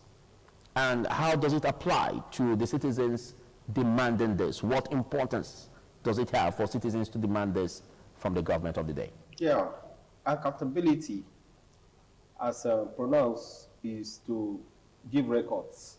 So accountability in governance is the presentation of records on government's administration to the people and how those records have been properly handled by those in government. That is just accountability. So accountability is to ensure that the people understand and have knowledge on how governance is being carried out on their behalf by those in government. Okay, but what is the importance? Why should they do that? Yeah. If you look at governments, from the definition of democracy, it's a government of the people, for the people, and by the people. That is what democracy is. And now government is a machinery of governance. So those who are in government, they are managing the wealth of the nation on behalf of the people. And as such, they must give account of how those resources that are made available by the people on the people, so that the people will now understand and have knowledge properly on how governance is carried out. And this government, the governance must be on the benefit of the people. That is all. That is the singular reason why there must be accountability in governance. You don't go into administrative spree or financial spree on how to just spend public funds without being accountable to it. Okay, do you see a disconnect in between, as in the aspect of the government functionaries, backing on the accountability project, to make sure that they give account to the people and render their still worship. And again, the aspect of the people, those who are being governed, demanding this. Do you see a disconnect? Yes, I say a disconnect because if you look at the provisions of the Constitution, the extant Constitution of the Federal Republic of Nigeria, which upholds and observe and also demand practice of the separation of power, which is spelled out of and enshrined in section 4, 5, and 6, is all about accountability. And also, if you look at section 85, subsection 1 of the extant Constitution, we provide for the office of the Auditor General of the Federation. The essence for the office of the Auditor General of the Federation is to provide for accountability, because he is the one who will audit government accounts, he audit government expenditure, and now know how money or monies that belong public fund has been used, administered, or utilized for the benefit of the people. So there is now a disconnection. Why do I say so? Because even the legislative arm, who ought to carry out oversight function in ensuring that the executive, which is vested with the power to perform executive function, and also the runnings of government on behalf of the people, are doing that as spelled out by the law. Unfortunately, we have a legislature, particularly in this Fourth Republic, that is so lackadaisical and a rubber stamp. So wherein instead of them to carry out their function, they are busy carrying out the lullaby of on your mandate we shall stand. That is not the reason why they are elected. That is not why a legislative function. The legislative function is to ensure that accounts and accountability as rendered by the executive are done on behalf of the people, even to them, properly, so that the people can now be beneficiaries of government expenditures and the runnings of government. Okay, when you say the legislative arm seems to be failing in that, let's draw a dichotomy, because I understand separations of power, by Montesquieu has brought a situation where the legislative arm, make laws, and of course, while the executive implement these laws, and then the judiciary, interpret and settle disputes, between all of this. Are you saying generally that the legislative arm under the system we operate in Nigeria is faulty to a point where any elected official seems to be tilting towards executive? Yes, and I did say that with specific reference to the current legislative arm of government we have. Did you say that, or do you say that as regards the officials or the system of practice? It's not the system, because the Constitution does spell out how... Stricto sensu, it's a constitutional provision. And I also told you about section 85, subsection 1 of the extant Constitution, which also provide for the office of the Auditor General. So it is not a problem of the law? It's not a problem of the law. The law is there. Is the performance of the law now. And the legislative arm also have what we call oversight function, to question how public funds are being used. But here we are. We have a legislative arm of government with specific reference to the National Assembly, who approve all manner of laws. And the same National Assembly does not take time to ask questions on how those laws are used for, the performance, how the executive arm of government, how they be able to administer those laws, and how it has been of benefit to the people of Nigeria. There's no question with reference to that. And that is why you see that it appears that there is no accountability to the people of Nigeria. And that is one of the weak point, pitfalls of this administration that we have just now. Okay. But what do you see as a causative factor? Because everything seems to be placed on a vote. The ayes have it, or the nay.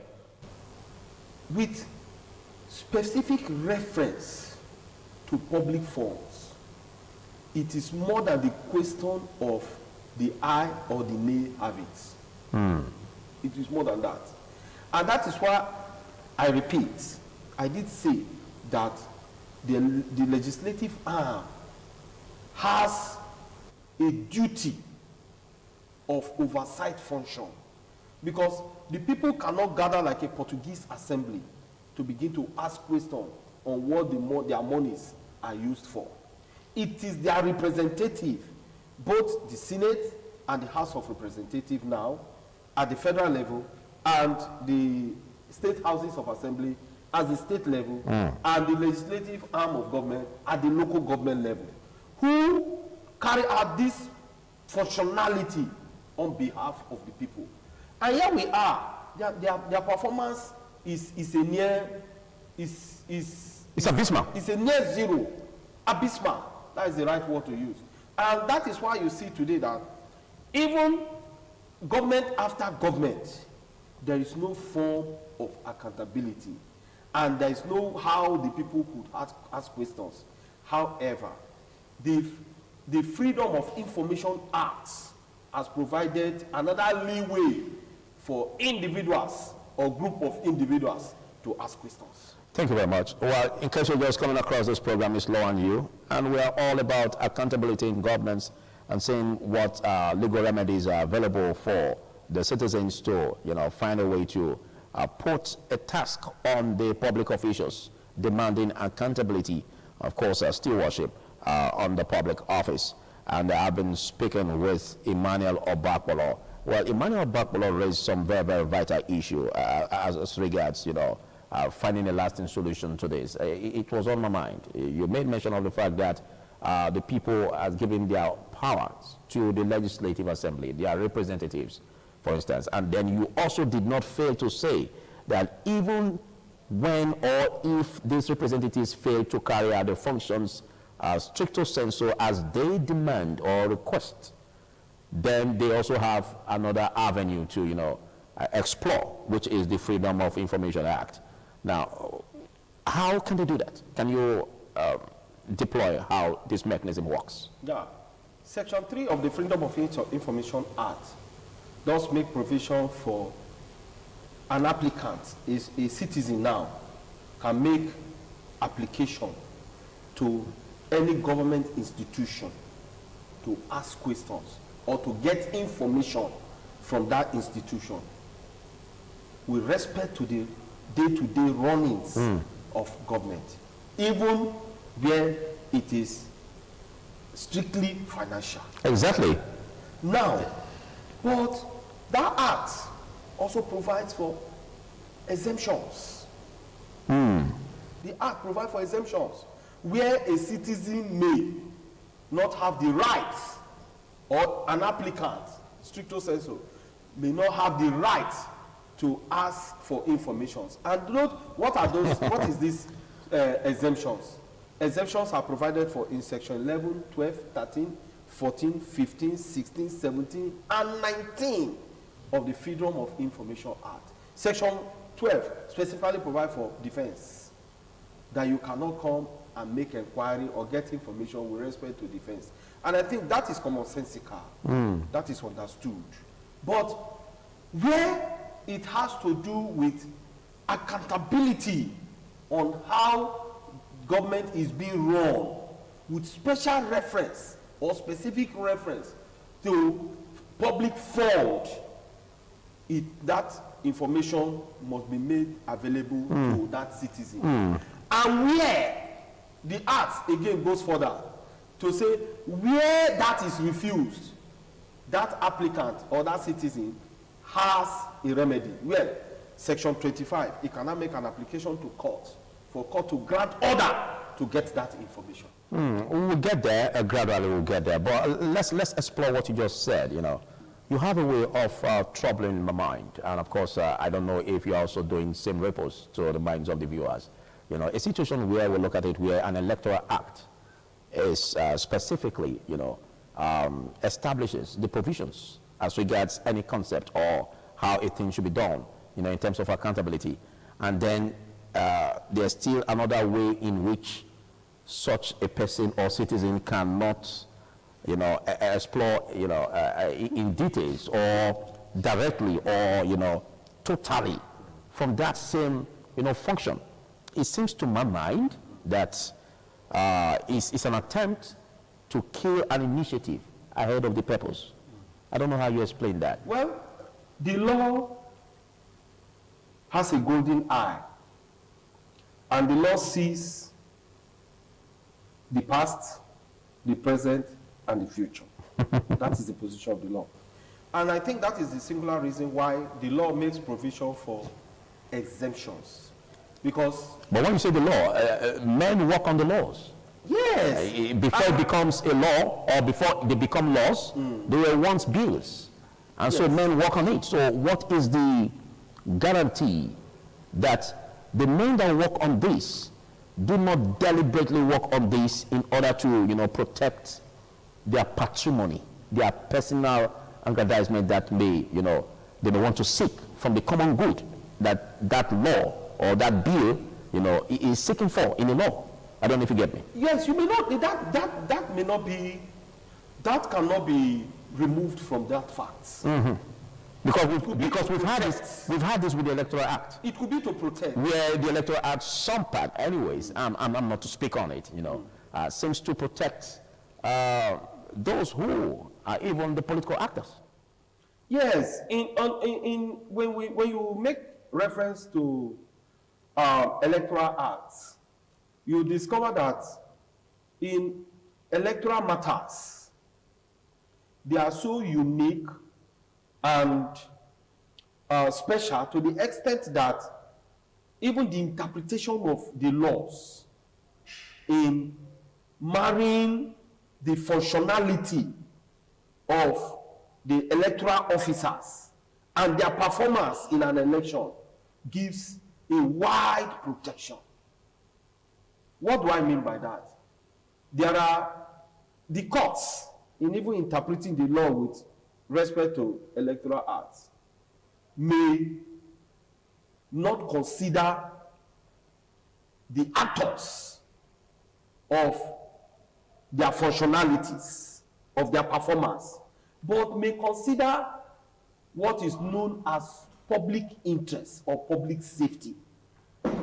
That again, to some of us, we may question that what do we mean by public safety, where there is an infringement on the rights of the voter or the electorate.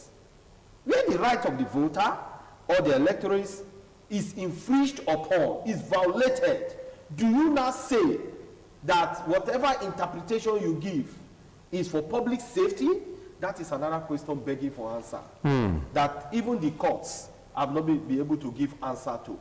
But however, we've witnessed a lot of abracadabra, legal abracadabra, but with special reference or specific reference, to my mind, to the last 2023 general elections. We've seen it. Before now, we've seen that the court visit the law strictly on electoral matters. But just now, we've seen how there is protection with respect to that. But again, let's look at the subject matter. I did say that the Freedom of Information Acts provide for exemptions. And those exemptions are specified in sections 11 to section 19, with the removal of section 18 of the Freedom of Information Act. And that you can go to court as a remedy, section 25.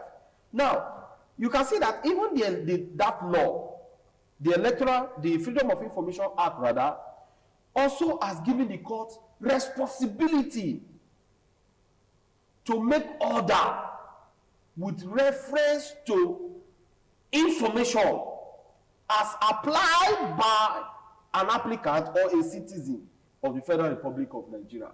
So, it's still within the wisdom of the court to so grant or to refuse. Again, we may have the challenge of interpretation in the nearest future. Thank you very much. But you just raised an issue that needs to be explained in total, because there's this aspect of, getting allocations that the federal government has given to each state, for instance, in their monthly revenues, of course, monthly allocations from the federal government to the states. We've always seen it where it is not properly broken down.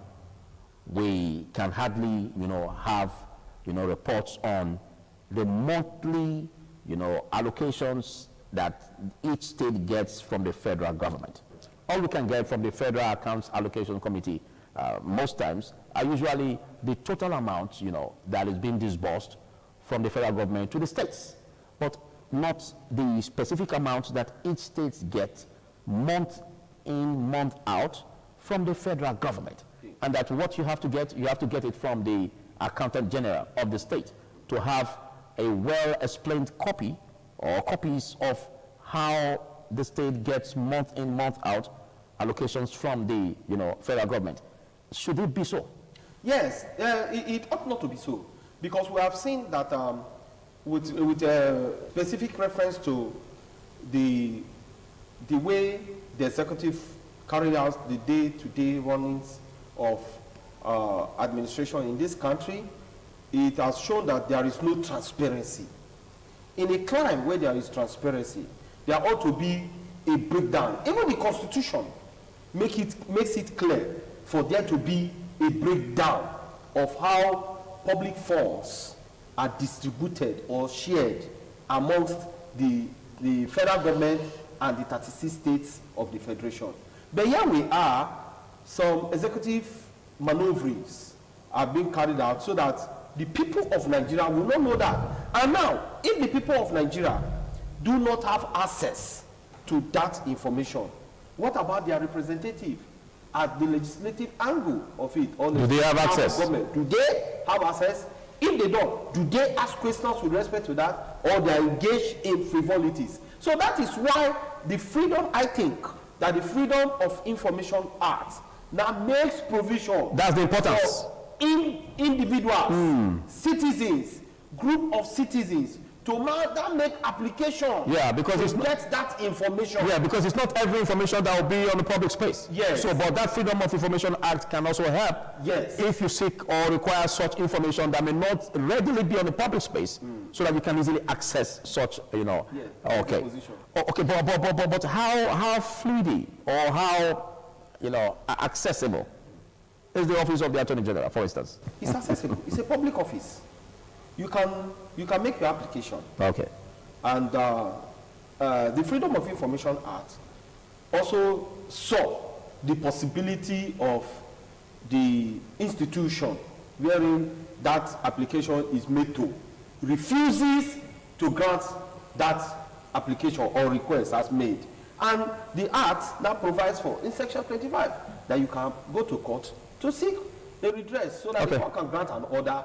And once the court grants an order, you bring that order to them so that they can furnish you with whatever information are specified in your application. All right, this is quite a sensitive topic, and we will not be able to exhaust it in one episode.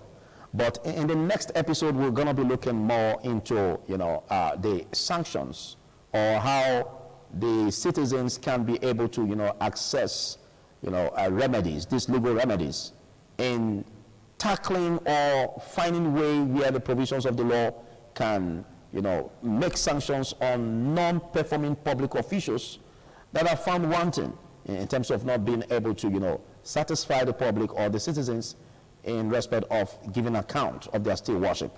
And that will be done basically, next week. But before we round off on this, let's look at the aspect of the legislative arm, for instance, that you raised. This is an important arm of government that helps to oversee, deploy, that helps to, look into oversight functions, of the executive. Now, how can we strengthen this body in order to be able to, help in accountability of the executive? The law is clear with reference to legislative oversight, and that the legislature, their function as provided for by the Constitution is not just to make laws. Like we have agreed, they also have oversight functions to perform. Yes. And when they refuse, but they are lagging in that aspect. Like what you said, they are lagging in that aspect. Yes. So how do we strengthen that arm? But first of all, what could be the causative factor, and how can we strengthen that arm for it to be found, living up to expectation? With with the kind of legislative representative we have and the unique structure of Nigeria, democratically, legally, and otherwise, we may have just one function or one role to play, and that is where you discover now to the citizens, where the citizens of Nigeria discover that the members of the legislative arm of government are not carrying out their functions as legislative arm. In the next election, don't vote for them. Okay, you are talking about, okay, before that, we could also, explore the aspect of the recall process. And of course, sanctions that may also be given on that. But well, that would be what we will be having same time next week on Law and You. Well, a big thanks for taking our time to be part of this. Basically, that's what we're going to be looking at in the next episode, because we want to look at the recall process. How is it done? And of course, sanctions that will be given on non-performing public officials. How would that be carried out? So big thanks for taking our time to be part of this. It's a pleasure to be. My name is Philip Omol Gripo. We'll see you same time next week. Bye for now.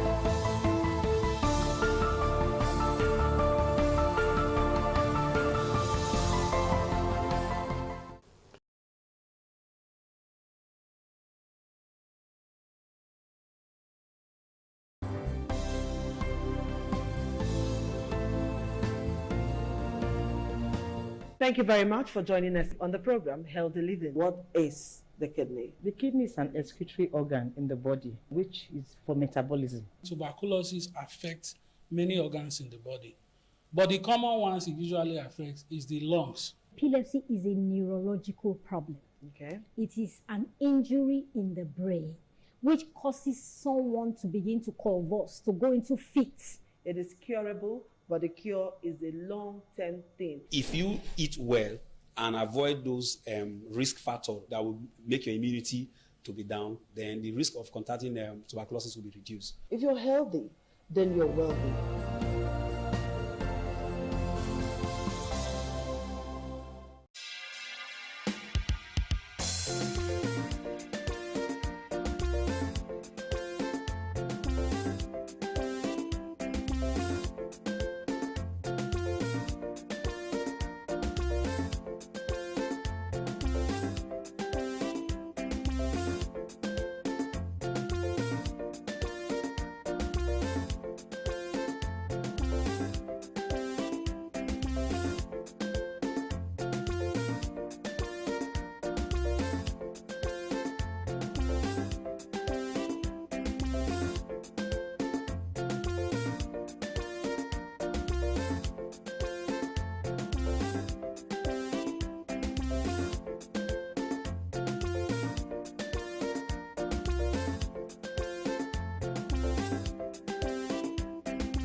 ITV, certainly the best.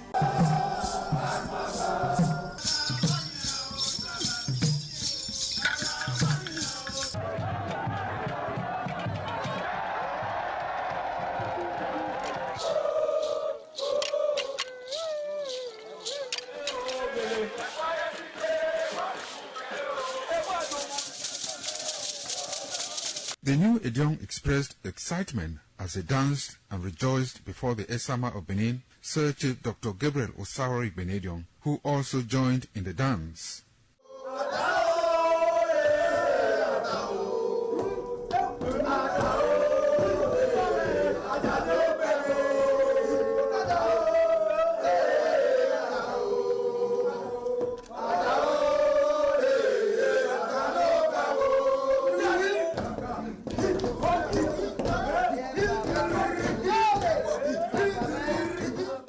as visiting and paying of homage to various homes of senior elders continued. The initiates spent 7 days performing diverse kinds of rites as required by tradition. They were furnished with rules and regulations regarding their new office as Edion. That I grew up in this community to the point that they have now also chosen me as an elder in this community. It's a thing of great joy. All thanks to the Esama of Benin, my people, my family, everybody, all Okada community for this great honor. I am very, very grateful. Well, this is my brother. I'll call him my uncle because he grew up with my father. I'm so proud of him because we are doing the same rituals as the Edions of the Okada. It is our duty for us to make this place a greater place, for outsiders to come and see the goodness of God in Okada. And I'm proud of every one of us here. So shall it be to each and every one of us in Jesus' name. Okada zima, Esama zima dion, Bona zima dion, Obala zima dion, Manawe Mari Esama dionena, Mimado Pom Esama, Mimado Beken Esama, Emana dio Warena, Esama Magbeken, Osaba, Obuyo Bitone, no get Tony Maga, not Yami Magame. Manido Beken, the Emma Yafe, Emma Hato, Emma Agmo, Aropai Wuduri, Emma Diawagene, all the Tiagoyano, Emi Magame, and they just listen on me on fun. In this summer, in our father's house, in respect of our initiation to elders at young level. As tradition demands, we are here today to come and also pay homage to him, for him to also pray for long life and prosperity. The climax after 7 days was paying of homage again to the Odion Way, where he gave the initiates the full rights to function and to henceforth participate in meetings with Edion. It will go down in the history and minds of Okada community, Ovia people, Edo State, and Nigeria in general. The ambience, style, and the colorful ceremony associated with the 2025 initiation into the Edion Council of former Governor of Edo State, Chief Lucky Nosaka Igbenedion, his brothers Bright Ayamakwe Igbenedion, Honorable Charles Osenwige Igbenedion, Peter Osawari Igbenedion, Dr. Fred Osawuni Igbenedion, Barrister Mike Osane Igbenedion, Executive Director Operations, ITV and Radio, Chief Elder Gwede Wonse, Honorable Efosa Douglas Igbenedion, Ukbonwa Igbenedion, Osawe Igbenedion, Edosa Igbenedion, Dr. Daniel Omorige Igbenedion, as well as Agbong Steve Igbenedion, among other sons of Okada.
Hello there, thank you for joining us on this special interview series on independent television.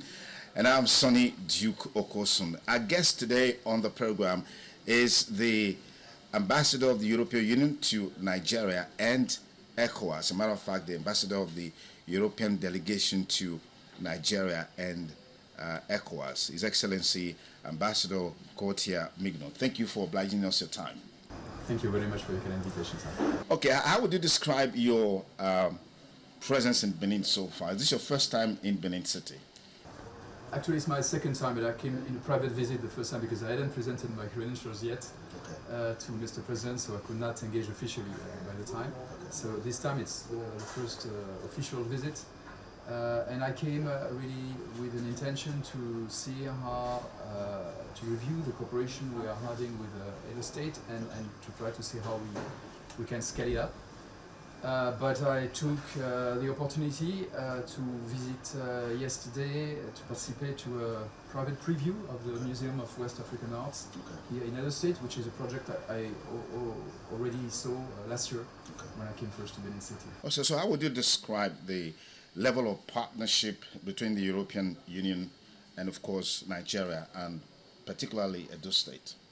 Well, with Nigeria, the European Union, together with its member states and its development banks, what we call Team Europe, I think is the first partner, is Nigeria's first partner in many, many areas, in trade and investment in particular, and also in cooperation in many areas. And we have 730 million euros in grants for bilateral cooperation with Nigeria between 2041 and 2027, plus also sizable amounts of loans, subsidized loans. And with Edo State, we've had good cooperation in several areas. I'm thinking in particular of support to migration governance and support to stranded migrants returning to Nigeria, and many of them are from Edo State. And in the last few years, we supported more than 23,000 people to come back and reintegrate into their communities nationally, and many of them in Edo State, just to name an example. So voilà, we think we can do more in other areas. We're also working in digital economy, in renewable energy, and also in projects for communities. But I always come with states so important like Edo State with an idea of how to try to improve and strengthen what we are doing already. All right. What is the policy thrust of the European Union in terms of opportunities for young people as it relates to education? Well, for us, education is key, and young people are a cross-cutting priority in a country like Nigeria. So in all our projects, we integrate a dimension for young people and also for women. And in particular, as far as young people are concerned, we are funding a big national project called Nigeria Jubilee Fellowship Program.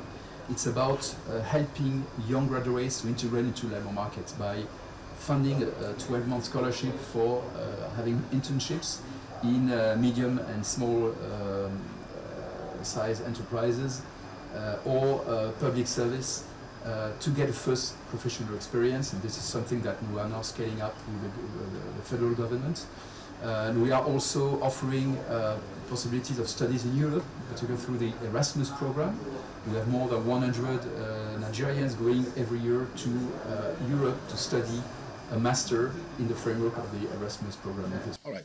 What is the policy thrust of the European Union in terms of opportunities for young people as it relates to education?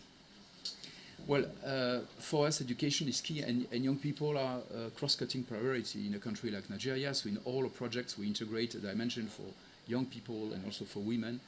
And in particular, as far as young people are concerned, we are funding a big national project called Nigeria Jubilee Fellowship Program.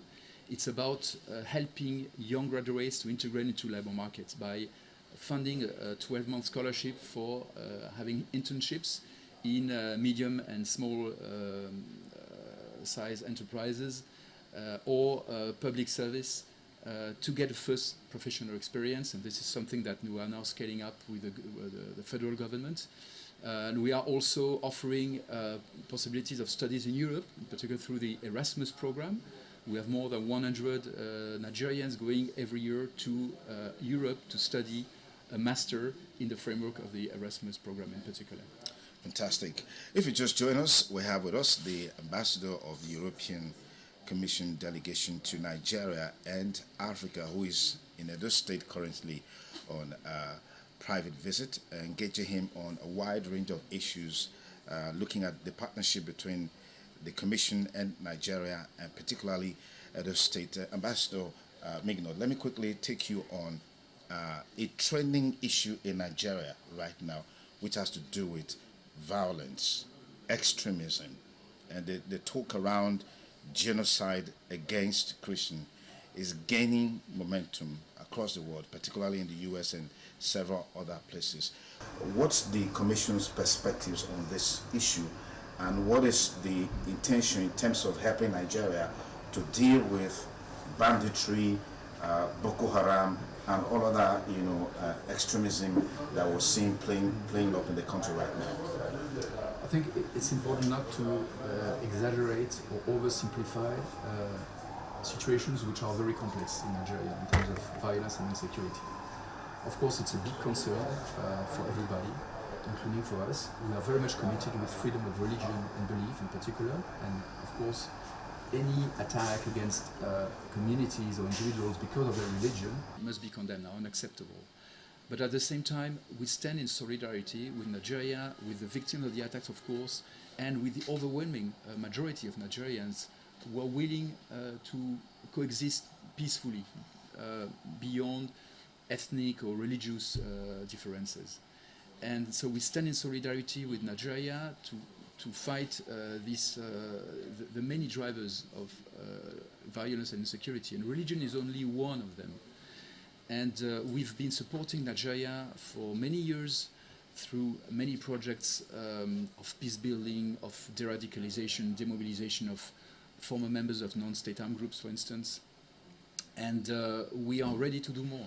The European Union some 12 years ago received the Nobel Prize for Peace. And so we always feel the necessity to be up to this great distinction that we received, to work on peace building, to work also and strengthen our relationship on security and defense with Nigeria, but in a spirit of partnership and of respect for Nigeria's sovereignty.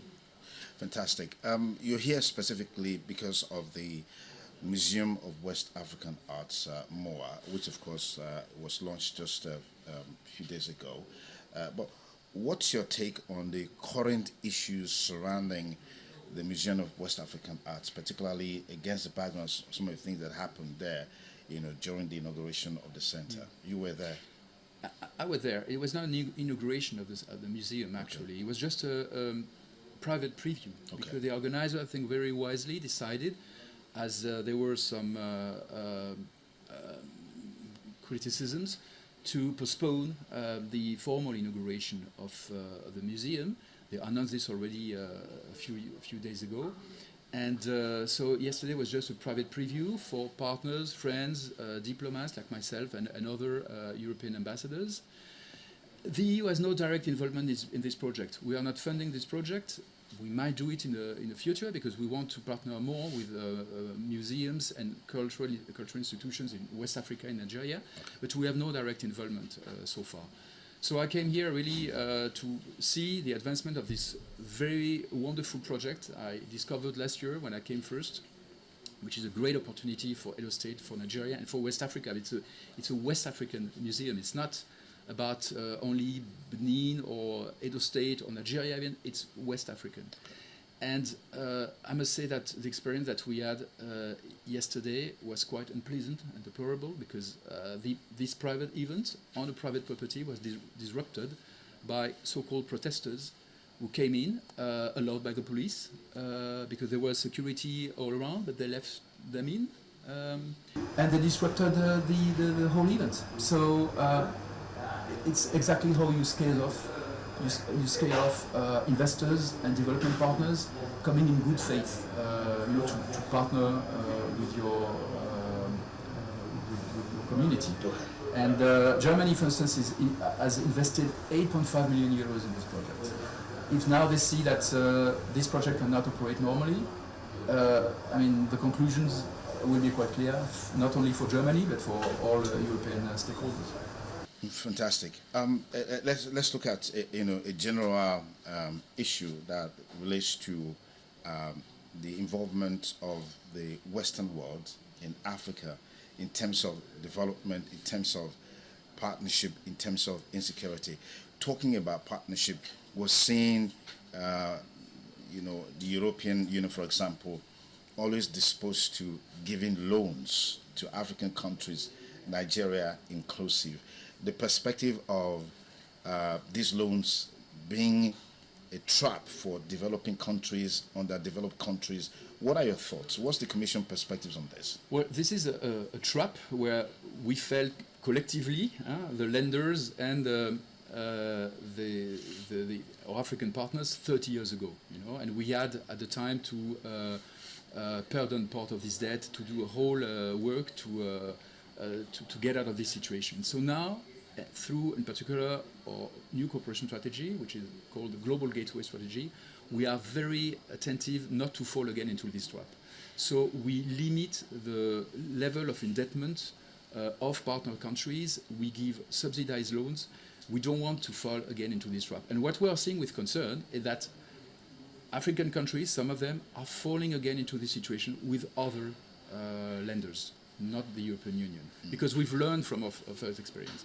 So this is why now we work very much with financial instruments, blending loans with grants, for instance, subsidized loans which create revenues for the country, so making sure that they can be reimbursed. So it's really a point we are very attentive to. On a global scale, we've seen the disappearance of peace, so to speak, at the global level. I mean, the Hamas-Israeli crisis there's a ceasefire, there's some sort of agreement, but we're still seeing some measure of violence. We saw recently the RSF activities in Sudan, particularly in Al-Fasher. That crisis is still going on. And these activities or events that are unfolding globally that undermines peace globally, what's your perspective of the fact that it's like the world is hamstrung in terms of dealing with these issues, nipping them at the bud before it blossoms, it flourishes, snowballs into huge crisis like you're seeing now in Sudan. Hunger is there in Hamas, there's starvation, there's poverty, and all of these issues happening. Why is it so difficult for the world leaders to have a consensus in terms of how they can collectively respond to these issues? Because we have collective rules in the United Nations Charter, international law.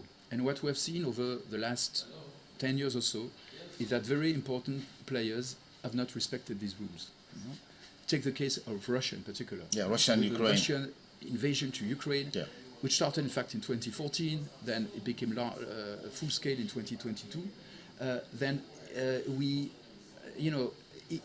from a permanent member of the Security Council, a country which is supposed to be a guarantor of these rules, then it shows that everybody can do anything and violates international law without punishment. And so this is why it's so important, and this is why the European Union insisted so much that all countries in the world had to condemn the Russian invasion to Ukraine.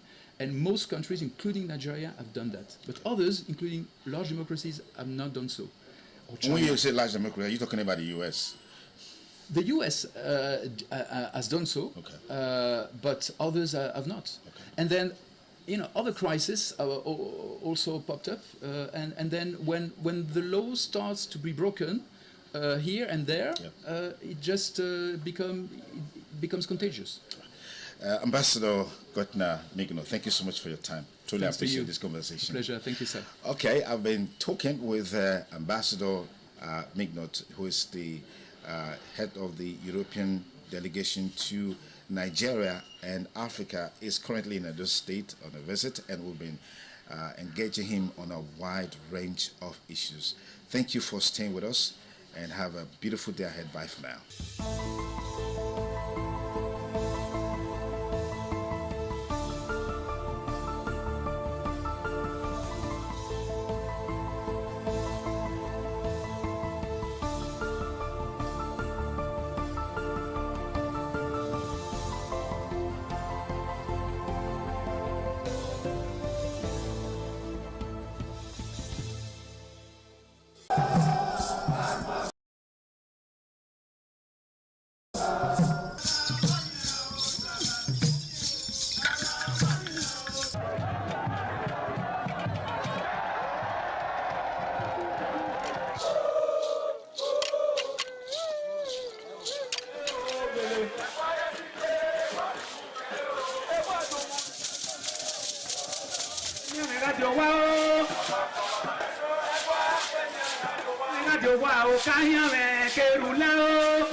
Omonomba Nedo Ukwakwalopolo Ewai II, Oba of Benin, performing during the 2025 Ododua Festival.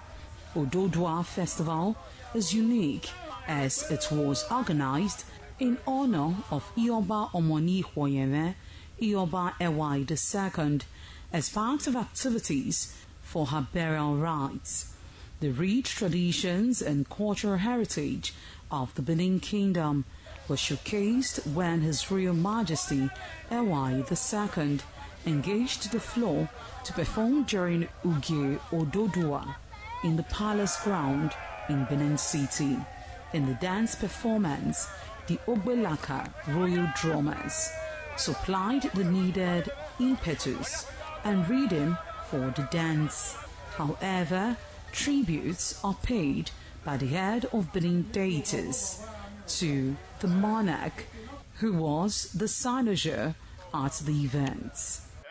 The event can best be imagined as the spiritual rejuvenation, stunned, spectaculars and guests at the colorful ceremony. 7 masquerades representing 7 spirits and deities conveyed different meaning in company with the head of the deities of Benin, with the Oba of Benin, who exhibited a grand cultural dexterity in his dance steps.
ITV, certainly the best.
Thank you very much for joining us on the program, Healthy Living. What is the kidney? The kidney is an excretory organ in the body, which is for metabolism. Tuberculosis affects many organs in the body, but the common ones it usually affects is the lungs. Epilepsy is a neurological problem. Okay. It is an injury in the brain, which causes someone to begin to convulse, to go into fits. It is curable, but the cure is a long-term thing. If you eat well and avoid those risk factors that will make your immunity to be down, then the risk of contracting tuberculosis will be reduced. If you're healthy, then you're wealthy.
To tackle insecurity headlong at UTIDE. TA evaluated an August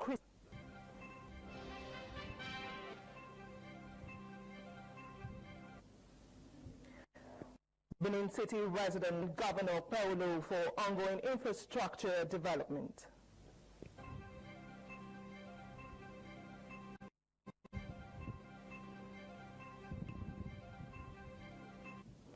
Choral group delights the Esama of Benin with Christmas carols and powerful Bible renditions.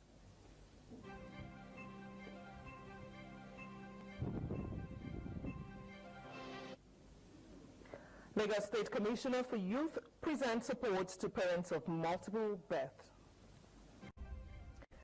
Good evening, Nigeria, and welcome to Network News on Independent Television, reaching you live from the nation's capital. I am Joyce Ikogu. I'm being joined by Sonny Duke Okosun from our Benin Network Center. Hi, Sonny. Hope preparations for the festivities are going on well. Hello, Joyce. It's a pleasure to always be with you on the ITV Main News. Of course, as you can see, I'm gearing up for Thursday's big day, which is Christmas. Awesome. And also joining from our Lagos Network Center is Joshua Ukata. Hi, Josh. How is Lagos today? Good evening, Joyce. It's doing good. Good in the network news. All right, let's set sail.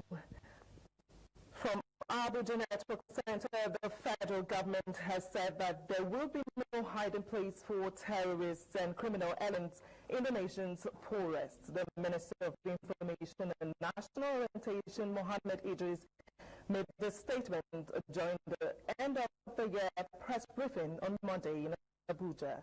ITV's Abigail Aderemi reports that the minister also stated that Nigeria is emerging years of economic and security strain, stating that reforms undertaken by the Tinubu-led administration is yielding results across key sectors.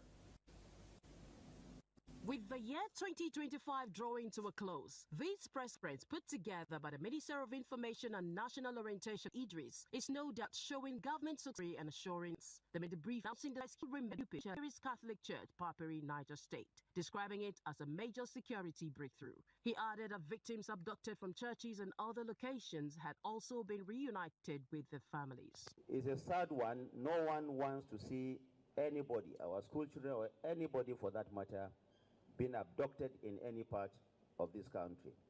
And let me reassure you that President Bola Ahmed Tinubu has given a charge to the security agencies to ensure that this...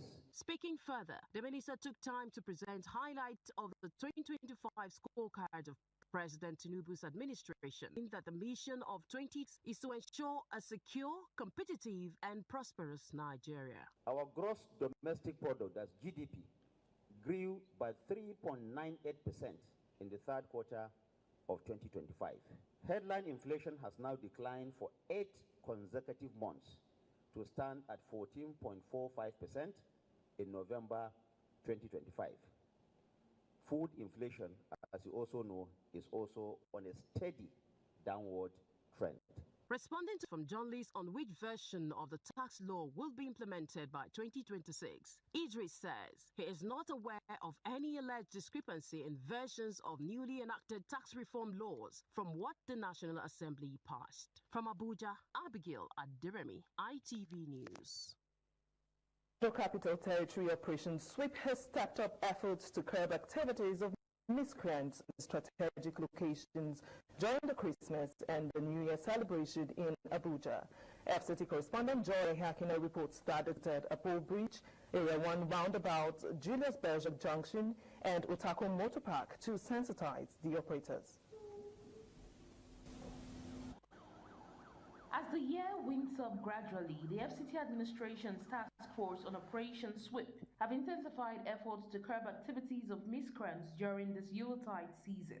The team, led by the Director, Department of Security Services, Adamu Gwari, who was represented, visited Apple Bridge, Area 1 roundabout, Julius Berger Junction, and Otako Motor Park to sensitize the operators. The Minister of the Federal Capital Territory, Barrister Yenson Wike, has given marching order to the security agencies under the Operation Sweep that every form of criminalities to be crushed accordingly.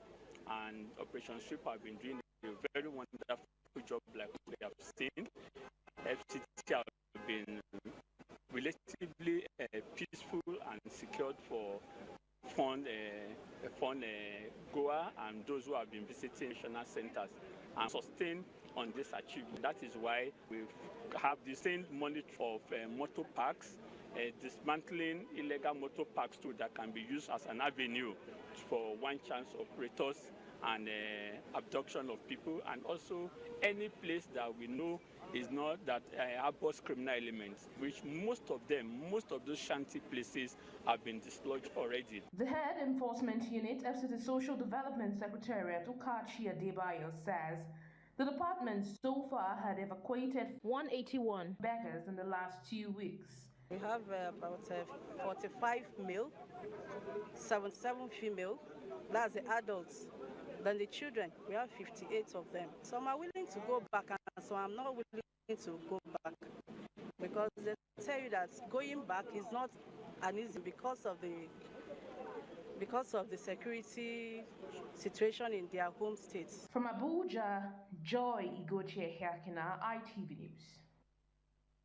Is the Managing Director of Lifebridge Group and Properties Limited, Dr. Nwaneri Obinna, has praised the company's staff for their unwavering commitment to its values and visions.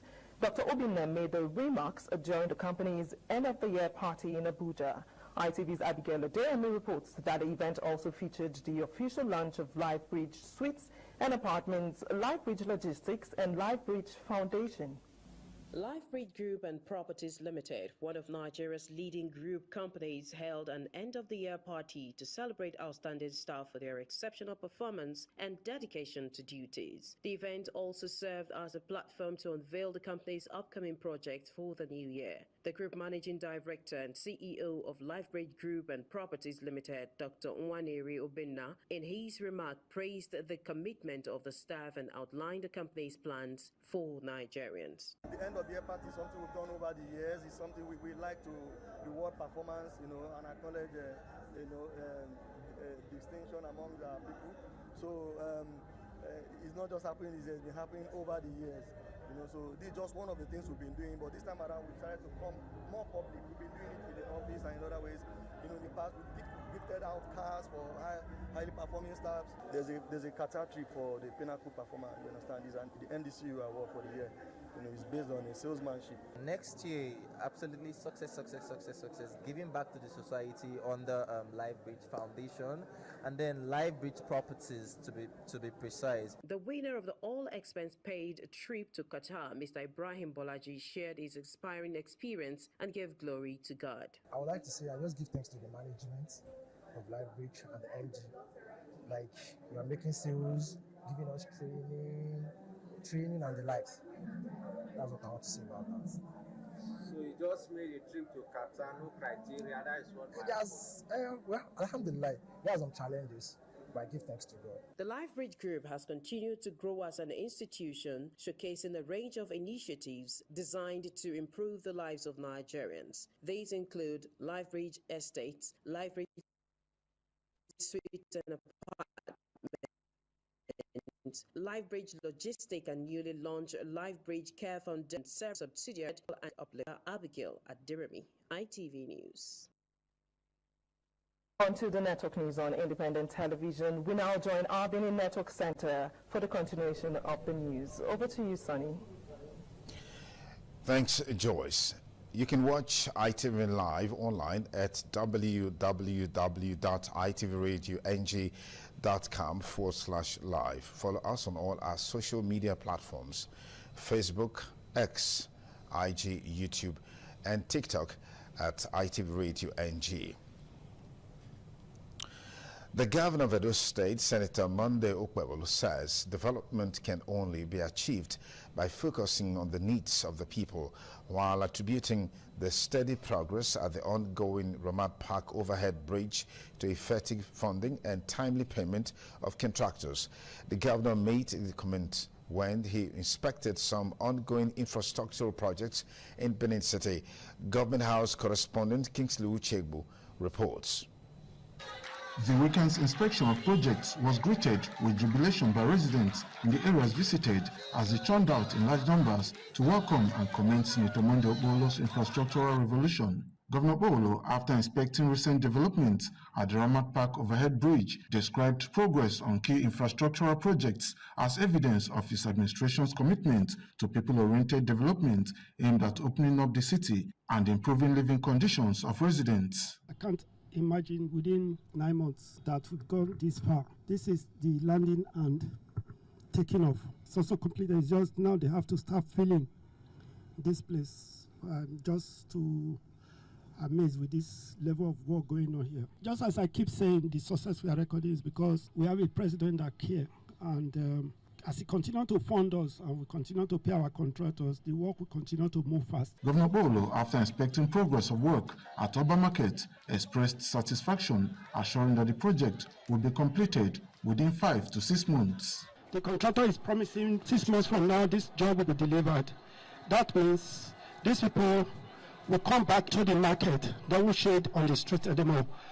And then we move to the other side of the market so that the people on the other side also will join these people until everywhere is completed. Traders at Oba Market commended the administration for the reconstruction of the market, describing the project as timely. As he live in house, go and vigilate the work when they do. I pray that God Almighty will strengthen him. Governor Bolo also inspected ongoing construction of Ute Palace Road, Temboga Road, Upper Mission Extension Junction by Adoawa, as well as Catholic Charismatic Renewal Road at Ekema Road, where residents commended ongoing infrastructural development across the state. Landlord, talk to tenants in this community. You say no, you come and you rescue us. God will bless you and Wale. Kingsley Uchebu, ITV News. The Benin City Choral Group brought the magic of Christmas to the residents of the Isama Benin.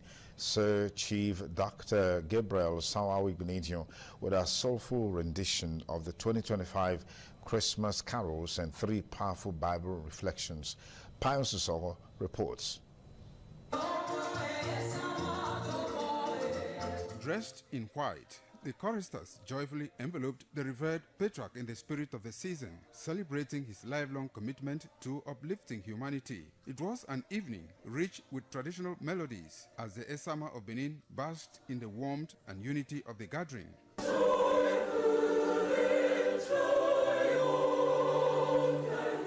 Barrister Peter Otaigbe, a close friend of the Ibenedion family, delivered the first Bible reading from Genesis chapter 2, reflecting the fall of humanity. The second reading, taken from Luke chapter 1, verses 26 to 38, was rendered melodiously by Favor Omobude. Was thou eating of the tree whereof I commanded thee, that thou shouldest eat, and be not said, the woman whom thou gavest to me, she gave me of the tree, and I did eat. The angel Gabriel was sent from God into a city of Galilee named Nazareth to a virgin espoused to a man whose name was Joseph of the house of David, and the virgin's name was Mary. Reverend Father Stephen Dombury concluded the session with a stirring homily drawn from the Gospel of John. He reminded the gathering that through disobedience a curse came upon the earth, but through the birth of Jesus Christ, redemption was made available to all. The message was clear. When we celebrate the birth of our Lord Jesus Christ, we remember that it is because of Jesus that we are able to be free from this darkness. As the festive season continues, the House of Ibenedion remains a center of Christmas cheer, with choristers and well-wishers spreading joy and goodwill. From Benin, Pius Nsogo, ITV News. For more on ITV's network, we now join our Lagos Network Center. Over to you, Josh. Many thanks, Joyce. Moving on from the Lagos State government has officially presented financial assistance to parents of multiple births across the state. Governor Babajide Sanwo-Olu says the support is a ministry commitment to building an inclusive government that caters to the needs of all rest. Mercelina Nkwo has this. The financial support parents of multiple, the governor represented by the State Commissioner for Youth and Social Development, Mr. Mubalaji Ogulende, said initiative aligns with the team's agenda, which ensures that all Lagosians have belonging. What we've witnessed this morning is our own way of giving back to vulnerable families, but in this case, families giving birth to quadruplets and triplets that have written to us for some support. Yeah. It's Christmas is the season of giving. We have deemed it fit, to call these families in and to give them a token towards the festive period. Speaking on the development, the Permanent Secretary, Ministry of Youth and Social Development, pharmacist Toyin Oke Osoyin Tolu, noted that it is important to the state government regardless of social or economic status. Is to support them during the process of bringing up the children. What this is, it is a support. And to show that they matter to us, to show that they're important, that's it. Benefit of the gesture expressed appreciation to Governor Babi Sanwo-Olu and the Committee for Youth and Social Development for the timely support. From Lagos, Marcelina Unkwo, ITV News. The Lagos State Traffic Management Authority, LASTMA, says it has operationalized an expansive intelligence-driven traffic control framework designed to ensure smooth vehicular movement and enhance public safety across the Lagos metropolis during the festive period. The agency notes that the Yuletide season is marked by a significant increase in traffic volume occasioned by concerts, carnivals and end-of-the-year celebrations, religious gatherings, and recreational activity. To address this surge, LASTMA says it has operational readiness through the strategic development of experienced traffic officers, enhanced surveillance, and continuous monitoring of traffic corridors, event-prone areas, commercial hubs, and key roads across the state. The manager of LASTMA, Mr. Olalikon Bakareoki, has called on owners and operators of event centers, clubs, lounges, and other entertainment facilities to put in place effective internal traffic and parking management arrangements that can adequately patrons within the cities in order to prevent traffic congestions on adjoining roads. Joining us on the ITV Main News tonight. It was a grand ceremony over the weekend in Benin City when the solemnization of holy matrimony between Osayi Zina Izeyamu and Hayford Osayinta Idoekime took place. Wellington Akwedeja reports that the former governor of Edo State, Chief Lucky Nosahai Benitio, Edo State Deputy Governor Mr. Dennis Idahosa, senators, and first-class tradition rulers attended the wedding ceremony. As from today, accept you, Hayford Osayinta Idoekime, as my husband. I marry you. I surrender myself to you. Exchange of marital vows and administration of marriage oaths on Osayi Zena Izeyamu and Hayford Osayinta Idoekime at the Redeemed Christian Church of God, Region 13 on Sapele Road, Benin City. The church was packed full with dignitaries, including the senator representing Edo South, Barrister Neda Imaswe, member representing Oredo Federal Constituency, Engineer Sosa Iyawe, a prominent traditional personality from Delta State, Chief Amami Ayiri, retired and serving Chief Justices in Edo and Delta State, who were on the ground to honor Izeyamu and Idoekime families. One of the officiating priests, Peter Balogun, in a homily urged the couple to build their marriage on God and cultivate the habit of perseverance, especially during challenges. Grace is not a Bible school subject. Grace is not a message. Grace is a person. His name is Jesus. The event later shifted to a grand reception at the military hospital on Airport Road, Benin City, in a beautiful decorated tent where guests were lavishly entertained. The chairman of the occasion and the former governor of Edo State, Chief Lucky Nosakari Gbenejo, gave a word of advice to the newlywed. You can never win any argument without argument against a woman. So when it's time to argue, it's better for you to listen. And Osayi, as a medical doctor, you must learn to take care of your husband, both mentally, physically, and of course spiritually. Nathan Neda Emmanuel also prayed for the success of the marriage. Just looking at his demeanor of the bride and looking at her upbringing, I believe that there will be a couple of refuge. The couples said they believe in God as they settle down. I pray we continue laughing the way we like to laugh now. I really appreciate everyone who has come to celebrate us. Parents of the couple, Pastor Osagi Izeyamo, Mr. Matthew Idoyekeme, thank God for the array of guests that show love to their family. We are very grateful for honoring us with the presence. We thank God for the presence of Pastor Charles Salwa and the wife. Rock of Ages, we appreciate you. Thank you so much. Also thank you, the Secretary of PFA, Pastor Phil Aloji. I want to appreciate the Special Advisor to the Governor of Religious Matters, Apostle Suleiman. I want to especially acknowledge and appreciate the presence of the former governor and his wife, Edo State. My boss, my leader, Chief Lucky Mr. I wish them to have a happier marriage than all the marriages before them. The traditional marriage has also been held the previous day from Benin, Wellington, Akorida, ITV News.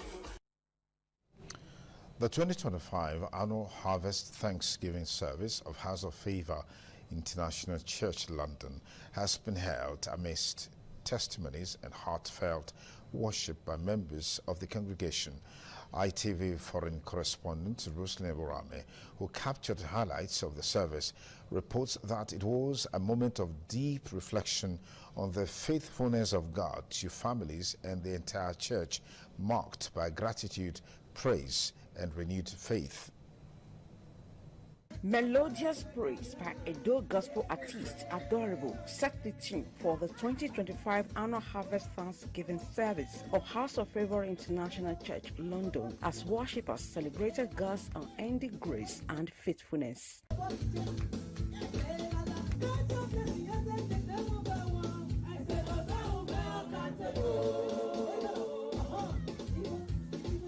In a sermon titled Joyful Celebration, the senior pastor, Reverend Lakionewu, drawing inspiration from the biblical story of David, encouraged the congregation to trust God for restoration in every area of their lives. You are a candidate of restoration. Amen. Many years have been wasted.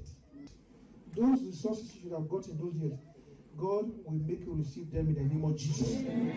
Senior Pastor Lakionewu and his wife, Pastor Jane, thereafter offer special thanksgiving to God, which follows by various groups and units in the church, including the Men of Valor, Radiant Women Group, teenagers, youth, children, as well as the media and ushering departments, took turn to offer special thanksgiving to God. Some members also shared testimonies of healing and abundant mercy in their families.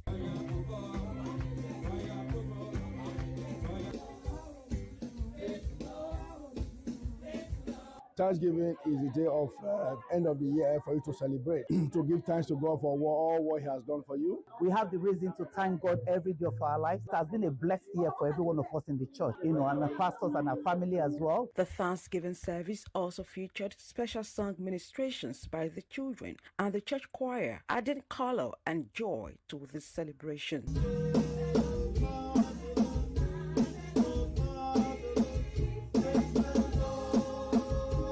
From London, Ruslan Eborame, ITV News. The zeal for leadership combined with genuine entrepreneurial skills formed the bedrock of good governance needed in Africa, not necessarily in terms of monetary proclamation. This was the consensus of various guest speakers at the second edition of the Success Conference organized by the Good News Obayiwana Foundation in Benin City. The report by Albert Abangba is presented by Efosa Owangwe. The 2025 edition of the Success Conference, which was attended by various stakeholders, provided an opportunity for participants and guests to brainstorm and cross-fertilize ideas for the common good of African leadership. In his opening speech, Peter Asibo encouraged participants to take seriously the discussions at the conference, internalize them, and return home as agents of change. The convener of the event, Good News Obayuana, said the conference was organized to bring great minds together to chart a way forward for a transformed African leadership. This has been an amazing event. No doubt people's lives have been changed, transformed, and I can guarantee for a fact that we're going with this mindset that Africa indeed is rising, and who will be that change agent that will build Africa for greatness. The first and second speakers, Mr. Blessing Okori and Dr. Taboside Osado, were of the view that truly successful entrepreneurs are those who are able to solve societal problems. If this entrepreneurship is meant for you, you will know. You won't be comfortable where there is no growth. You can't stay where there is no expansion. Like, you're not comfortable. If you must be an entrepreneur, you must dare new path. You must solve problems innovatively. On his part, renowned broadcaster Dr. Sonny Dukokosun opined that leadership transformation is not merely on the synergy between entrepreneurship and leadership, but on the genuine ability to harness both effectively. The citizens of those countries cannot agree on how they can harness these resources for the betterment of the country or the continent, as the case may be.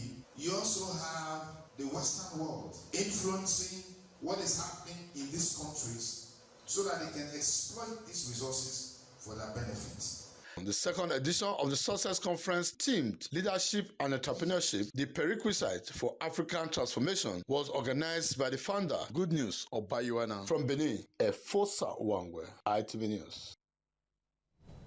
More stories on the ITV menus tonight in just a moment after this commercial break. Please stay with us.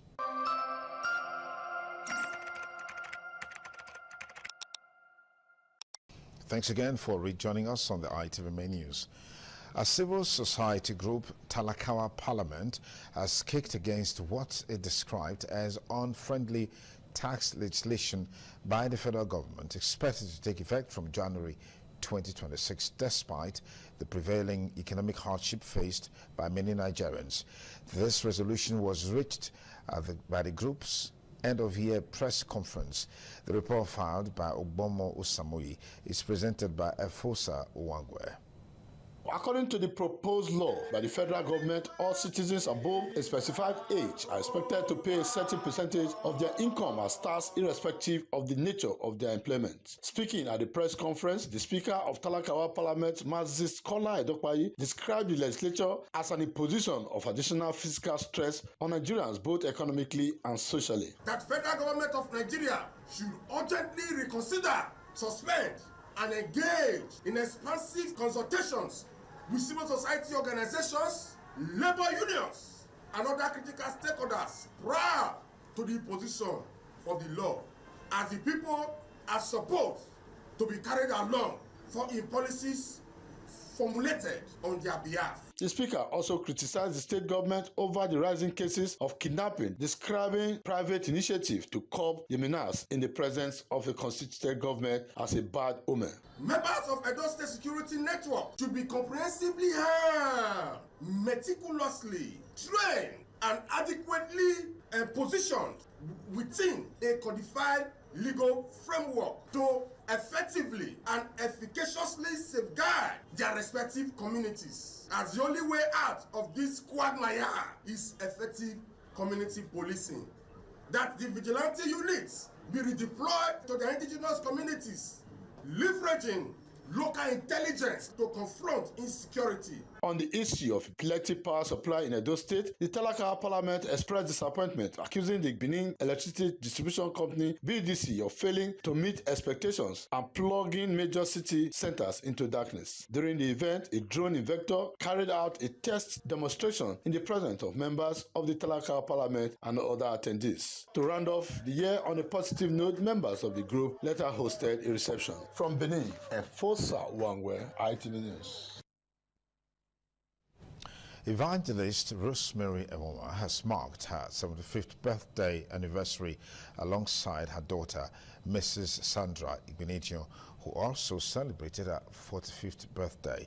The double celebrations took place at St. Lawrence Centre, Bromley Cross, London, and was attended by family members, friends, and other notable personalities. ITV correspondent in the UK, Rosalind Evorame, completes the report.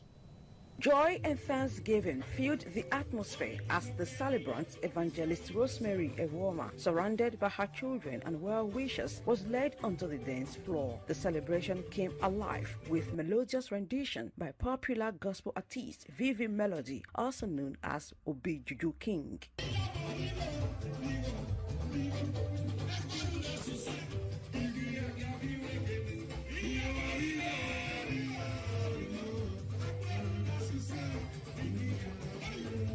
Her daughter and co-celebrant, Mrs. Sandra Igbenedion, joined her siblings and guests in a joyful dance, marking the moment of memorable celebration of faith, family, and gratitude. Both celebrants later cut their birthday cake, expressing heartfelt gratitude to God for life, good health, and divine preservation. As they come and celebrate with me, they will know Jesus, they will closer to God, and God will submit all their needs in the mighty name of Jesus. I'm happy, I'm super excited, and I want to thank everyone that has been here to celebrate with us. May God bless you all in Jesus' name. Amen. Children and grandchildren of Evangelist Rosemary Ewoma described her as a loving mother, a devoted intercessor, and source of inspiration to many. We pray that God that has begun a good work in her is able to bring it to completion until the day of Jesus Christ. I want to wish my grandma a happy birthday. I love you so much. I'm happy and just excited for the fact that we're able to celebrate another year with our grandma. Guests traveled from the United States and other parts of the world to London to honor the mother and daughter on the special day. At 75, Evangelist Rosemary Ewoma remained committed to spreading the gospel, engaging in daily social media evangelism, encouraging believers across the globe. From Catford, London, Rosalind Evorame, ITV News. We'll take another pause for some commercials. We'll be back with more news in just a moment.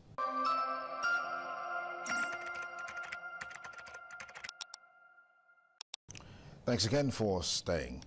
As the hospitality industry continues to expand in Benin City, a new food and lifestyle destination has emerged, adding flavor, employment opportunities, and social value to the city's growing economy.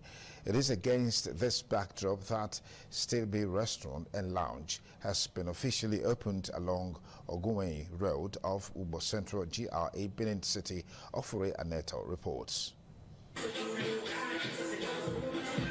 The atmosphere was lively as guests, friends and well-wishers gathered at the newly unveiled Still Be Restaurant and Lounge to witness the commencement of full operations. The facility featured a well-stocked bar with assorted wines and spirits, VIP indoors and outdoor lounges, as well as a restaurant offering a wide range of mouth-watering meals including burgers, pastries and local delicacies. Speaking at the opening, the Chief Executive Officer, Mr. Solomon Imariat Bontois, said the establishment was created to deliver premier customer service, quality meals, and a relaxing ambience, while also contributing to job creation and economic growth in Edo State. We are giving Benin people and Edo people a new face of good customer service, entertainment, a way to enjoy good food without no stress. Some guests at the event expressed satisfaction with the facilities and commended the vision and initiative of the proprietor. The restaurant settings is very nice ambience, palatable meals available,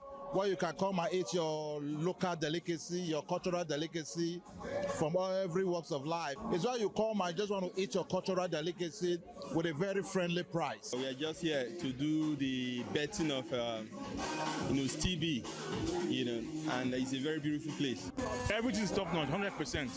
From the kitchen to the grilling to the bar to the line, everything is 100%. We came to celebrate with him. Your money, what's the value of whatever you're looking for here? He has done a great thing, so I appreciate. So I have to be here because I celebrate success.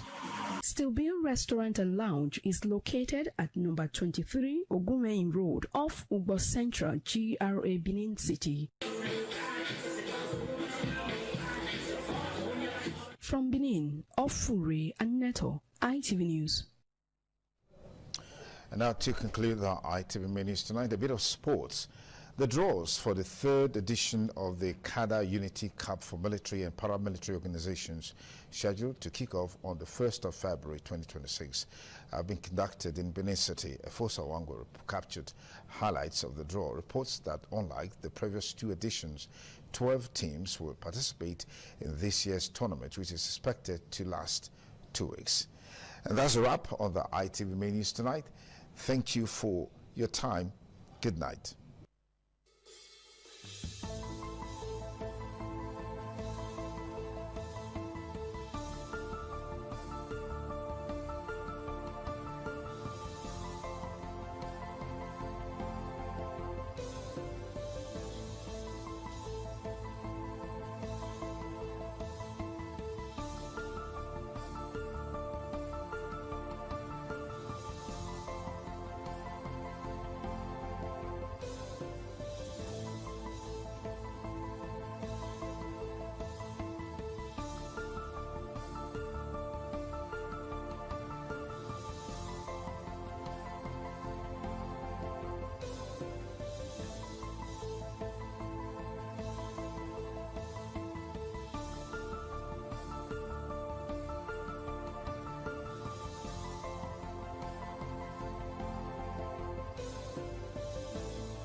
ITV, certainly the best.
Thank you very much for joining us on the program, Healthy Living. What is the kidney? The kidney is an excretory organ in the body, which is for metabolism. Tuberculosis affects many organs in the body, but the common ones it usually affects is the lungs. Epilepsy is a neurological problem. Okay. It is an injury in the brain, which causes someone to begin to convulse, to go into fits. It is curable, but the cure is a long-term thing. If you eat well and avoid those risk factors that will make your immunity to be down, then the risk of contracting tuberculosis will be reduced. If you're healthy, then you're wealthy.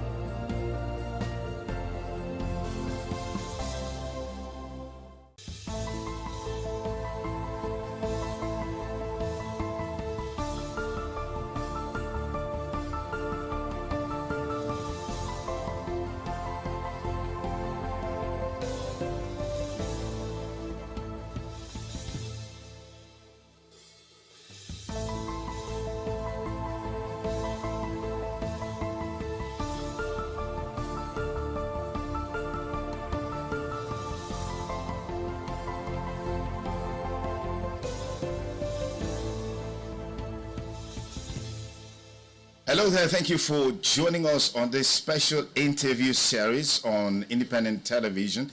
And I'm Sonny Duke Okosun. Our guest today on the program is the Ambassador of the European Union to Nigeria and ECOWAS. As a matter of fact, the Ambassador of the European Delegation to Nigeria and ECOWAS, His Excellency Ambassador Gauthier Mignon. Thank you for obliging us your time.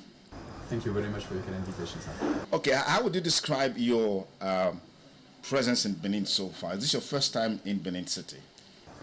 Actually, it's my second time, but I came in a private visit the first time because I hadn't presented my credentials yet to Mr. President, so I could not engage officially by the time. So this time it's the first official visit. And I came really with an intention to see how, to review the cooperation we are having with Edo State and to try to see how we can scale it up.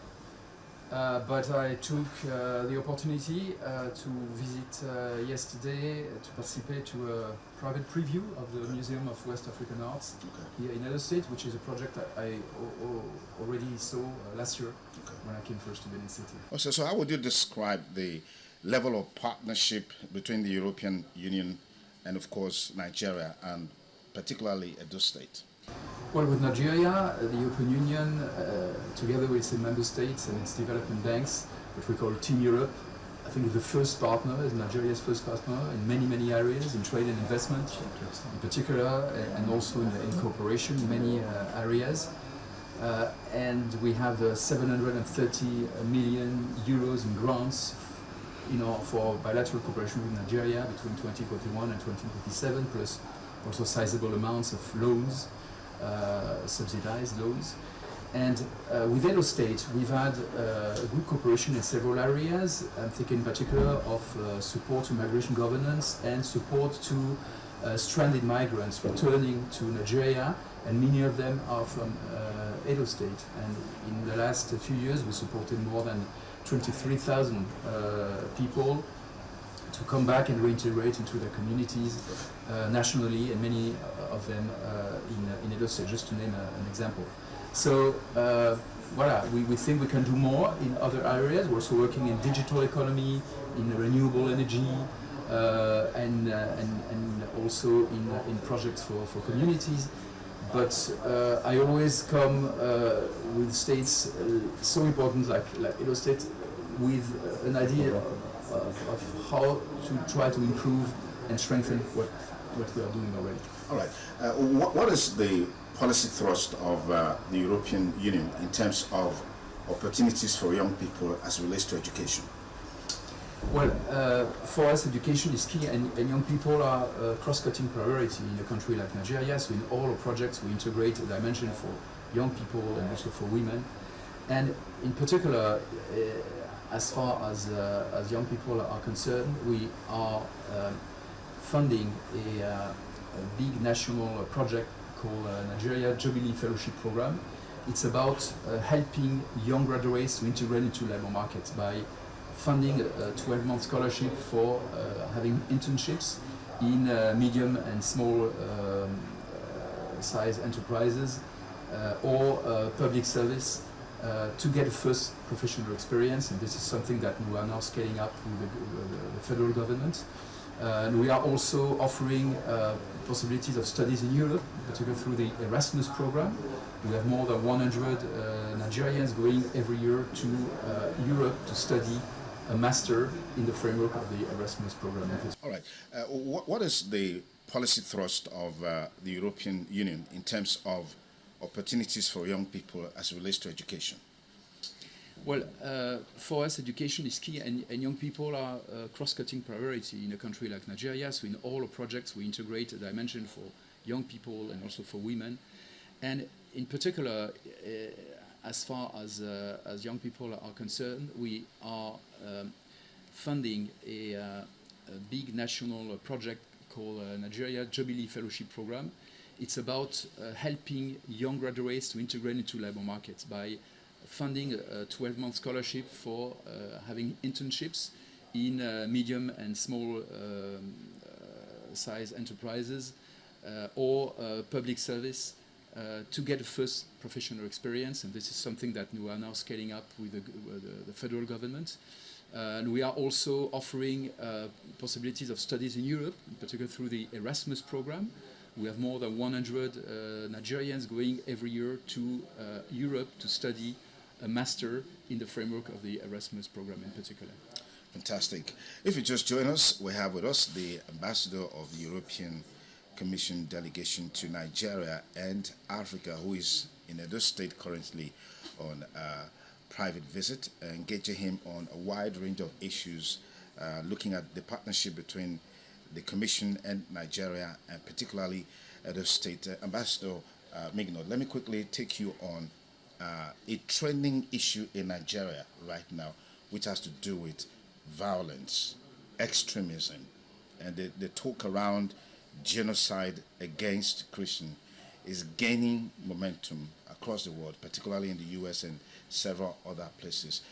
What's the Commission's perspectives on this issue, and what is the intention in terms of helping Nigeria to deal with banditry, Boko Haram, and all other extremism that we're seeing playing up in the country right now? I think it's important not to exaggerate or oversimplify situations which are very complex in Nigeria in terms of violence and insecurity. Of course, it's a big concern for everybody, including for us. We are very much committed with freedom of religion and belief in particular, and of course, any attack against communities or individuals because of their religion must be condemned, unacceptable. But at the same time, we stand in solidarity with Nigeria, with the victims of the attacks, of course, and with the overwhelming majority of Nigerians who are willing to coexist peacefully beyond ethnic or religious differences. And so we stand in solidarity with Nigeria to fight the many drivers of violence and insecurity, and religion is only one of them. And we've been supporting Nigeria for many years through many projects of peace building, of de-radicalization, demobilization of former members of non-state armed groups, for instance. And we are ready to do more. The European Union some 12 years ago received the Nobel Prize for Peace. And so we always feel the necessity to be up to this great distinction that we received, to work on peace building, to work also and strengthen our relationship on security and defense with Nigeria, but in a spirit of partnership and of respect for Nigeria's sovereignty. Fantastic. You're here specifically because of the Museum of West African Arts, MOA, which of course was launched just a few days ago. But what's your take on the current issues surrounding the Museum of West African Arts, particularly against the background of some of the things that happened there, during the inauguration of the center? You were there. I was there. It was not an inauguration of the museum, actually. Okay. It was just a private preview, because the organizer, I think, very wisely decided, as there were some criticisms, to postpone the formal inauguration of the museum. They announced this already a few days ago. And so yesterday was just a private preview for partners, friends, diplomats like myself and other European ambassadors. The EU has no direct involvement in this project. We are not funding this project. We might do it in the future because we want to partner more with museums and cultural institutions in West Africa and Nigeria, but we have no direct involvement so far. So I came here really to see the advancement of this very wonderful project I discovered last year when I came first, which is a great opportunity for Edo State, for Nigeria, and for West Africa. It's a West African museum. It's not about only Benin or Edo State or Nigeria even. It's West African. And I must say that the experience that we had yesterday was quite unpleasant and deplorable, because this private event on a private property was disrupted by so-called protesters who came in, allowed by the police, because there was security all around, but they left them in. And they disrupted the whole event. So it's exactly how you scale off. You scale off investors and development partners coming in good faith, to partner with your community. And Germany, for instance, has invested 8.5 million euros in this project. If now they see that this project cannot operate normally, I mean, the conclusions will be quite clear, not only for Germany, but for all European stakeholders. Fantastic. Let's look at a general issue that relates to the involvement of the Western world in Africa in terms of development, in terms of partnership, in terms of insecurity. Talking about partnership, we're seeing, the European Union, for example, always disposed to giving loans to African countries, Nigeria inclusive. The perspective of these loans being a trap for developing countries, underdeveloped countries. What are your thoughts? What's the Commission perspectives on this? Well, this is a trap where we felt collectively, the lenders and our African partners 30 years ago, and we had at the time to pardon part of this debt, to do a whole work to get out of this situation. So now, through, in particular, our new cooperation strategy, which is called the Global Gateway Strategy, we are very attentive not to fall again into this trap. So we limit the level of indebtedness of partner countries. We give subsidized loans. We don't want to fall again into this trap. And what we are seeing with concern is that African countries, some of them, are falling again into this situation with other lenders, not the European Union, because we've learned from our first experience. So this is why now we work very much with financial instruments, blending loans with grants, for instance, subsidized loans which create revenues for the country, so making sure that they can be reimbursed. So it's really a point we are very attentive to. On a global scale, we've seen the disappearance of peace, so to speak, at the global level. I mean, the Hamas-Israeli crisis there's a ceasefire, there's some sort of agreement, but we're still seeing some measure of violence. We saw recently the RSF activities in Sudan, particularly in Al-Fasher. That crisis is still going on. And these activities or events that are unfolding globally that undermines peace globally, what's your perspective of the fact that it's like the world is hamstrung in terms of dealing with these issues, nipping them at the bud before it blossoms, it flourishes, snowballs into a huge crisis like you're seeing now in Sudan? Hunger is there in Hamas, there's starvation, there's poverty, and all of these issues happening. Why is it so difficult for the world leaders to have a consensus in terms of how they can collectively respond to these issues? Because we have collective rules in the United Nations Charter, international law. And what we have seen over the last 10 years or so is that very important players have not respected these rules. Take the case of Russia in particular. Yeah, Russia and Ukraine. The Russian invasion to Ukraine, which started in fact in 2014, then it became full scale in 2022. Then we, from a permanent member of the Security Council, a country which is supposed to be a guarantor of these rules, then it shows that everybody can do anything and violates international law without punishment. And so this is why it's so important, and that is why the European Union insisted so much that all countries in the world had to condemn the Russian invasion to Ukraine. And most countries, including Nigeria, have done that. But others, including large democracies, have not done so. When you say large democracy, are you talking about the US? The US has done so, but others have not. Okay. And then, other crises also popped up. And then when the law starts to be broken here and there, it just becomes contagious.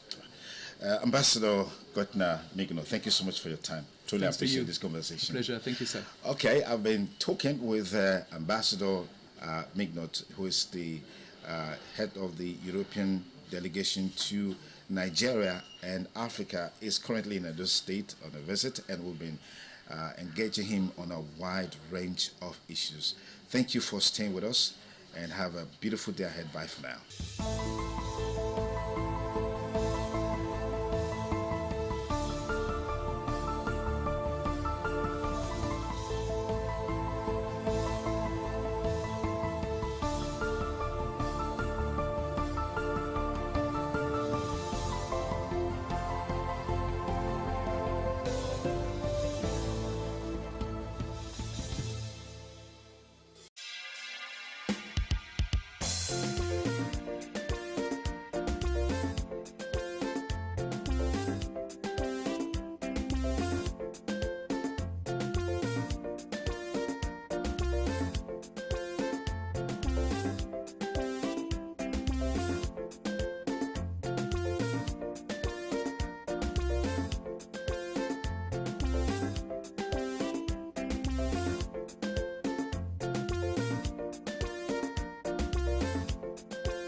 ITV, certainly the best.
Thank you very much for joining us on the program Healthy Living. What is the kidney? The kidney is an excretory organ in the body, which is for metabolism. Tuberculosis affects many organs in the body, but the common ones it usually affects is the lungs. Epilepsy is a neurological problem.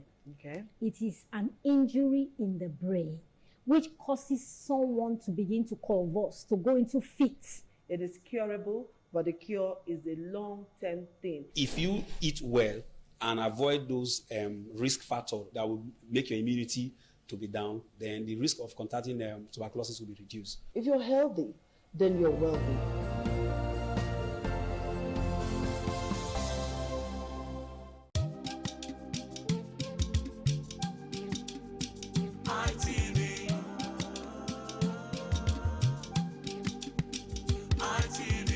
ITV, certainly the best.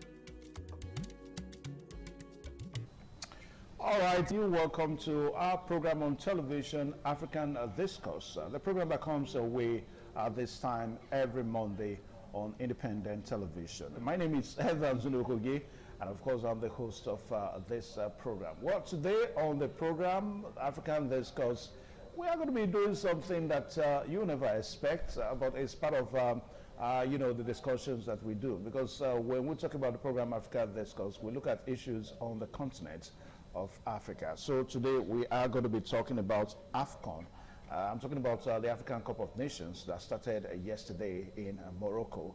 And we're also going to be looking at how it exactly impacts on the continent of Africa.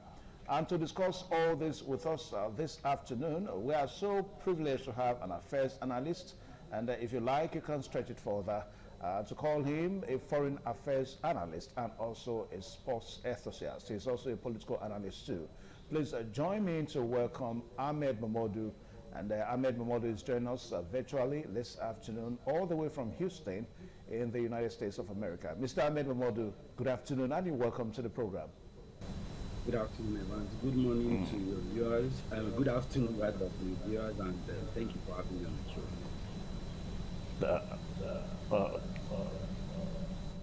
Okay. All right, so let me say compliments of the season to you. Merry Christmas in advance and a prosperous New Year in advance to Ahmed Mamadou. Thank you so much. Thank you indeed. All right then. All right, so like what I said, that we're going to be looking at AFCON, the African Cup of Nations, how it impacts on the African continent. Now, I'll give you a background of the AFCON because we are told that the African Cup of Nations, commonly referred or abbreviated as AFCON, and officially known as the Africa Cup of Nations, is the main biennial international men's association football competition in Africa. It is sanctioned by the Confederation of African Football, CAF, and was first held in 1957. Since 1968, it has been held every 2 years, switching to odd-numbered years. And in 2013, and on the 20th of December 2025, it was announced that the competition would revert to even number years and become a quadrennial event taking place in leap years from 2028. In the first tournament in 1957, there were only 3 participating nations, namely Sudan, Egypt, and Ethiopia. Then South Africa was originally scheduled to join, but was disqualified due to the apartheid policies of the government then in power. Then since then, the tournament has expanded greatly, making it necessary to hold a qualifying tournament. The number of participants in the final tournament reached 16 in 1998. Then 16 teams were to compete in 1996. But Nigeria withdrew, reducing the field to 15. And of course, the same happened with Togo's withdrawal in 2010. And until 2017, the format had been unchanged, with the 16 teams being drawn into 4 groups of 4 teams each, with the top 2 teams of each group advancing to a knockout stage. On 20th of July 2017 and 2019 edition of the tournament was moved from January to June, and all the future tournaments were expanded from 16 to 24 teams. Then also, we understand that Egypt is the most successful nation in the Cup's history, winning the tournament 7 times, with Cameroon winning 5 times and Ghana 4 times. 3 trophies have been awarded during the tournament's history. The current trophy was first awarded in 2002. Egypt won an unprecedented 3 consecutive titles in 2006, 2008, and 2010. Then, of course, in 2013, the tournament format was switched to being held in odd-numbered years so that not to interfere with the FIFA World Cup. Ivory Coast are the tournament's current champions, having beaten Nigeria 2-1 in the 2023 final edition. So what that goes to show that is that the AFCON has, you know, is being held every 2 years. So the last edition you saw AFCON was in 2023. That's about 2 years ago, whereby Ivory Coast had the final match with Nigeria, and of course Ivory Coast won that match, you know, in that competition. So thank God we are here, 2025, and we have the events going on. So as the program progresses, we're going to be maybe making recourse to, the way Morocco, the hosting nation, had to thrust Comoros yesterday 2-0. We are going to be making reference to all that. All right, so Ahmed Momodu, one more time, you're welcome. So as we set the stage for this discussion, when we talk about AFCON, what exactly comes to mind? I mean, as an African and maybe as a sports enthusiast, what comes to mind when we say AFCON? Thank you again for having me on the show, Evans.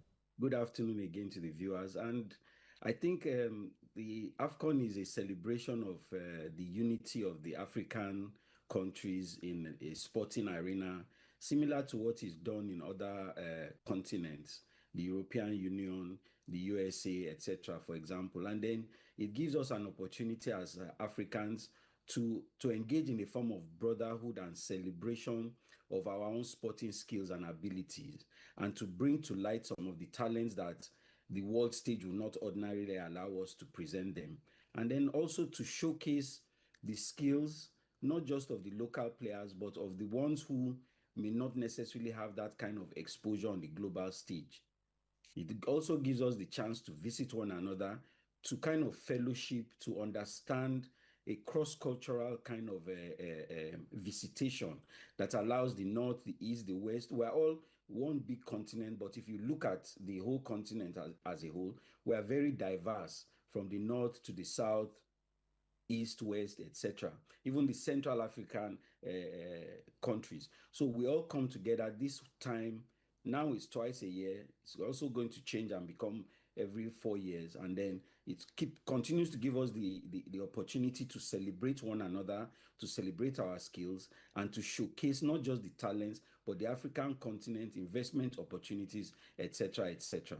So it's a good opportunity for us to keep on allowing ourselves to fraternize with one another. Allowing ourselves to fraternize with one another on the continent of Africa. But away from that now, Ahmed Momodu, now when you look at the plethora of issues on the continent of Africa, the question that we ask is, do you think that an event like AFCON is going to be enough to further cement the continent together in terms of neighborliness, in terms of friendliness, and of course, most especially now that we have issues that borders into insecurity, maybe military junta taking power from democratically elected governments on the continent. So do you think that a tournament like AFCON can maybe remedy those kind of situations? As you know, we've had, let's use the example of the Olympic Games, for example, where Hitler actually hosted the Olympic Games. And what we can draw from that is the fact that the sporting activities are an avenue for us to not just understand one another, but for opportunities to open dialogue, to see each other's point of view sometimes. If Hitler is going to host a sporting event, the benefits from it will be he wants to promote Germany at the time. So we are in Africa, we want to understand what is going on with each other. Generally, we look at the Northern Africans, which Morocco is part of, as more European than African. And this is a good opportunity for us to go there and find out what their own kind of culture is, how we are similar, and the ways we can bring ourselves together. As it regards the security implications and then what is going on in those in that sphere, as many opportunities that are available for us to intermingle, understand, discuss, and try and humanize one another, I think it's a very good opportunity. It's a very good idea. Let us use all of these opportunities to find out how we are more together than what puts us apart. And this is a perfect opportunity for such to carry on. All right, so let us also talk about maybe the AFCON as a breeding point, a breeding ground for stars to be noticed. Because we understand that a lot of stars that have been discovered to Western world, to Europe, it was on this AFCON platform that they were discovered. You want to share light quickly on that? So let's look at Nigeria as an example. We've won the title 3 times. We won the title in 1980, 1999, and 2013.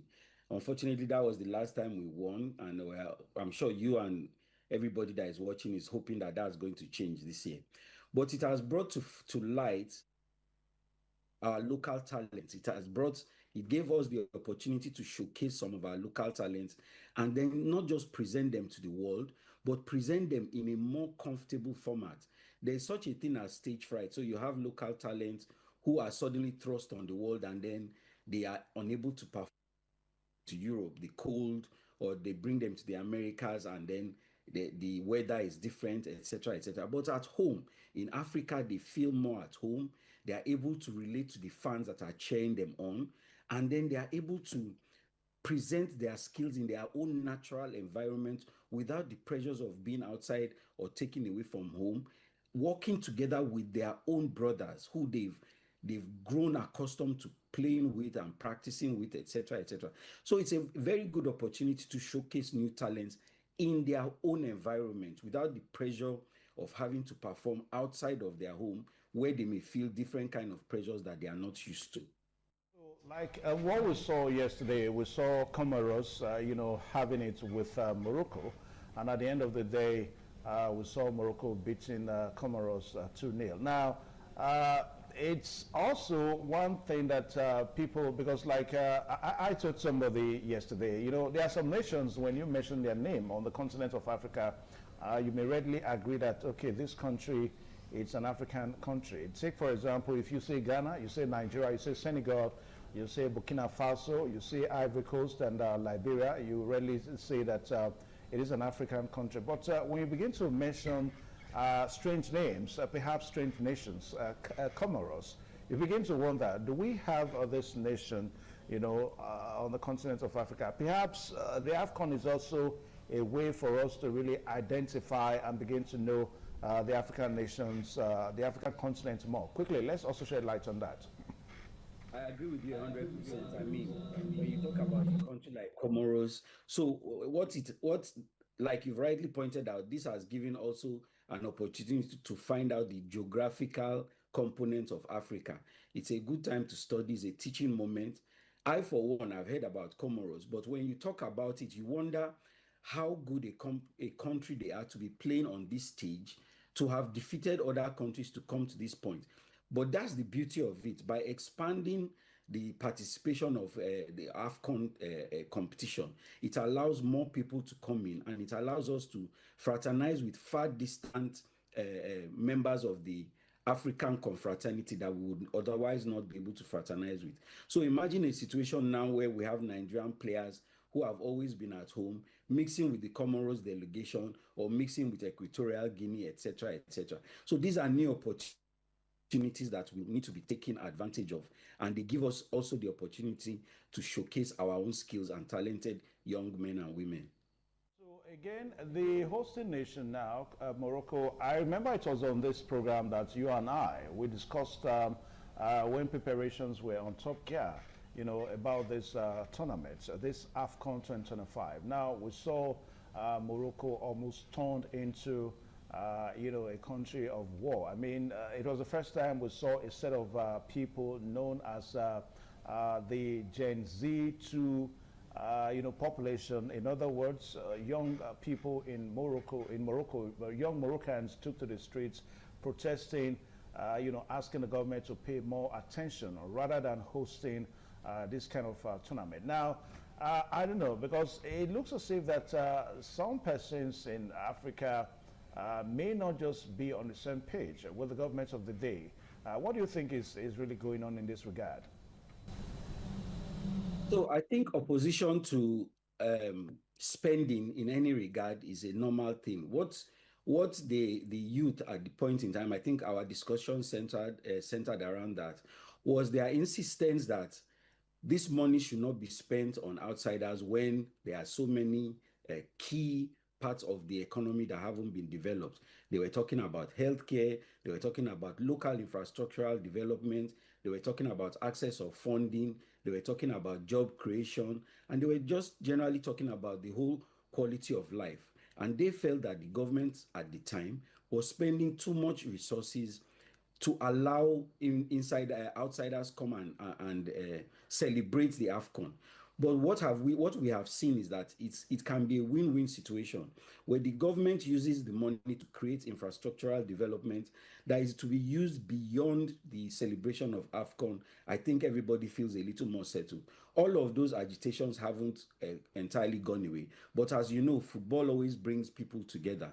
So the local population has decided that for now, let us put all these things at abeyance. Let us see what AFCON is going to bring and let us enjoy the moment. So I think things have settled down a little bit for now, and we are hopeful that to continue to be that way. The government needs to reprioritize after this event and then refocus its energies on its local population and continue to assure them that it has their best interests at heart. And I think that will bring an end to some of these agitations that we saw. So like we said earlier on, I mean, talking about when the AFCON started sometime in 1957, when we had the first African Cup of Nations. Now, it's been about 67, 68 years that we've had AFCON.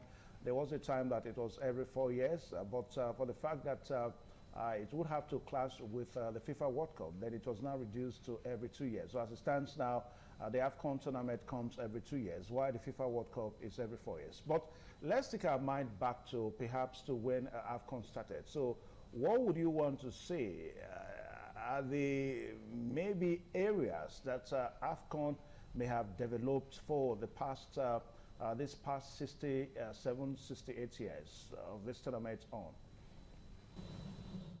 So I think just beyond the AFCON itself, I think we should have developed to the point where I think the women tournaments, possibly youth tournaments, and then not just all of these tournaments, but even avenues that local talents are able to harvest. Perhaps we're talking about academies, schooling opportunities, and other areas that they will focus more, not just on the physical development, but academic and some kind of educational development.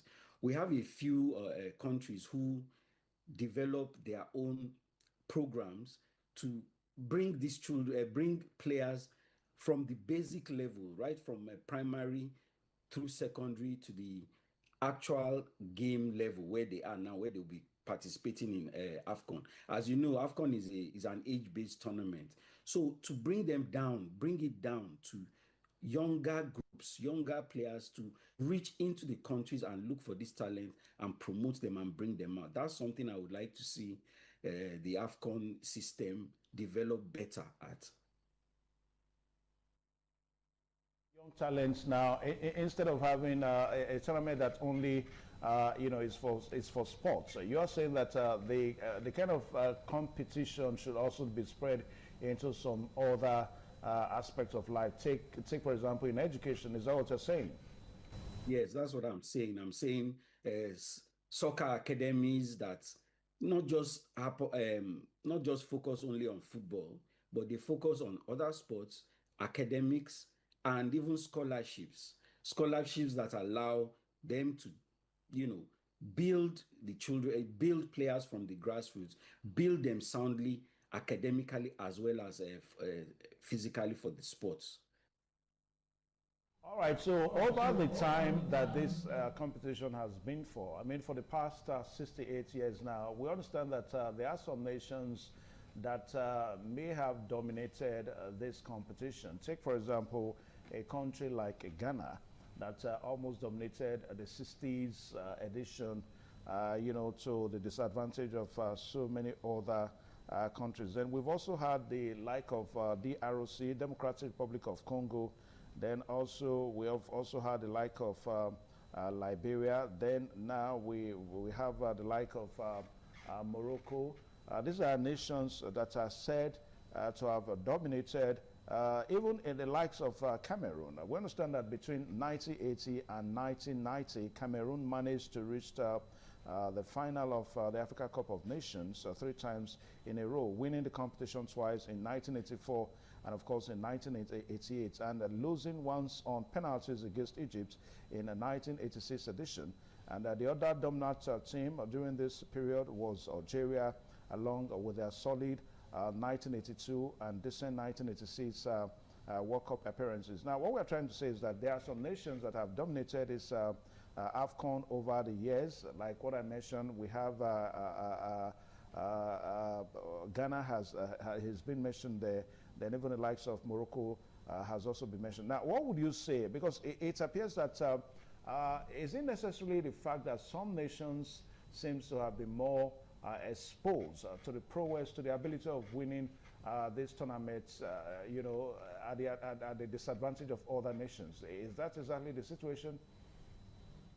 So football is one of those ephemeral sports that is difficult to pinpoint what it is that allows one nation to prosper above another.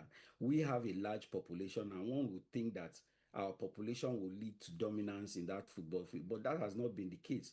My surprise, like you pointed out, if you look at the tables, you will see that Egypt has dominated it by winning 7 times, followed by Cameroon 5, Ghana 4, and then Nigeria and Ivory Coast are tied at 3 times each. Now, let's also point out, not to forget that Ivory Coast, I think, is the current champion.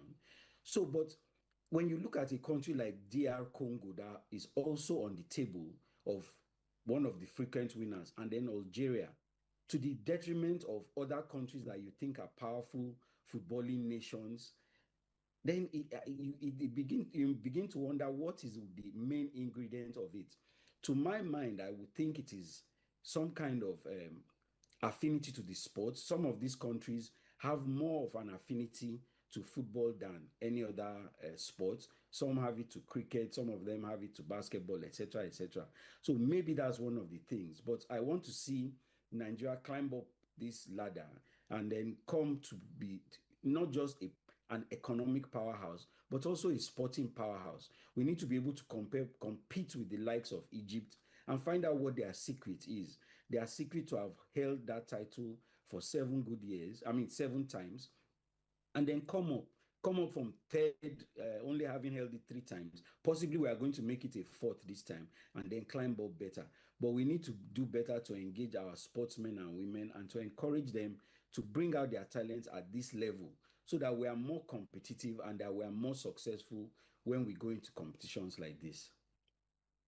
All right, so let's quickly talk about South Africa. I mean, South Africa has been in this tournament for quite some time, but if we go into history, we understand that in the 90s, the South African nation, that was during the era of the apartheid. You know, South Africa as a nation went through the apartheid period and all that, and that affected the country a great deal in their performance in the CAF competition. In the AFCON competition and all that. Now, what would you say about that, quickly?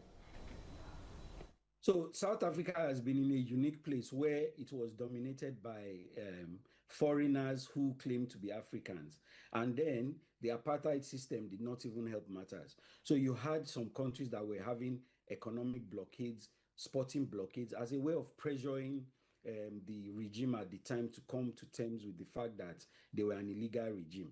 And then subsequently that pushed South Africa's participation backwards to the point where they were held back while others were progressing.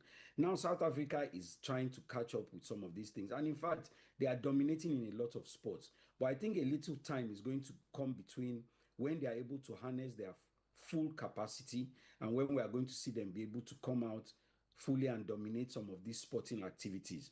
Apartheid was the holdback. Now they're free. We are hoping that our brothers and sisters in South Africa are going to be able to make up the lost time they've spent and then come back into the Committee of Nations fully as a full-fledged member and want to be in the brotherhood of the African Committee of Nations when we celebrate things like this. Now, there is also a sister competition that perhaps involve the whole world. I'm talking about the FIFA World Cup. Now, as we have the AFCON competition only for African nations, every 2 years we have the FIFA World Cup. Now, what would you say? Let me put it this way. Would you want to say that it is the AFCON that may have impacted on the FIFA World Cup, or the FIFA World Cup that may have impacted on the AFCON?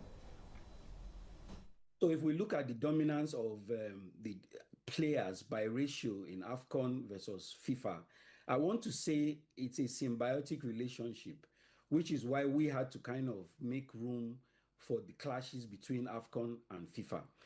It's easy to understand that once a player is taken out of his own comfort zone and he plays, for example, in the World Cup, he now becomes a national player. He now becomes a world player.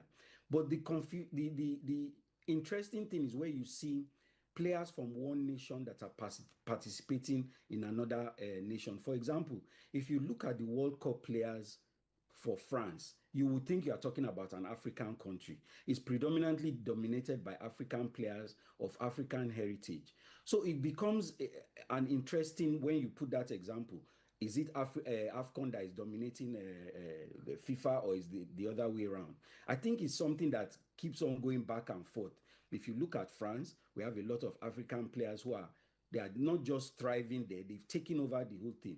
And it's happening in a lot of these other countries. So definitely AFCON is going to play a part where a lot of the talent is going to come, not just from Africa, but from Nigeria in particular. We've seen that happen, we've seen that explode, and we want to continue to hope that our players will keep on matching the skills that is required to play on the world stage and making us proud as they do that. So the program is still African Discourse on independent television. We'll quickly go for a short break now, and when we return on the other side of time, we're going to look more how the AFCON has really impacted, impacted the world, as it were. I mean, just as what our guest said, Momodu, he said that the AFCON has been a breeding point whereby stars have been discovered, and these stars are Africans, and they are found almost everywhere on the surface of the earth. So when we return, we're going to be looking at how come these stars, I mean, the likes of Osimhen, the likes of Kanu Nwankwo, and of course the likes of once upon a time Rashidi Yekini, those guys, they were stars, but they never really stayed back home to really express their stardom, as it were. So when we return on the other side of time, we're going to be looking at all these whole issues. Please hold on.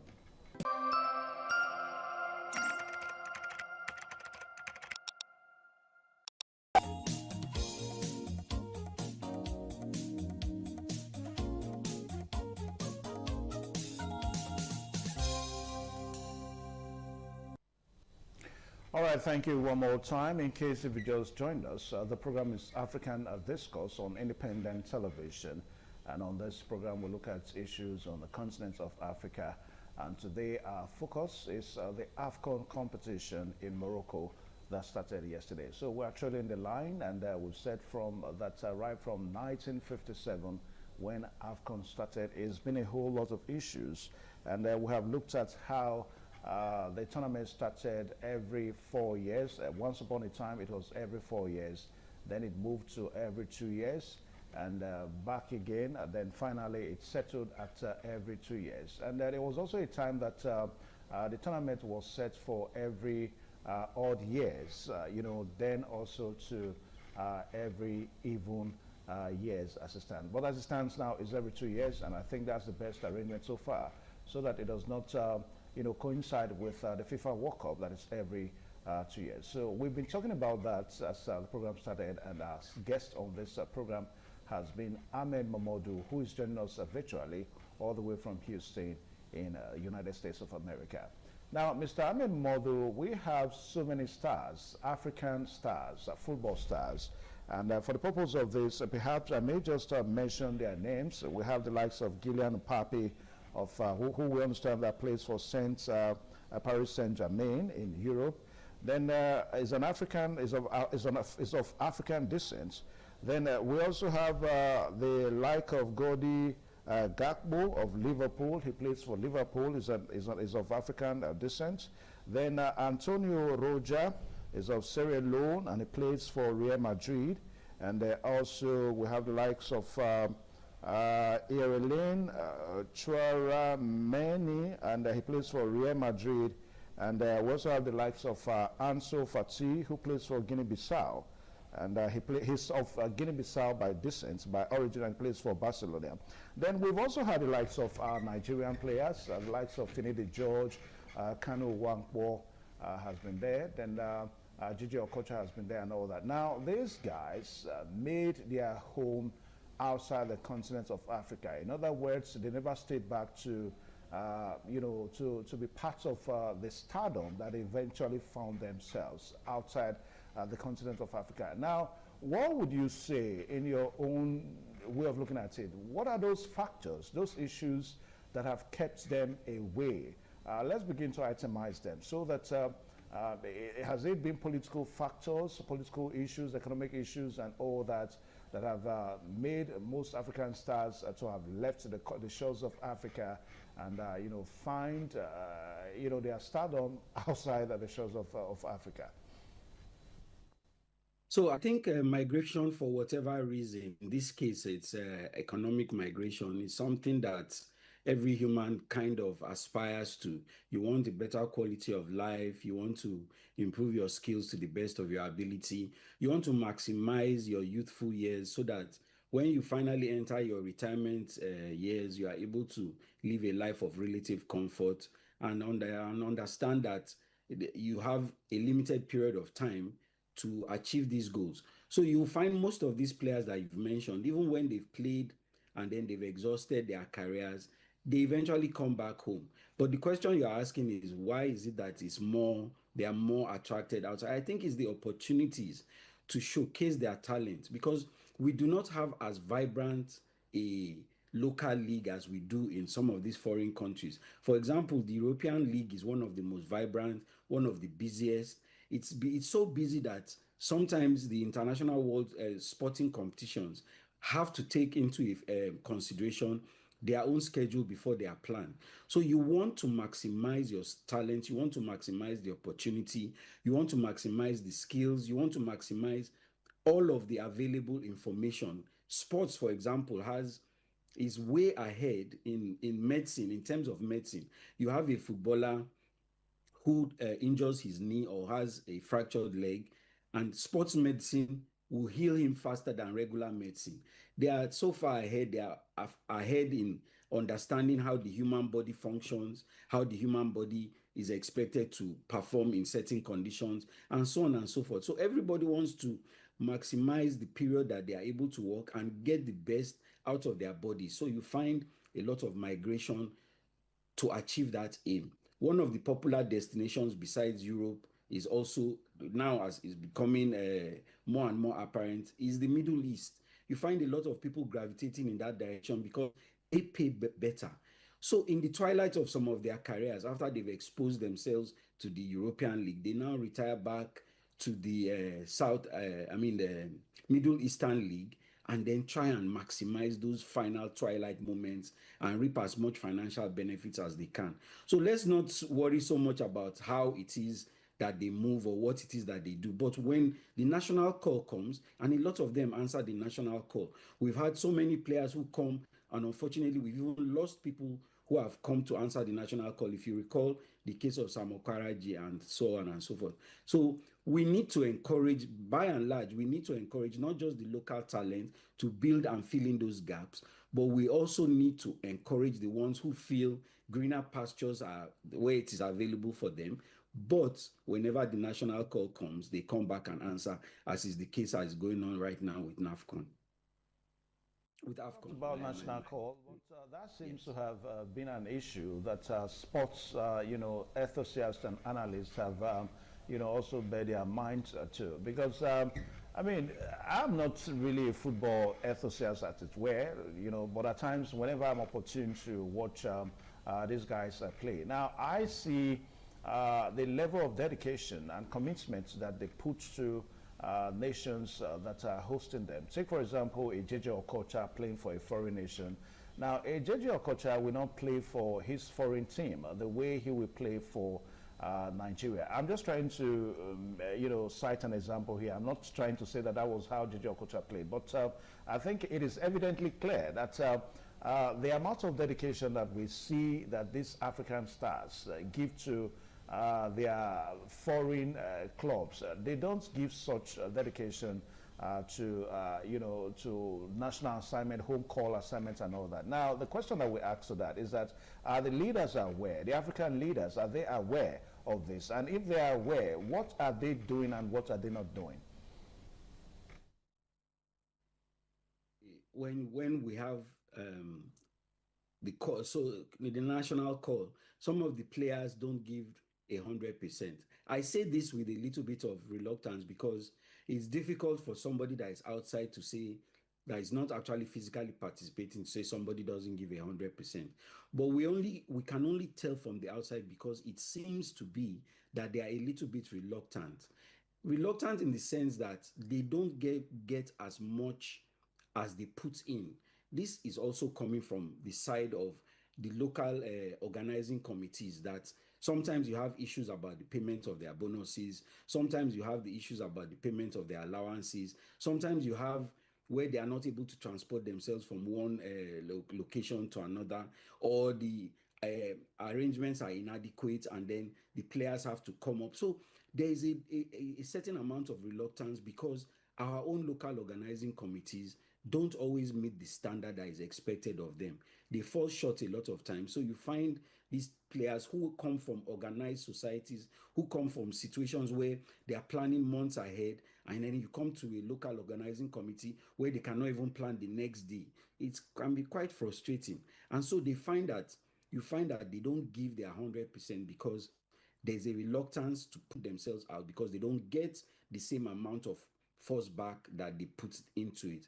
And then you have the local governments also, who are not always the best sponsors of some of these competitions. They don't allocate enough resources, manpower, time, or even energy to making sure that these goals are met ahead of time so that there's a seamless transaction, there's a seamless operation when the players show up and then when they want to perform or participate. If you recall a situation where some time back, it was reported that MKO Abiola, how he got the name, the Pillar of Sports, was that he had to physically follow the Nigerian team with his own private resources. He put his own personal jets, followed them all over Africa while they were playing. And that was the only way they were able to meet up and play their matches and be accommodated, etc., etc. So those are some of the things that put the reluctance, and we need to keep on emphasizing that beyond just being a game itself, it's a global, we are talking about footballers have now become global ambassadors. They now become the representatives of their country. And so when you see a shoddy arrangement with the footballing nation, then you know that the government itself is not handling the issues very well. So we are now in a state where the whole world looks on some of these competitions and they try and find out what the benefits of the country from the game that the footballers are playing and how it speaks of that country and its organizational abilities. So we need to take it more seriously. We need to put more emphasis on making sure that all these competitions are done smoothly and our players bring out the best every time they come out. When you started this discussion this afternoon, you mentioned that the AFCON is one avenue whereby nations in Africa, come together with one understanding that they all belong together, under the same continent. Now, from the way the competition has been held, right from 1957, I mean, you have some nations that have hosted more than once or twice now, and there are some nations that it looks as if they may never have the opportunity to host this tournament, not because they don't want to, but I think there seems to be another politics that plays in the hosting right and all that. Now, let's look at these nations that it appears that they may never host. I don't want to say small nations now, but with all due respect to nations like maybe Niger, maybe Benin Republic, maybe Togo and all that now.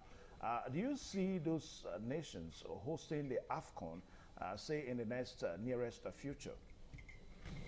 So let's never say never. Let's understand that as the demand for hosting rights continues to expand, these countries may come together. For example, the World Cup that is going to be hosted in America very soon is going to be a joint hosting. We are not going to have just one country hosting.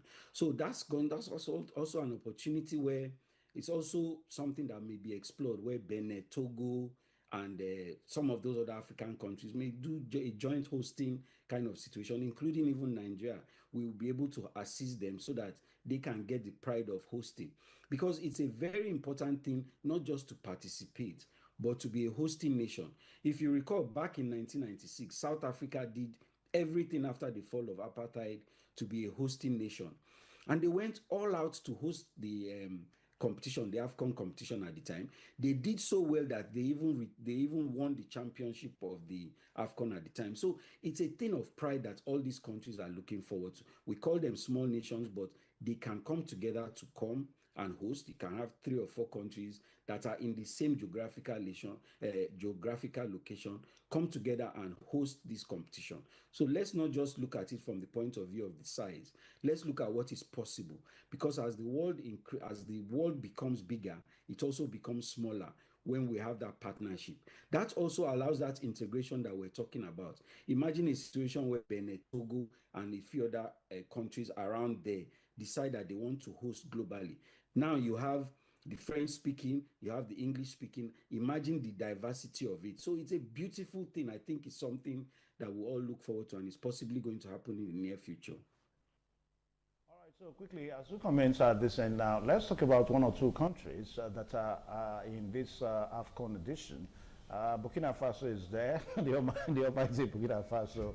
Now, in African politics, some leaders begin to see the Burkinabes, maybe because of their leadership position as it stands now. I mean, Burkina Faso is being governed by a military junta, but they are at this AFCON. Ahmed Momodu, I don't know if there is any relationship between whether a nation is being governed by a military junta and the appearance of that same nation in the AFCON.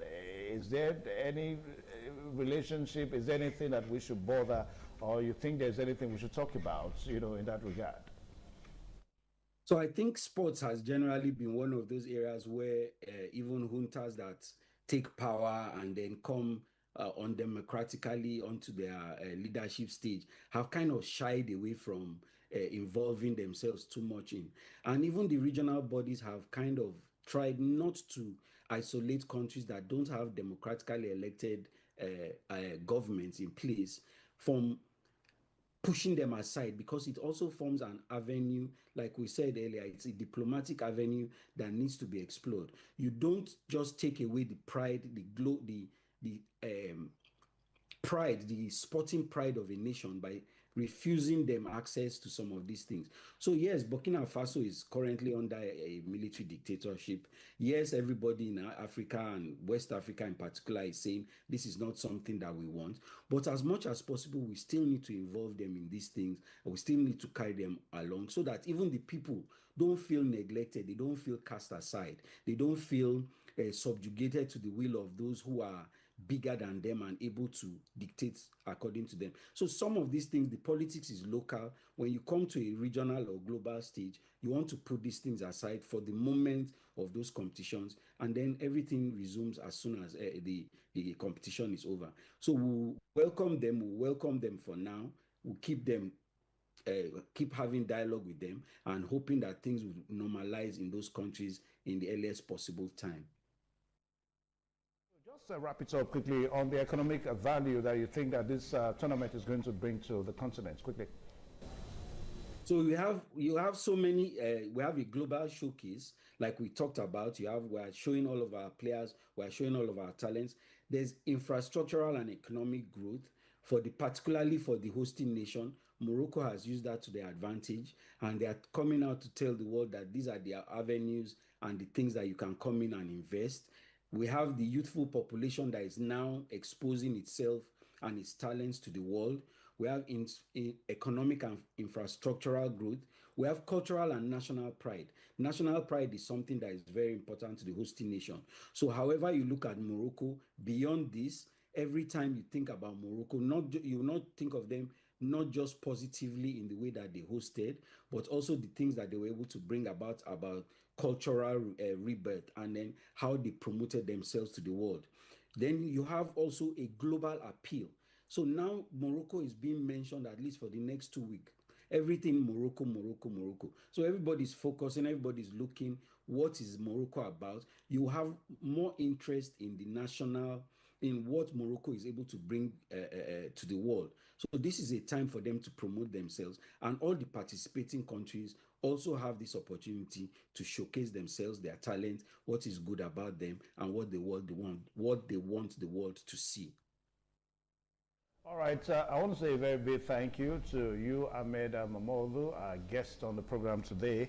And we'll be looking at AFCON, that's the African Cup of Nations, and right from the time it started sometime in 1957, and we've seen how it has the time of the competition, talking about the time it has to be done, how it has changed. At once upon a time, it was every 4 years, from there to every 2 years, and to odd years and even years. Then later on, it moved back to every 2 years. Now, for some of the fixtures that we have, like today, we understand that Mali is going to be playing with Zambia at 3 o'clock. That's Nigerian time. Then South Africa is also going to be locking it down with Angola. Then Egypt, and also taking a dive on Zimbabwe. All are the three. All these are the three matches that we have today.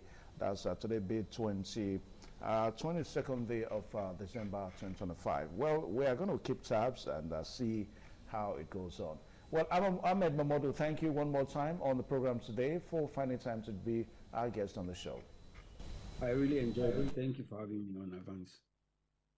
All right, so this is where we draw the curtain today on the program African Discourse, and by the special grace of God, and next week, Monday, we're going to be here so that we wrap it up and take the very last edition for this year 2025 African Discourse. My name is Evans Sunokugie. Thanks for watching.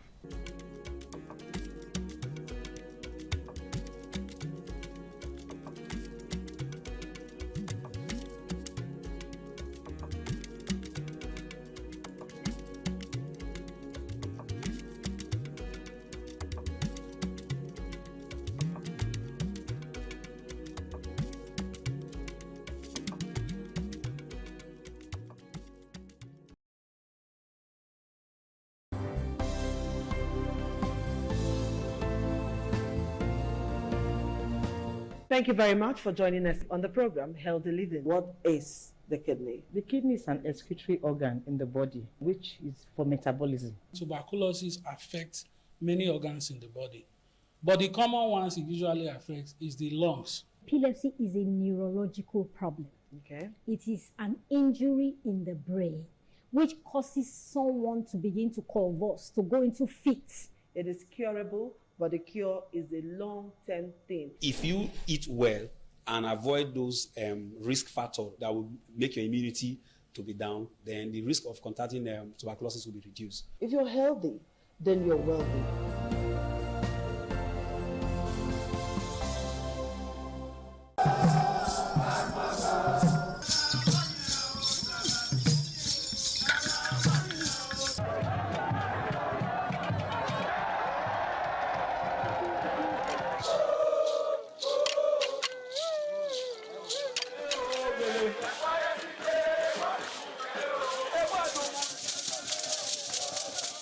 The Ugewe is the final ceremony of the series of festivals. It is one of peace and lightheartedness, following the more solemn of the ritual year. Ugewe is the festival of the Ewe leaves, a symbol of good luck and joy. It is the most popular of all that heralds the dawn of a Benin New Year, new vow, newness of life and freshness of life, and a new hope for the future. In the evening, the Ewe leaves are presented to the Oba of Benin in grand style in a colorful ceremony. The Ihogbe Society, amidst singing and dancing, bring the sacred leaves that symbolize good luck, blessings, peace, and prosperity. Each of the senior members of the Ihogbe proceeds to give the sacred leaves directly to the Oba of Benin, and others put theirs at his feet. Where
ITV, certainly the best.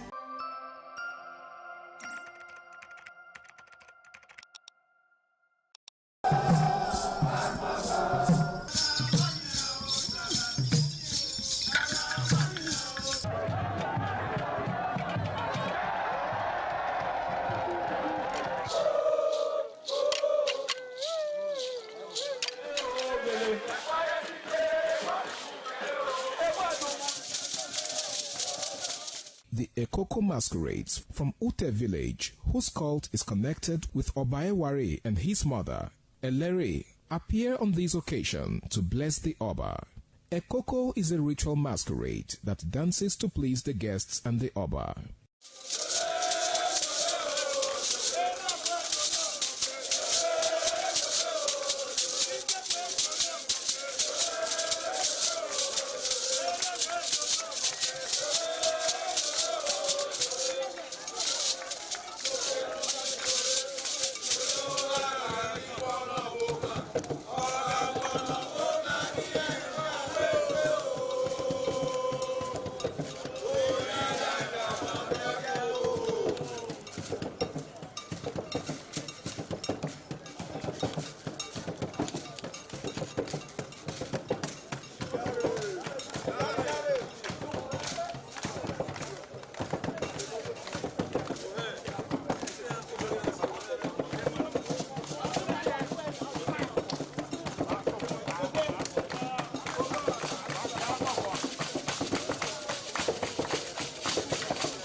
ITV, certainly the best. Hi, we expect that our vast viewership may have need for varying fitness concern, and in respect to these, we have made provisions for personal training sessions available for everyone, for we are poised to giving you a satisfactory one-on-one training. So, hire our service today and get a visible but lasting result. I am your host, Higato Destiny. You can call me the Man of Steel.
Thank you very much for joining us on the program, Healthy Living. What is the kidney? The kidney is an excretory organ in the body, which is for metabolism. Tuberculosis affects many organs in the body, but the common ones it usually affects is the lungs. Epilepsy is a neurological problem.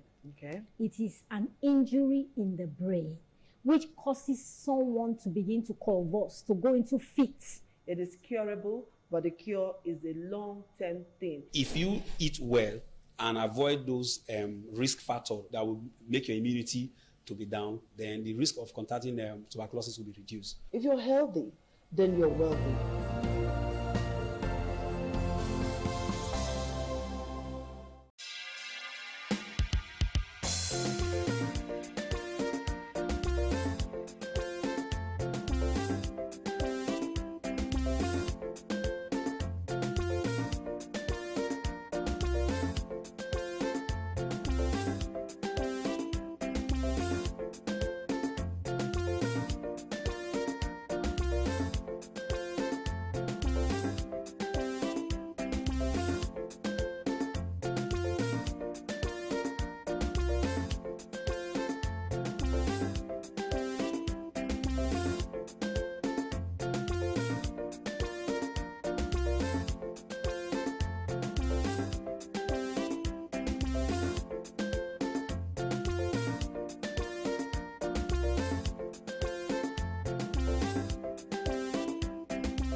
Ojode Atwaje, Abẹ́ẹ̀dọ́pẹ́.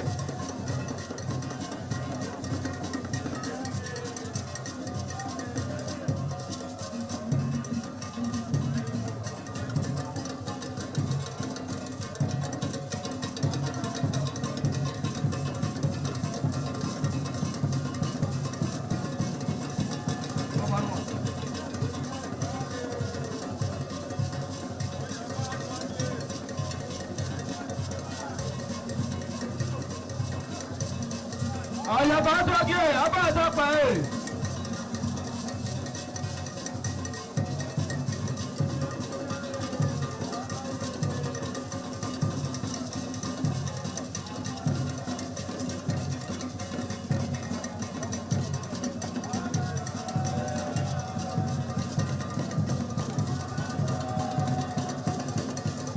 Adaye Atwaje, Abẹ́ẹ̀dọ́pẹ́.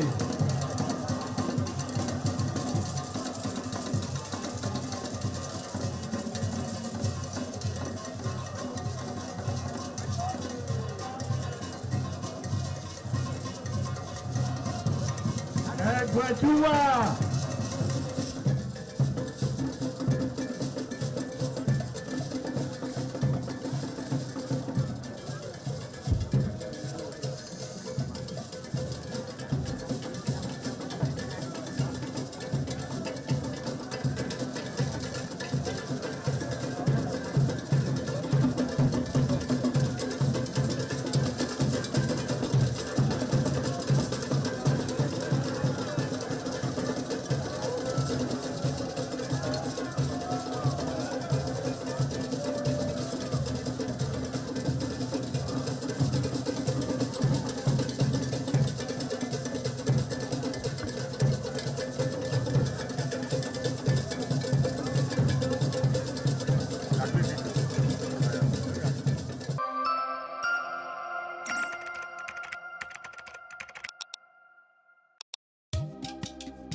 ITV, certainly the best.